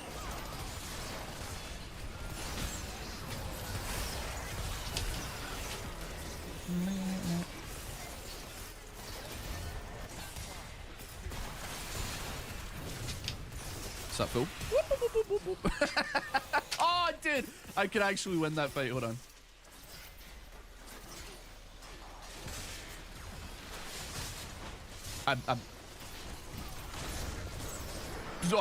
Thank you, God, for the level up, man. Thank you, God, for the level up, bro. Thank you. Thank you for the level up. I can't. Oh no, that could have been bad. That could have been real bad. That was. Oh man, that could have been a fucking disaster. Wait, why am I building this? What the fuck was I building before? Wait, I don't want Imperial Mandate. What am I talking about here? Give me, I want this.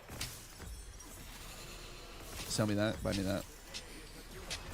Give me Sweeper. Give me one of them.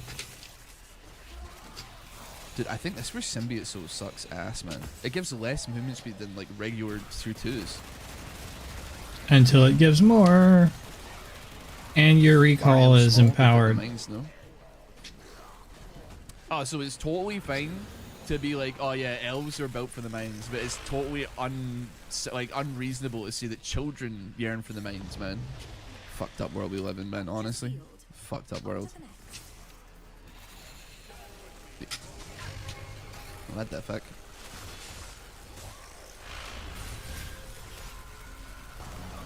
I mean, I'm gonna take it. You want to put another one down? See what happens?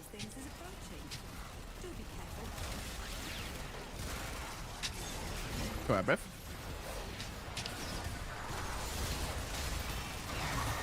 You and I are having a conversation. You know what? I'm gonna hold you here while my teammates like actually catch up.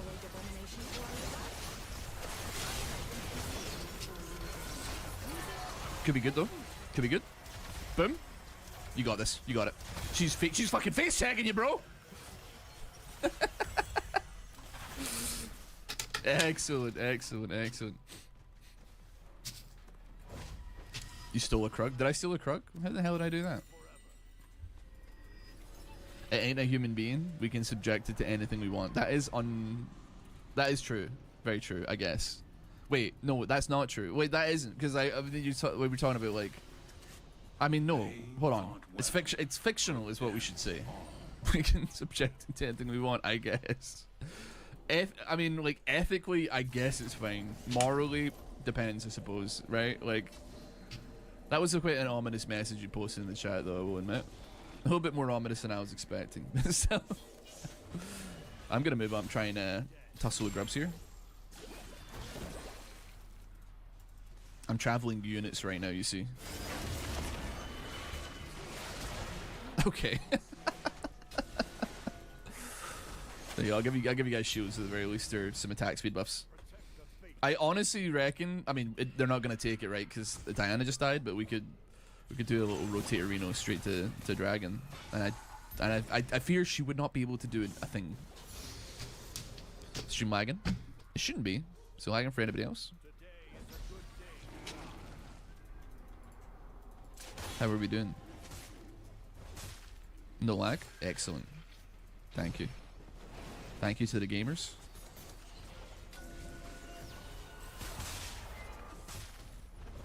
I'm playing a little bit of like a ruse here to let them think that I'm not going Dragon, but I am. I think I need teammates on this one. The moon. Fuck it. It's fine.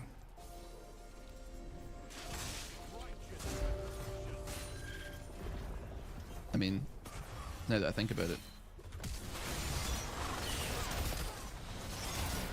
I'm in a spot of bother here, Governor. I was CC for so long there.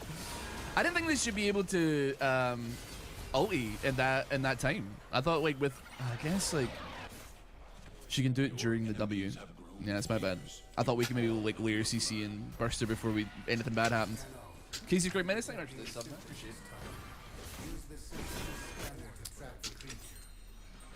Boop, boop, boop. Let me see here.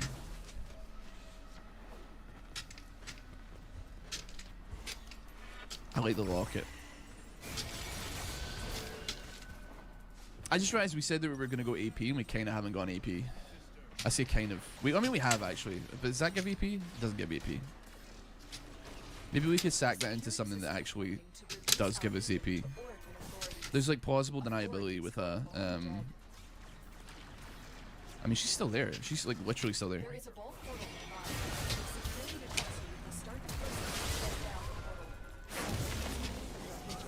I mean, if it works, it works. I get the assist as well because my E was proccing from fucking the next city over.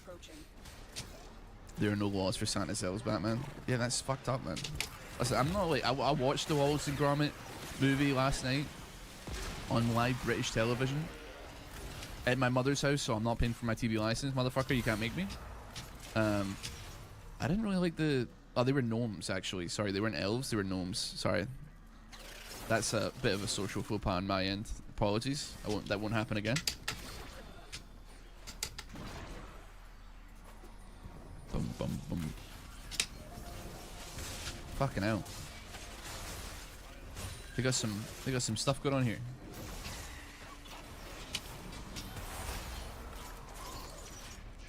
The E range is huge, man. I just know that, man, I can't believe it. Which Wallace and Gromit movie? Vengeance Most Foul. It's the one that's not out yet for the rest of the world. Britain got to watch it yesterday. It is out like January or something of for the rest of the world, for like on Netflix or whatever.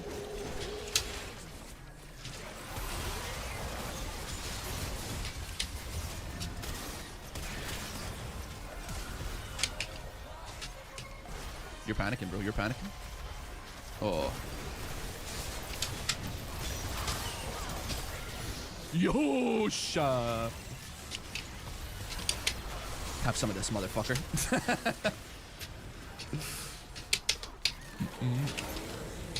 Australia getting fucked over. We made it, bro. We invented it. We invented clay. Okay? We invented Wallace and Gromit. And Feather McGraw. It was kind of like, I mean, it wasn't, I mean, I watched it, but I was like, yeah, okay. I went to the cinema to watch Wallace and Gromit when I was a teenager. Like, I honestly don't know what was going on in my life, frankly. I told my mum that, and she was like, why? I was like, you know what? I don't have a fucking good answer for you, unfortunately. Why did I go see Wallace and Gromit in cinemas? It fucking eludes me, frankly, but I did. So, we do what we must here. Oh, that was a Sell me, buy me. What if? Right, I don't know what to go here. Clown Fiesta.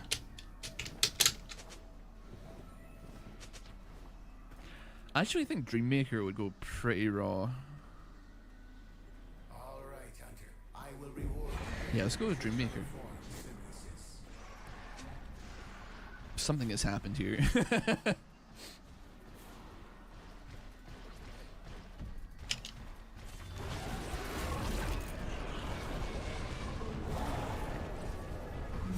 Well, we're going yards here. Oh, I got her. Stranger to this feeling, got no clue. I don't think we should. I don't think we should, because like right there, right there. But we do have things happening in the bot lane though, and that cannot be overstated. I think I probably might have actually been able to save there if my Aerie popped on. Would that have saved from an auto attack? I don't know. If Curse of the Were-Rabbit came out tomorrow, I would go see it in the cinema. That's like totally fair. You're valid for that, but like also, I don't know. I feel like you're not British, so it's like more of a novelty to you. Whereas for me, it's like, it's just another Tuesday, frankly. I prefer Aardman's other work, like Angry Kid.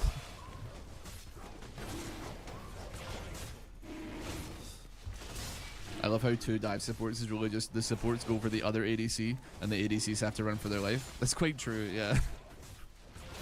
It's funny because like Leona isn't exactly a champion that like really does any fucking modicum of damage, but at the same time like the AD carry is still fighting for their fucking life like 90% of the time.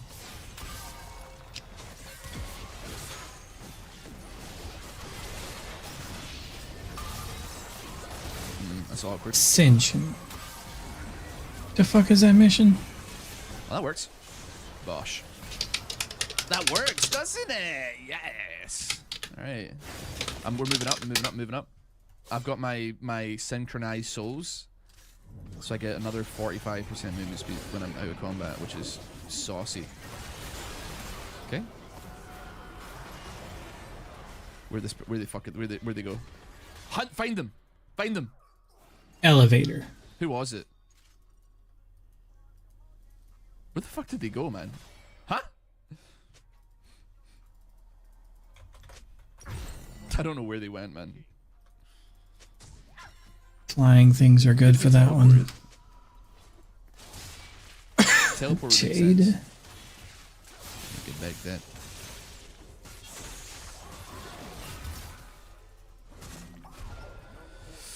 How much damage does do? 300. You got 1,000 damage. HP, sorry. 200. That's interesting. What do I want to go for this? Dead.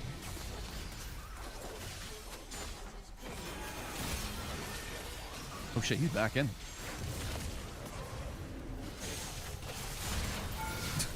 I'll ignite her as well. I think the ignite was gonna run out. Stop it! You can't get over walls, motherfucker! I'm getting out of here! I think I sold Time Killer out a little bit. But the needs of the many outweigh the needs of the few in the one. I'm sorry to say.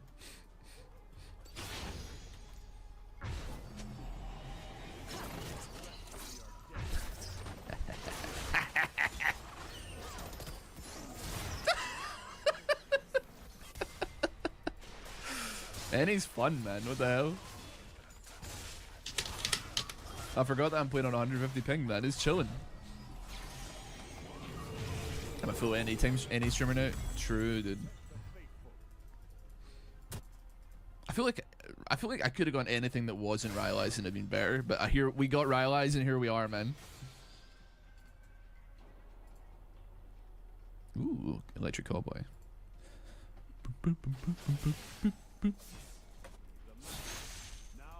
I mean, I didn't even look at my score. I'm 5-3-16. This is meat, man. This is schmeat. Oh fuck yeah. 0-5-0.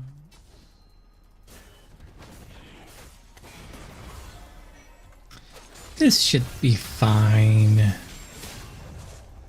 I couldn't give a monkeys, mate. I don't know why, but I just don't give a monkeys, mate. What can I say?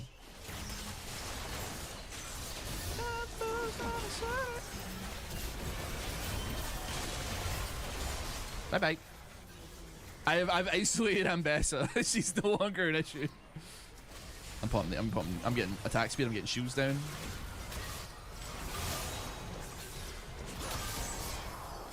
I don't think she has ulti up again. Dude, they're getting absolutely pounded, man. That's fine.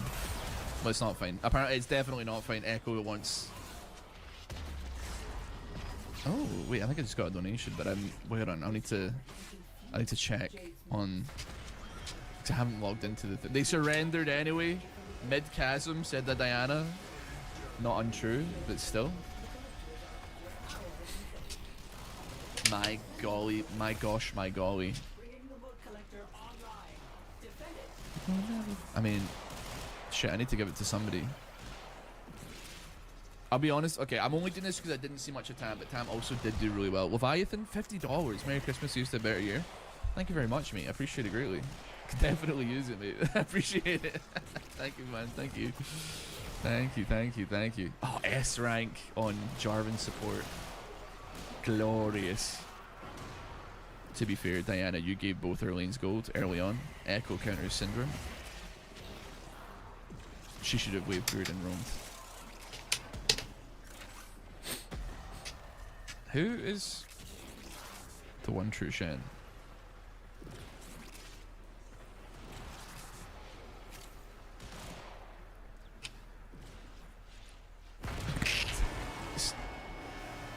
Annie's funny, man. Oh wait, you can't see it. You can't see it. Sorry, hold on 1 second. Bro, you play Tam. Just stop. Reflect your life choices. I just realized. Yeah.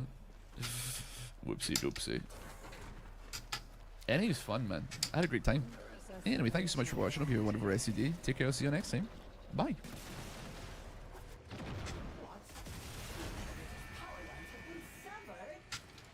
You'll have to supply power manually. Find out charges scattered about. You do not want to get this there. Some of the ionic charges seem to contain more juice than others. That should make powering the elevator faster. If you can find them.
I murdered some things.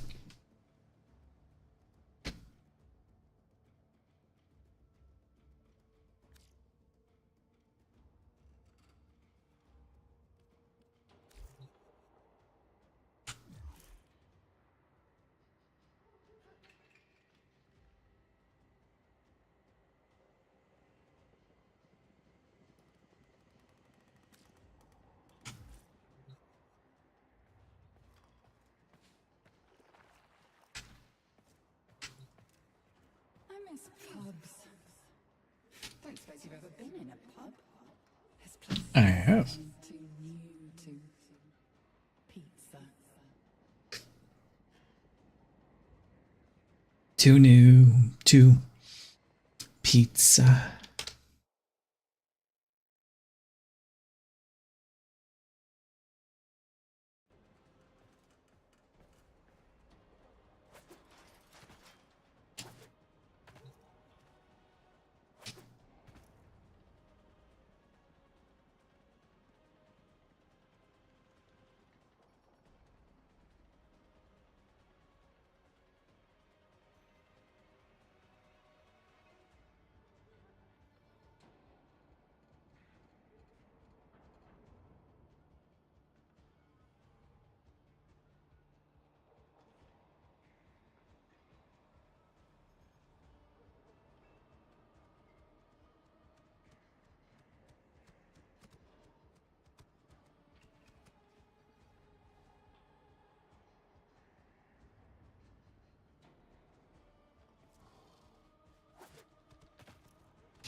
Close my eyes and feel the city breathing.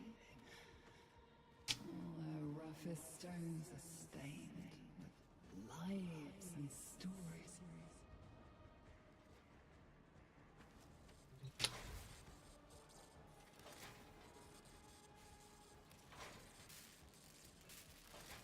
I think that's all the stuff I needed to get done.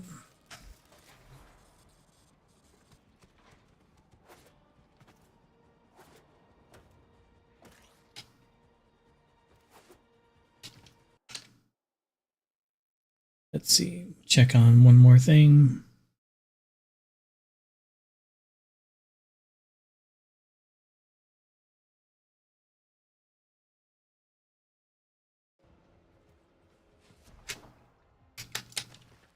There's in here. There's little sword holes in the floor.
Reset me hard, Daddy.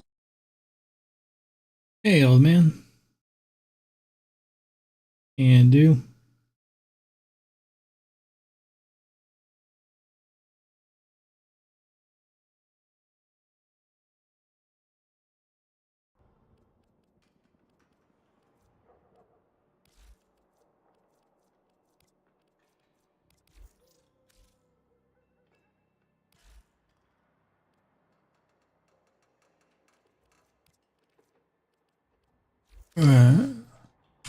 Oh. Can't do that there. That's right.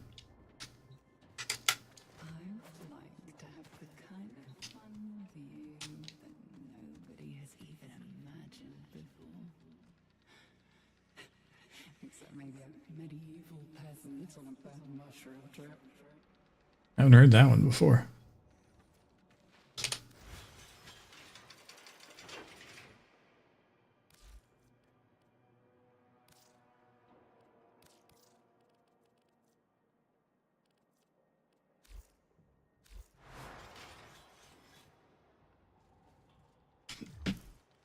Okay.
Okay, that's where I want to go.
Hmm.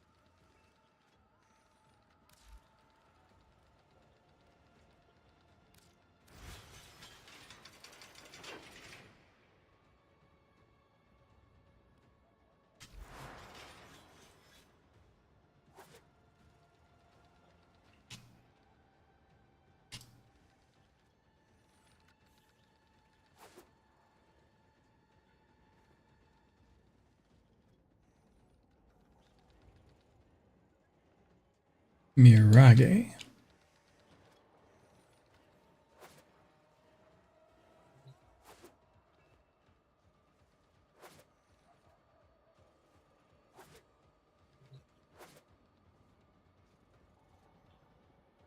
It should be easy enough.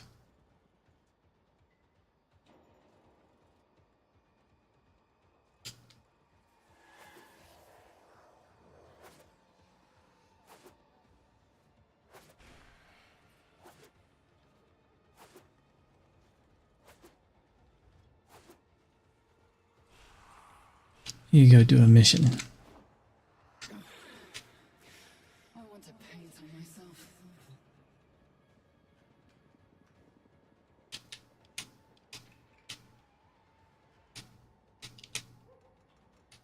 Hello.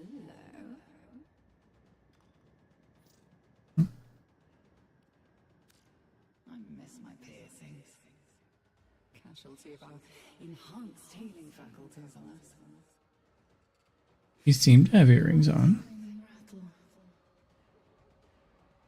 Not forever, okay?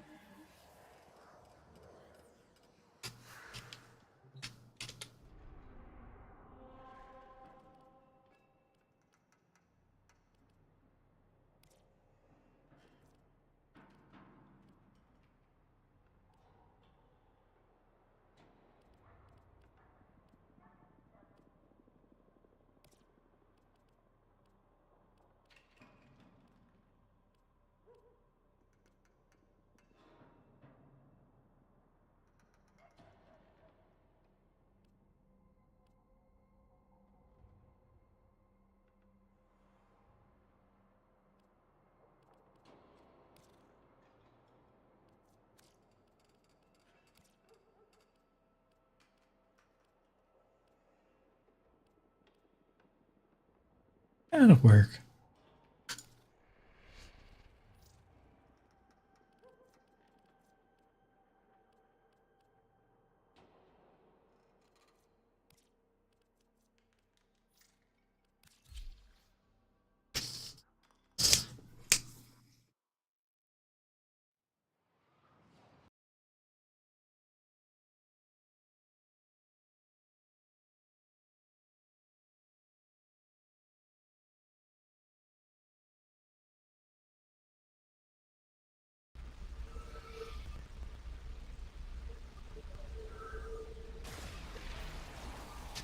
Weird.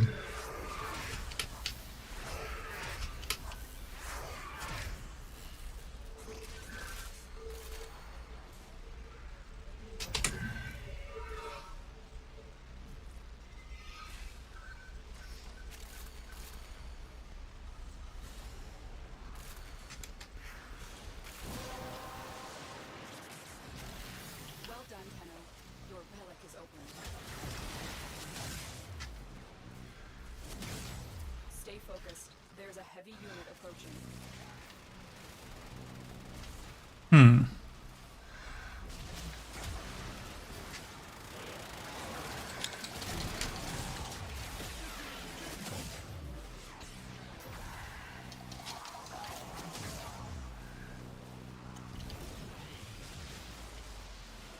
I mean, I can hear the keyboard, but I don't hear myself at least.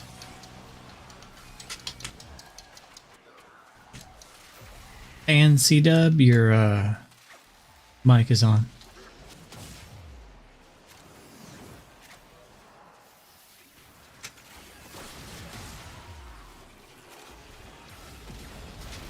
You have broken their ranks and they are on the run. Another successful mission. Find extraction.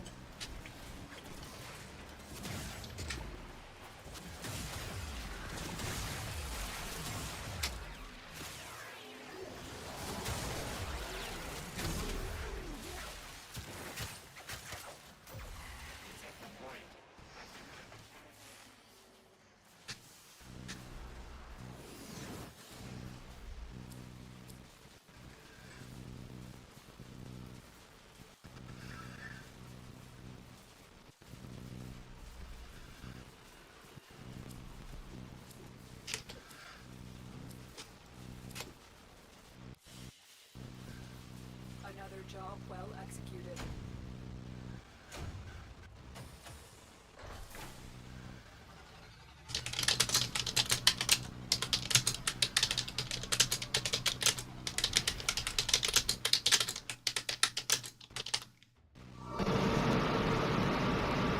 Ooh, that was loud.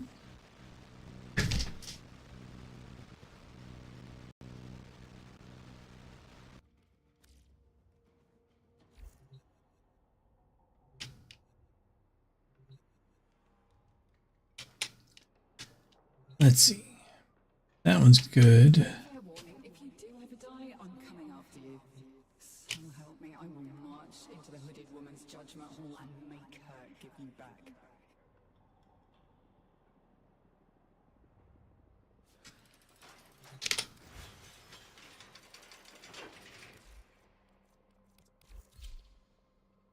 Okay.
biggest monster you ever took down.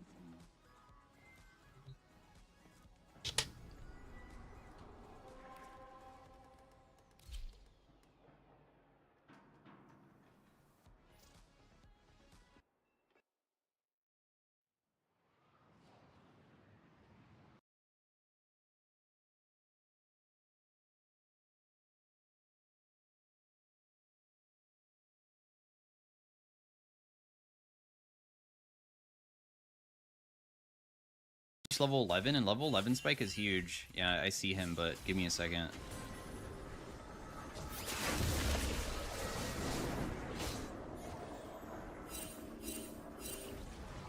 Yep, that's very OP against Master Yi, by the way.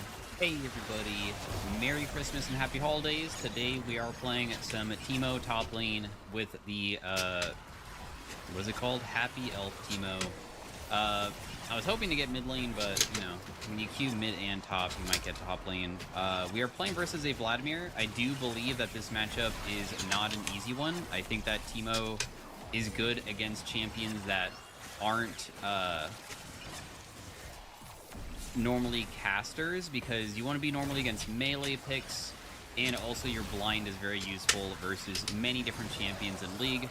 So the way that we're going to be able to beat him is very simple. We want to hopefully stealth like how I am, and be able to auto attack after I stealth, because it gives you bonus attack speed when you come out of it. So at least then I'm able to get way more auto attacks off in hopes of being able to like burst him a bit. So that will probably be the only way that I can ever do anything versus this guy.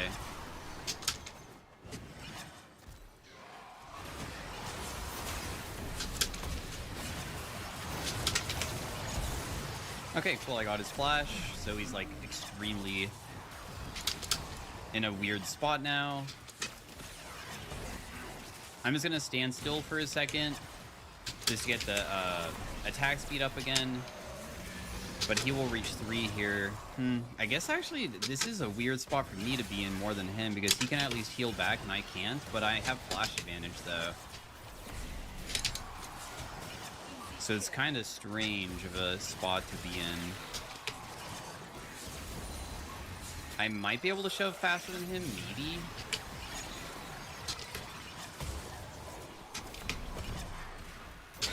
So I ran into the brush, because when you run into a brush, you can actually stealth anywhere as long as you're not in combat. So I was able to successfully walk away from him, because the only way he can cast his Q ability, it's a targeted ability, meaning he has to literally click me, and he couldn't, so...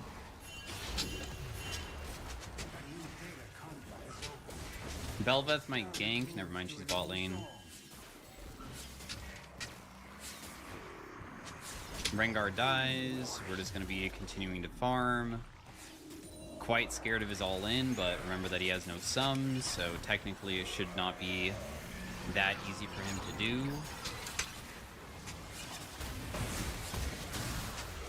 Not a bad trade. He's giving me Dark Harvest. He also has no Ignite, so he literally has no sums, while at least I have only Flash. Like, that makes it at least a little manageable. I know I just queued a minion on accident when I was trying to queue him, but I'm also trying to respect that even trying to queue him could be risky. I can't go for the cannon, it's too difficult. Rengar wants me to rotate to this, but I'm on the way.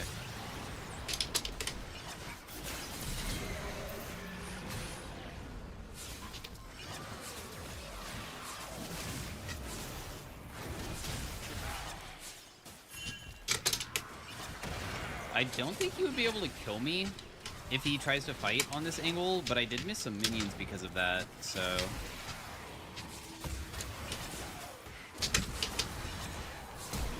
Wait, what? That last Aerie proc killed me? I was gonna get away from his pool, by the way. Man, I'm so sad. And it's all to help out my Rengar, so basically I'm the one who loses after all of that. Should I go anti-heal as a first item, or should I just, like, make it so I can deal damage with my shrooms? Maybe I should just never help the Rengar, bro. Maybe that was a mistake. Because I actually just ruined my own wave state just to help him. Damn, that is not good for me.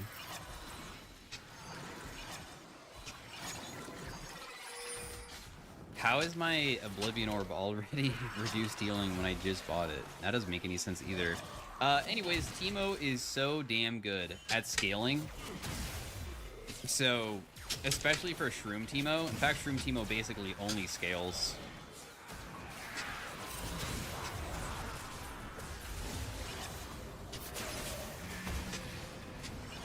So, it's still okay. You can see that also because I have that Grievous Wounds. I'm kind of destroying him right now. He might even just use his ultimate just to heal himself, potentially. Some people do that with Vlad. They'll just ulti to heal.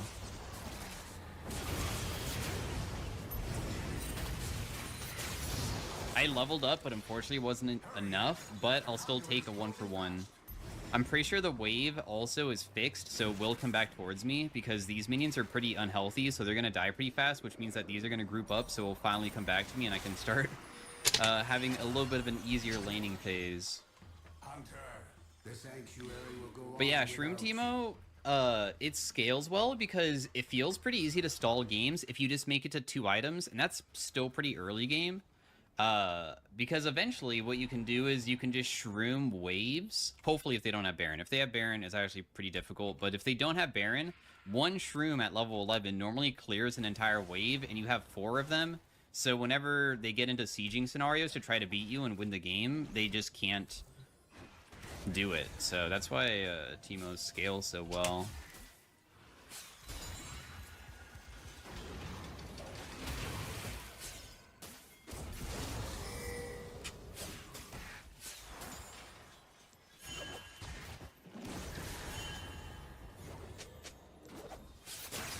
Oh, I actually messed this up bad. I'm just gonna take like a huge amount of damage, I guess. I don't die though or anything. He also stepped on a shroom, so yeah, he has to flash. Well, top lane is extremely low. I don't know if he actually dies here. Oh, nice. And I get an assist from that too. Well played, Rengar. Thank you for the assistance. Turns out in the end it was worthwhile helping you because you probably only got 6, maybe because of me helping you get that Scuttle Crab. That helps out a lot. So we're just going to be dropping our shrooms down like in the middle of the path, off the path of the minions, but still in a way that normally a lot of people will run into it.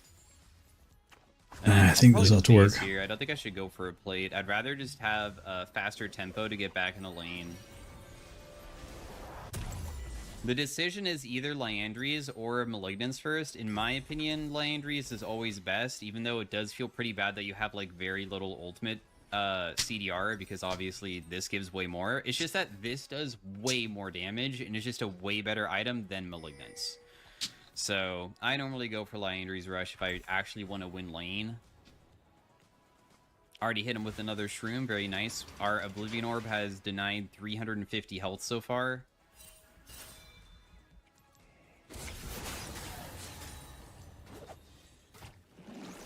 I don't think I can bonk this guy, but I'll try it. There's no way he can escape this. He's just screwed.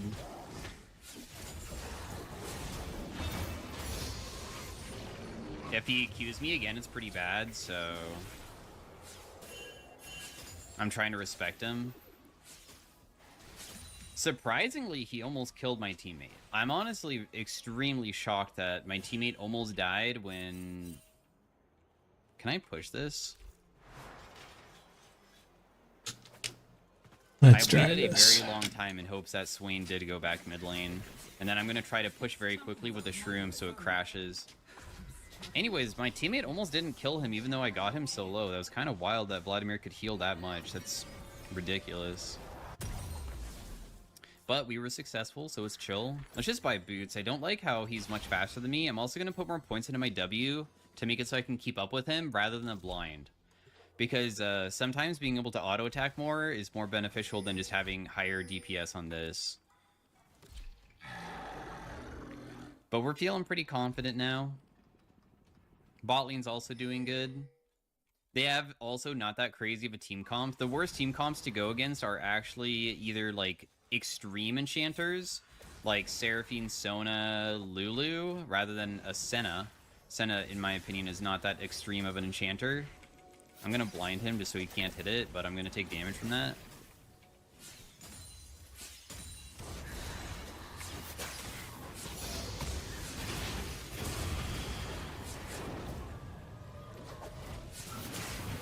And then I just kill him. Nice. I'm all-inning with Ignite, so it's pretty difficult for him to survive it, and then we just win. Barely, but we do.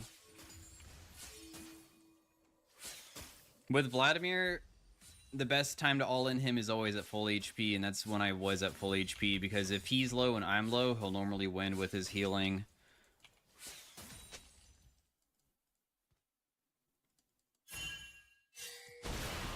I can put down a ward, but that's all I can do. I don't even know what he was trying to type there. Teemo run or something? I don't know. Maybe he was scared that I was going to die. I was completely fine though. All right. We have our damage over time item, but this is like very minor. It barely does anything.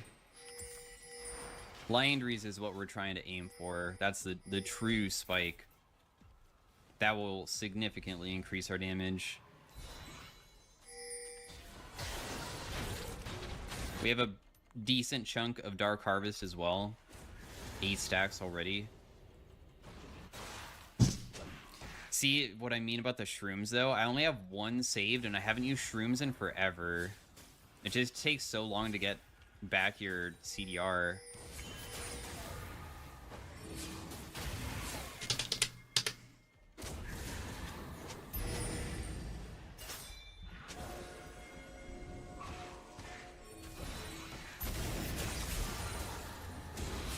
Oh my goodness, he ultied?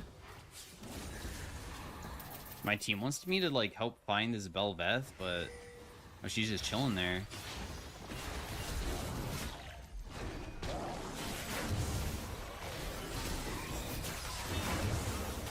I had to sidestep the Senna snare so I didn't get hit.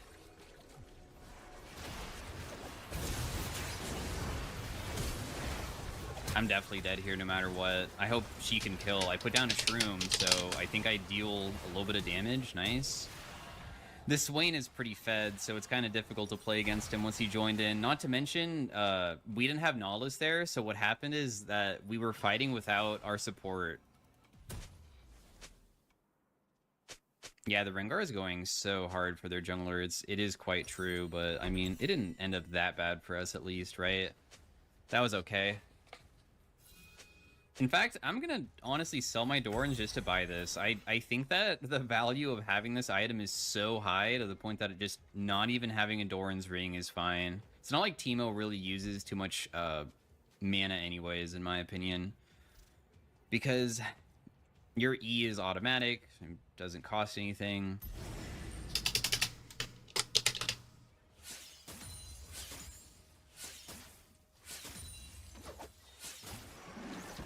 Probably shouldn't even push, honestly. I should have just left it here so I could have an easier time trying to fight him.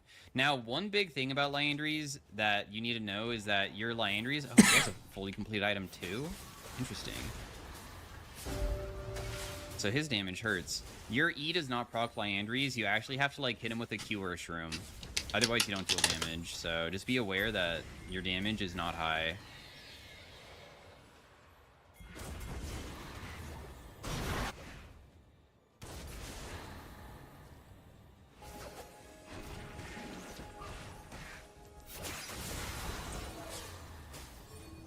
Big damage again. Got a Dark Harvest stack for myself. I'm almost level 11. Now I am, which means I can shroom from much further away as well. My team's just trying to dive him. I might even get an assist because it takes a while for... Let's put a shroom down right here. That's like the perfect spot. Just Q him. He'll die.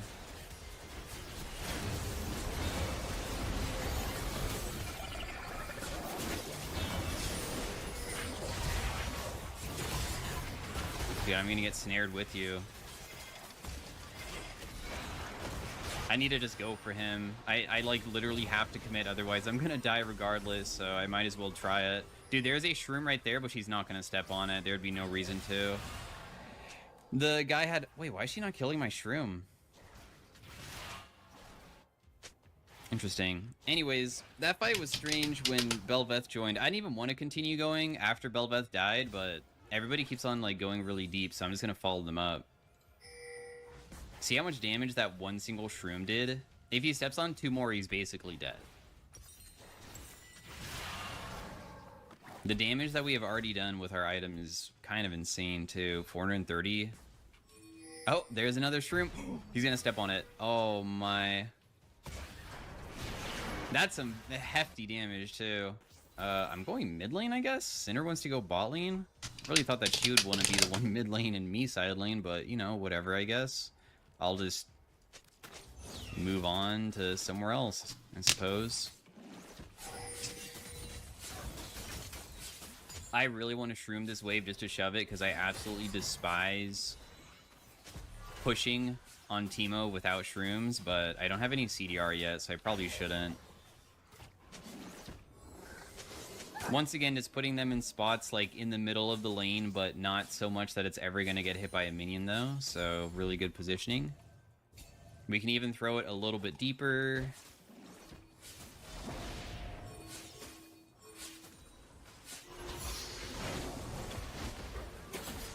Put down a shroom there. I don't think my team needs any help, so I'm just going to be putting down shrooms and going back to the wave. Because there's nothing really for me to do besides just shroom stuff up. Nice, that person's dead. Shroom over here, that person's dead too because I put that down earlier. Yup. We're shrooming it up. Put that back there. I'm not gonna follow it up. That is a Vladimir. He has pool and stuff. There's no reason to. Just a waste of time if we attempt it. Now, Senna does have sweeper and stuff, so she might try to clear something, but if she doesn't, there might be potential to actually stand still and try to kill. Because what you sometimes can do is that when they step up, they might step on a shroom and you can all in. In our case, it's not going to work at all, for sure. You would have to do it versus normally like an 80 carry. Or like somebody... You see how much damage we did, though? It's just a strategy, though. You put down a shroom, you stealth next to it, and you just wait patiently for them to rotate in. I'm just going to base here. I have a pretty big purchase anyways. She stepped on one shroom, took big damage. Blackfire torch damage normally is pretty non-existent, so that's why people don't build it. It just doesn't seem to be good on Teemo for some reason. You would think it would be, but the win rate whenever I looked it up previously was bad. I haven't looked it up recently, though. I don't know if things have changed since then. It just never felt like you did damage with it. Shrooming it up. We can put a shroom here, too. Got that guy. Teammate died, but that's fine. Is it fine? I think it is. I put down a shroom before I jumped away, too.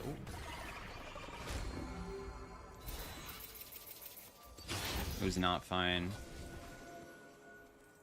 And Bel'Veth is going to try to do the camp. Oh, she stepped on a shroom, though.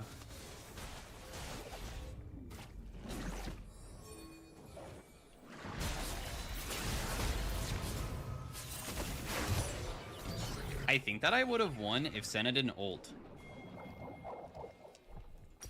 So, if you don't know, Teemo, the blind, I believe also works on many abilities that are technically, like, on-hit abilities, which means that they're kind of counted as an auto attack a little bit. Bel'Veth Q is considered that, so I believe it makes it so she can't use literally anything, including her E as well. I believe her E also is counted as auto attack, so I counter her entire kit. That's why she just stopped hitting me, because she knew that she couldn't do anything, and she was just hoping that she could, like, stop. Dude, it's so funny how easy it is to get a ton of assist on Shroom Teemo. Like, I literally am dead, and it doesn't matter. I just got an assist there again because she stepped on a Shroom before she died. But yeah, finally we have way more CDR, 17-second refresh rate. I can start spamming. I probably want to go top lane and just do it around Baron because the dragon should just be gone.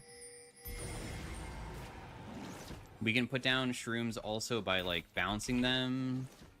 I like having one, like, over there. I am seen because they use some type of maybe Scuttle Crab or Scrying Orb, something. Put a ward down there. I try to always hold on to one Shroom just in case somebody suddenly engages on me, so I could try to use it to save myself. But we're pretty shroomed up now. Put one in there. We do not have bad ones at all. And they are going to walk into some of them for sure.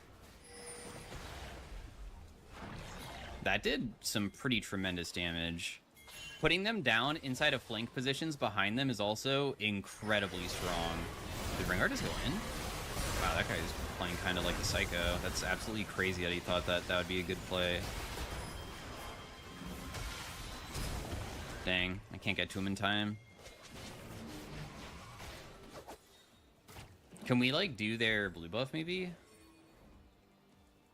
We're gonna try doing Baron without a jungler? Are we sure we want to be doing that?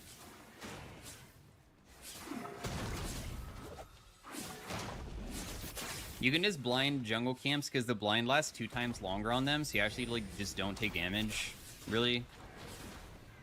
Even though I'm not even, like, the Nashor's Tooth Teemo either. And we have, like, deep shrooms and the shrooms around Barons. This is the best ideal scenario. Never put your shrooms in the same area because you want them to either get hit by them or sweep them, but when they sweep them, they can't get to your deeper ones. Dang, she's actually gonna die. I'm just gonna give it to Draven because obviously Draven might be able to cash out some bonus money and stuff. She just stepped on more shrooms. She took 600 damage there. We saw it. She's actually super low. Did she step on 2 and almost die? I think she did.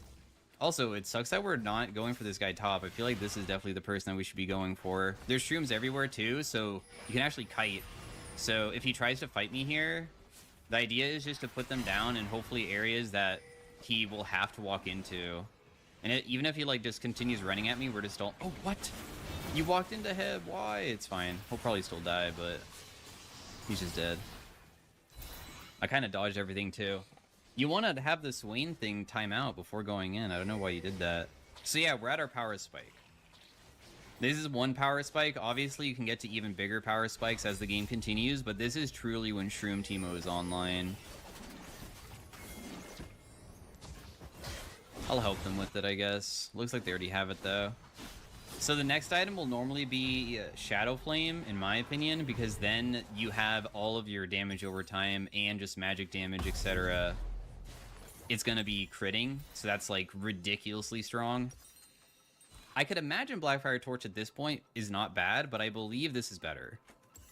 Flat Magic Pen is also pretty nice versus people who have no MR, which is basically their entire team. The only downside is now I have all those shrooms set up around Baron and we don't even need it anymore, so I have to start setting up everywhere else now.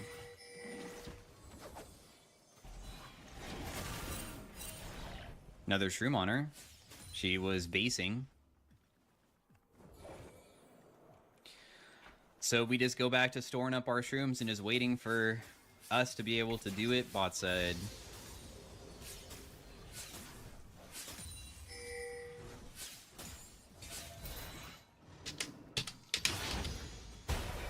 Nice kill mid lane, good job.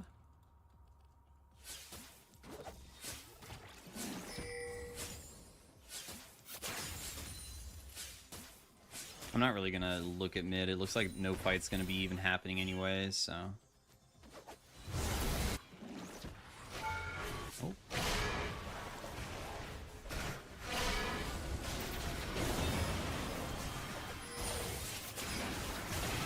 I shroomed him. Very nice. I got another Dark Harvest stack from Varus too, because apparently when I auto attacked him that one time, it procced it from Swain dying since it refreshes.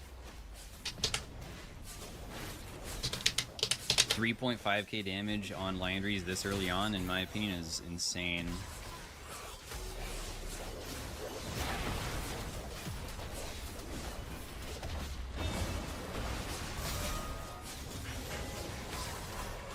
So yeah, that was Teemo. Hopefully you guys enjoyed it. I always enjoy playing Shroom Teemo because I feel like it's very unique. Not many champions play off of literally putting down traps and having people step into them, unlike a lot of other champions that are literally just brute force using your abilities to kill people normally without even...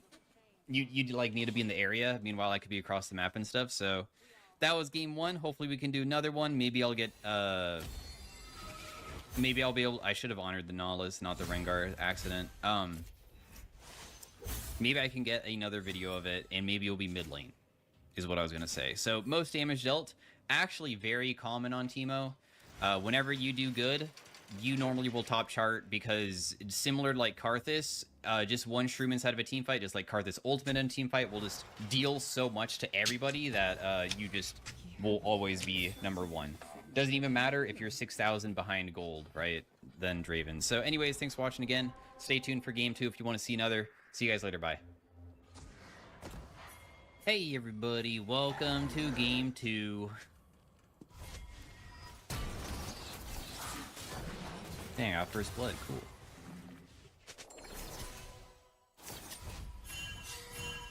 Game 2 of the Teemo. I'm gonna walk really far away. I don't trust resetting where Jarvan was, but maybe I should have, because I need to get back top lane fast. Yeah, I didn't get mid lane this game. I keep on getting top lane whenever I try to queue up for mid, so oh well, it's not really that big of a deal. We are playing versus, unfortunately, not really a standard top laner, and I feel like that always makes it harder. I feel like playing against Naafiri is more difficult, or if it's, I don't know if it's Azir as well. Okay, it's not Azir. Would be more challenging than like a traditional top laner, so we'll see how it goes. The plan is, of course, just getting to our Shroom spikes and stuff to be able to win. How Naafiri works is that she just tries to hit you with both Qs, and she can jump on you with her point and click ability to try to land those Qs, and it does pretty decent damage. And when she has her ultimate, all of her dogs come out, and those actually do a lot too. So her first Q missed, thankfully, so that helps out a little bit. I'll just kill her dogs, because getting those out is pretty damn good for us.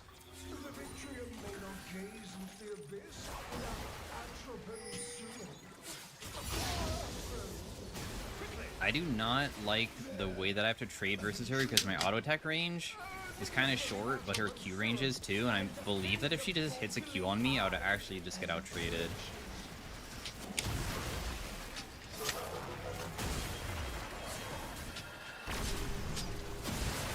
Her dog got one.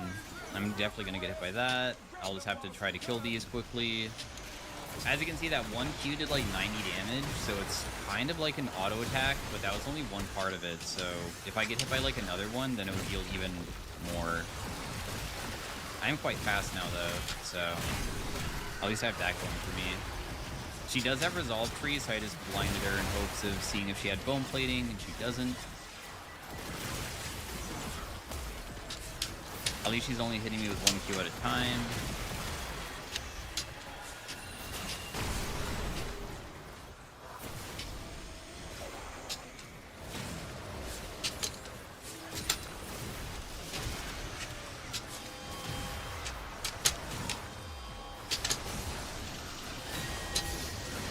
This is gonna hurt bad. So what I did is I just walked behind her and I hard juked down. What? What was that? Was that just like pure tilt or something? Like, that was so strange. She just randomly went back in after I crushed her in the first duel. I don't really understand why she did that, but okay, see you later. Thank you for the first kill. Yeah, there's a trick that even I fall for it as well. Like, if I'm playing Zoe or something and I have a really important ability, in this case, the important ability on Naafiri is the Q. You have to land those, otherwise you just don't deal damage. And for Zoe, it's her bubble. But what you can do is that if you sometimes walk behind somebody Rather than once you're in range to auto attack them, continue walking even further behind. So then you go down even further beyond where normally a person would auto attack you. So then when they throw out their abilities, they just straight up miss it. A lot of people do that to me whenever I'm playing Zoe, and I miss a lot versus people who do that. They just use their ability, or they walk so deep behind me, but don't even like, they were never going that aggressive in the first place. They're waiting for me to miss my abilities before committing, because if they commit immediately, then they're just playing straight into my hand, right? Because they're gonna get hit. So hopefully that makes sense.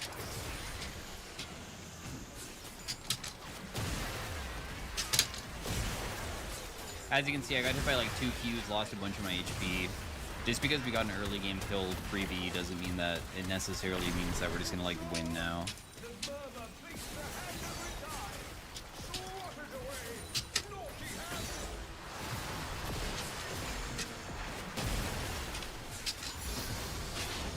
Let me just put a pink ward down. The chance of me getting ganked are pretty damn slim. It is a Master Yi. I mean, Master Yi kind of sucks at ganking Teemo. Because one trick you can also do is that if you ever run into a brush when you get ganked, you can actually completely deny... Dang, I'm actually going to take a first shot? Ow. Oh, her dogs clear my thingy. That's so annoying. You got me. Thankfully I can just walk away though. So I'll just have to sacrifice the wave. One bad fight equals I can't play because I'm too low. She would be able to kill me from this HP, so the best thing for me to do is just reset. It's really sad because my wave is like completely doomed, but it's better than dying, so it is what it is. My Shroom was pretty useless against her because if she ever lands her abilities on me, or rather just her Q, then that happens. Ooh, you're gonna step on a Shroom. I might even get some of those minions too. I even got a Dark Harvest stack as well. Alright, but now she's in the awkward position, so I don't know what her plan is here, but...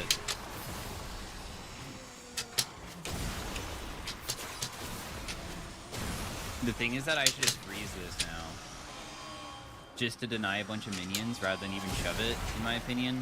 I think that she should just based instead of pushing like how she did. That was a mistake.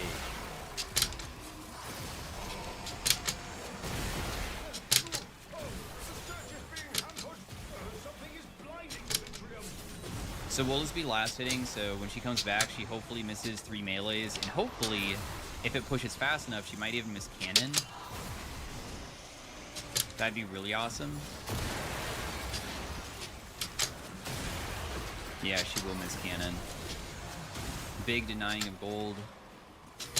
She stepped on a Shroom.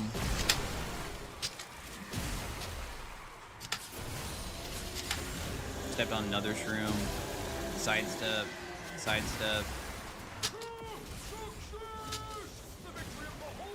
Put down another Shroom.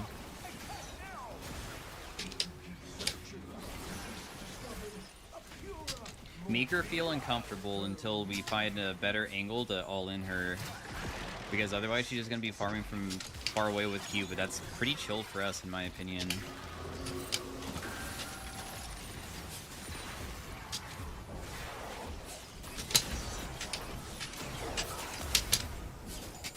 The 1 Q does a big chunk.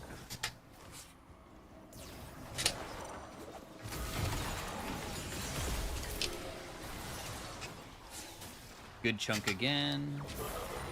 Let's just reshroom where she stepped on that.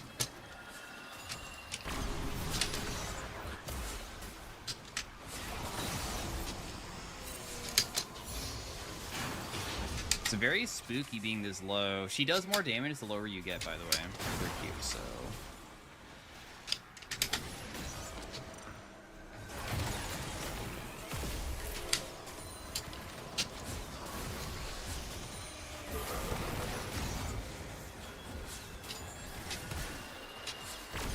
Might have stepped on a Shroom, but I still don't feel like my damage is really doing anything to her because of all of her potions and stuff.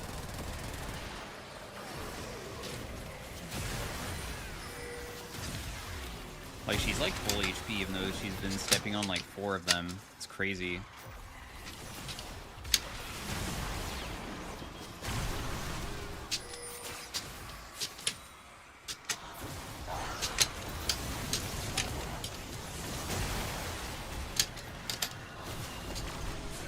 Alright, I mean, we got her low, but how her ultimate works is that she'll get a big shield when she all-ins me, so I'm wondering if I can even survive it.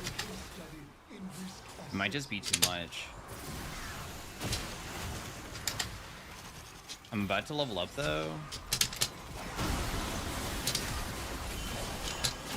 Yeah, the dogs kill me. That's so annoying. So I blinded her, even though she had no mana, and I... Damn, did I not blind her fast enough? I don't really know. She got 1 auto attack off?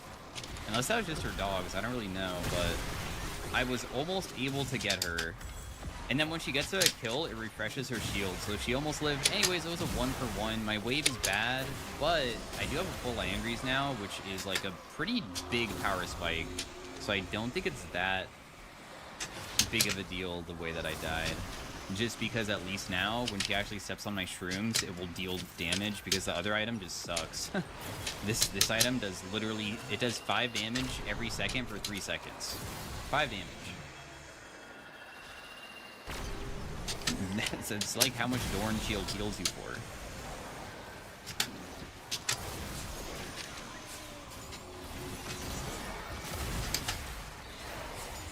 Very annoying.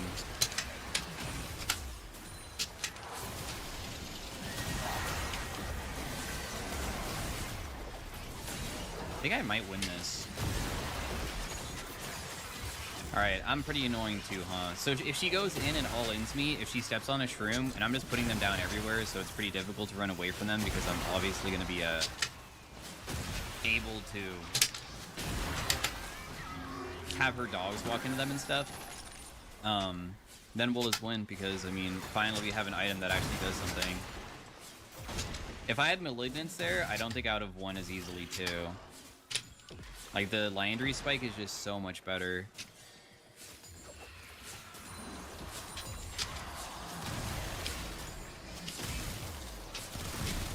I'm just gonna walk away. I wonder if Masty's gonna freeze or just take the wave. He's gonna take the wave. Is he gonna make it so I don't get that plate? Nope. Okay, I can still maybe come back and get it. We might have enough time. I'm gonna buy this just because we can afford it. He stepped on a shroom for a tiny bit of damage. Are they lane swapping? What is going on? So Nefiri went mid lane. Mashy is top.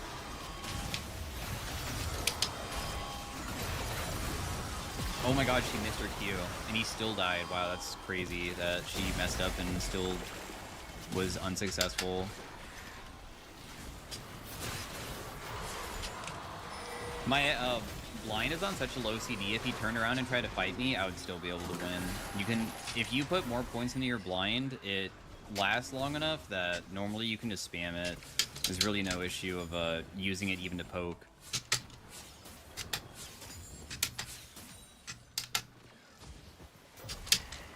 Should be able to get this plate, I think. I know Master Yi's strong and stuff, so... Okay, never mind. I should have probably just hit the plate and ignored him. I kind of messed it up just by hitting him instead of going for it.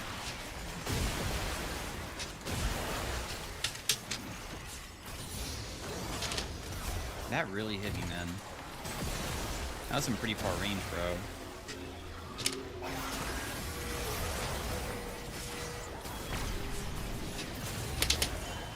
Why did she keep on all-inning me thinking she can win? I mean, it was kind of close, but I don't know. I feel like it'd be smarter to, like, maybe try to go for one more Q before doing that. I don't know. Maybe she's used to just all-inning people. I also just reached level 11, and level 11 spike is huge. Yeah, I see him, but give me a second.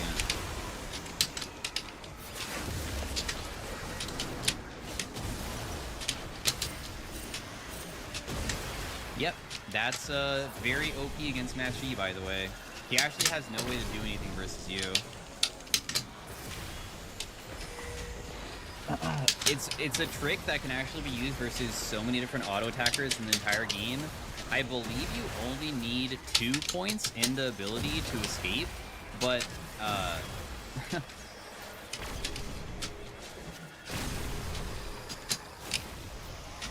let's see how long this takes. If Teemo stands still or is inside of a brush for 1.5 seconds, and blind lasts 2 seconds, but I feel like because it has a travel time, I don't know, sometimes it's kind of awkward with it. So I feel like you want at least 2 points in it to make it a bit easier, and I had 3, so it made it really easy. And then they just can't get you because they don't have a way to unstealth you once you're stealthed. And also, if they are maybe going to be able to kill you, because they're sticking around and you're low how I was, you can actually just wait for next blind and try to all in and kill them yourself sometimes. So that's why I probably backed away. A lot of Teemo montage reels have the plays of like standing still stealthing and then waiting for next blind and then unstealthing and fighting. My team just got crushed mid. That freaking sucks. I literally am just going back top after dying just to take their turret, but everybody just died. So we're just losing that. I don't really like grouping ever until I get to Malignant Spike because my shrooms are such a long cooldown that it feels very unreliable for me to even group up for Dragon and only have 1 or 2 shrooms available rather than have enough CDR that I can start spamming everywhere, you know? So I stealth myself so I can do this Gromp a bit easier. If I stand close enough to the mini wave, I still get EXP from these minions dying too.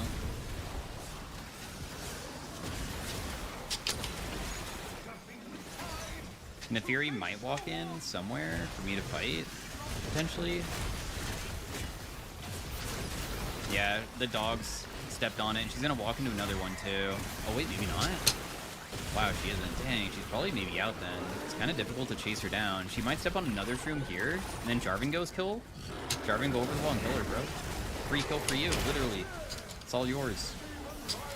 What? They're coming? That's crazy.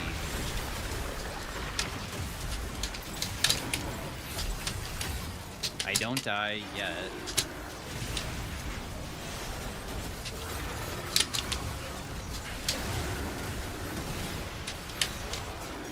She's gonna step on another shroom, so she's quite chunked again. No, die and get myself. I can't believe I lived. And also, that person got dark. Oh my goodness, bro, my shrooms are doing so much this game. Holy crap. She stepped on another one. Dude, I love Shroom Teemo. He's so funny. I still think that I love traps. And there's like no trap champs in League. Right? We have such a tiny amount. There's only like Teemo, maybe AP Shaco, but like I feel like that's kind of gimmicky. I mean, not that gimmicky is bad, so is Shroom Teemo. And AP Shaco is fun, but I just feel like I wish that there was more. Nidalee traps don't count because those like don't really deal that much. I know that there's that like playstyle where you could build her in a certain way to make them deal more if you're a jungler and stuff, but I still don't really believe it. Shroom Teemo and AP Shaco is really it. I don't think that that's gonna save you, but it did decent damage, I guess. I almost get a Dark Harvest stack. I should have rolled more often. So when he goes for this, I'm just gonna all in him because he's gonna step on this. I got his ultimate.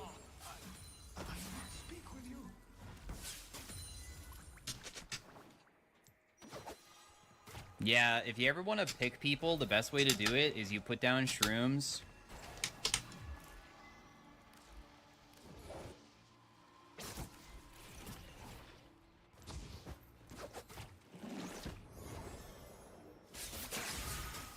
You're dead. You put down shrooms, and then you stealth next to wherever that shroom is, and then you just wait for them to walk into it, and if they do, then they normally get slowed and you can chase them out. Master Yi ultimate makes them immune to slow, so obviously that's a little bit different, but that's a strategy that can be done on any type of Teemo. I know that on-hit Teemo, of course, is like very strong and used more often than Shroom Teemo, I think, but Shroom Teemo can do the same thing. He still deals plenty of damage.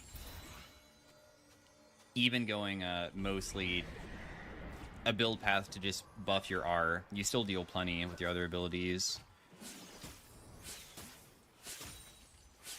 Yeah, and we just want to stay away from everybody. This is the best way to play it, normally.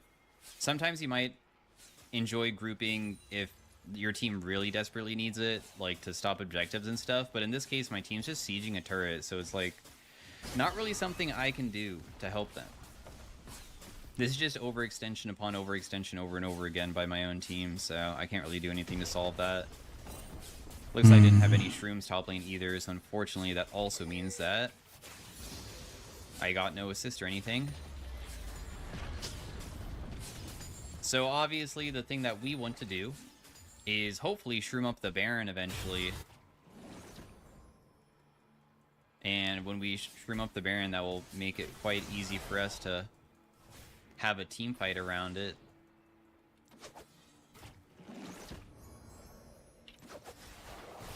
So we're just gonna stealth here and see if Naafiri keeps going.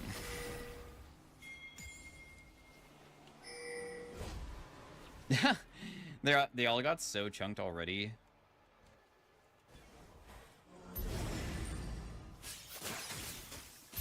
I'll just do this in the meantime. I'm gonna miss cannon though. Oh well. At least this is also denying gold from the opponent, so. Redo the shards. I think it would work.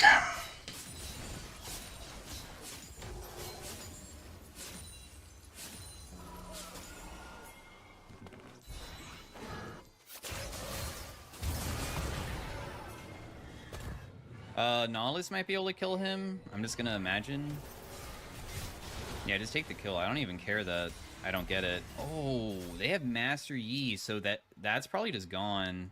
Master Yi takes Baron in like 2 seconds because he has true damage, which is OP. But I have all my shrooms up.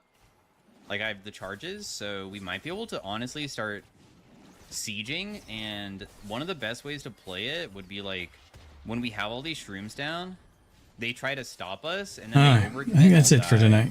I'll work on the other one next time.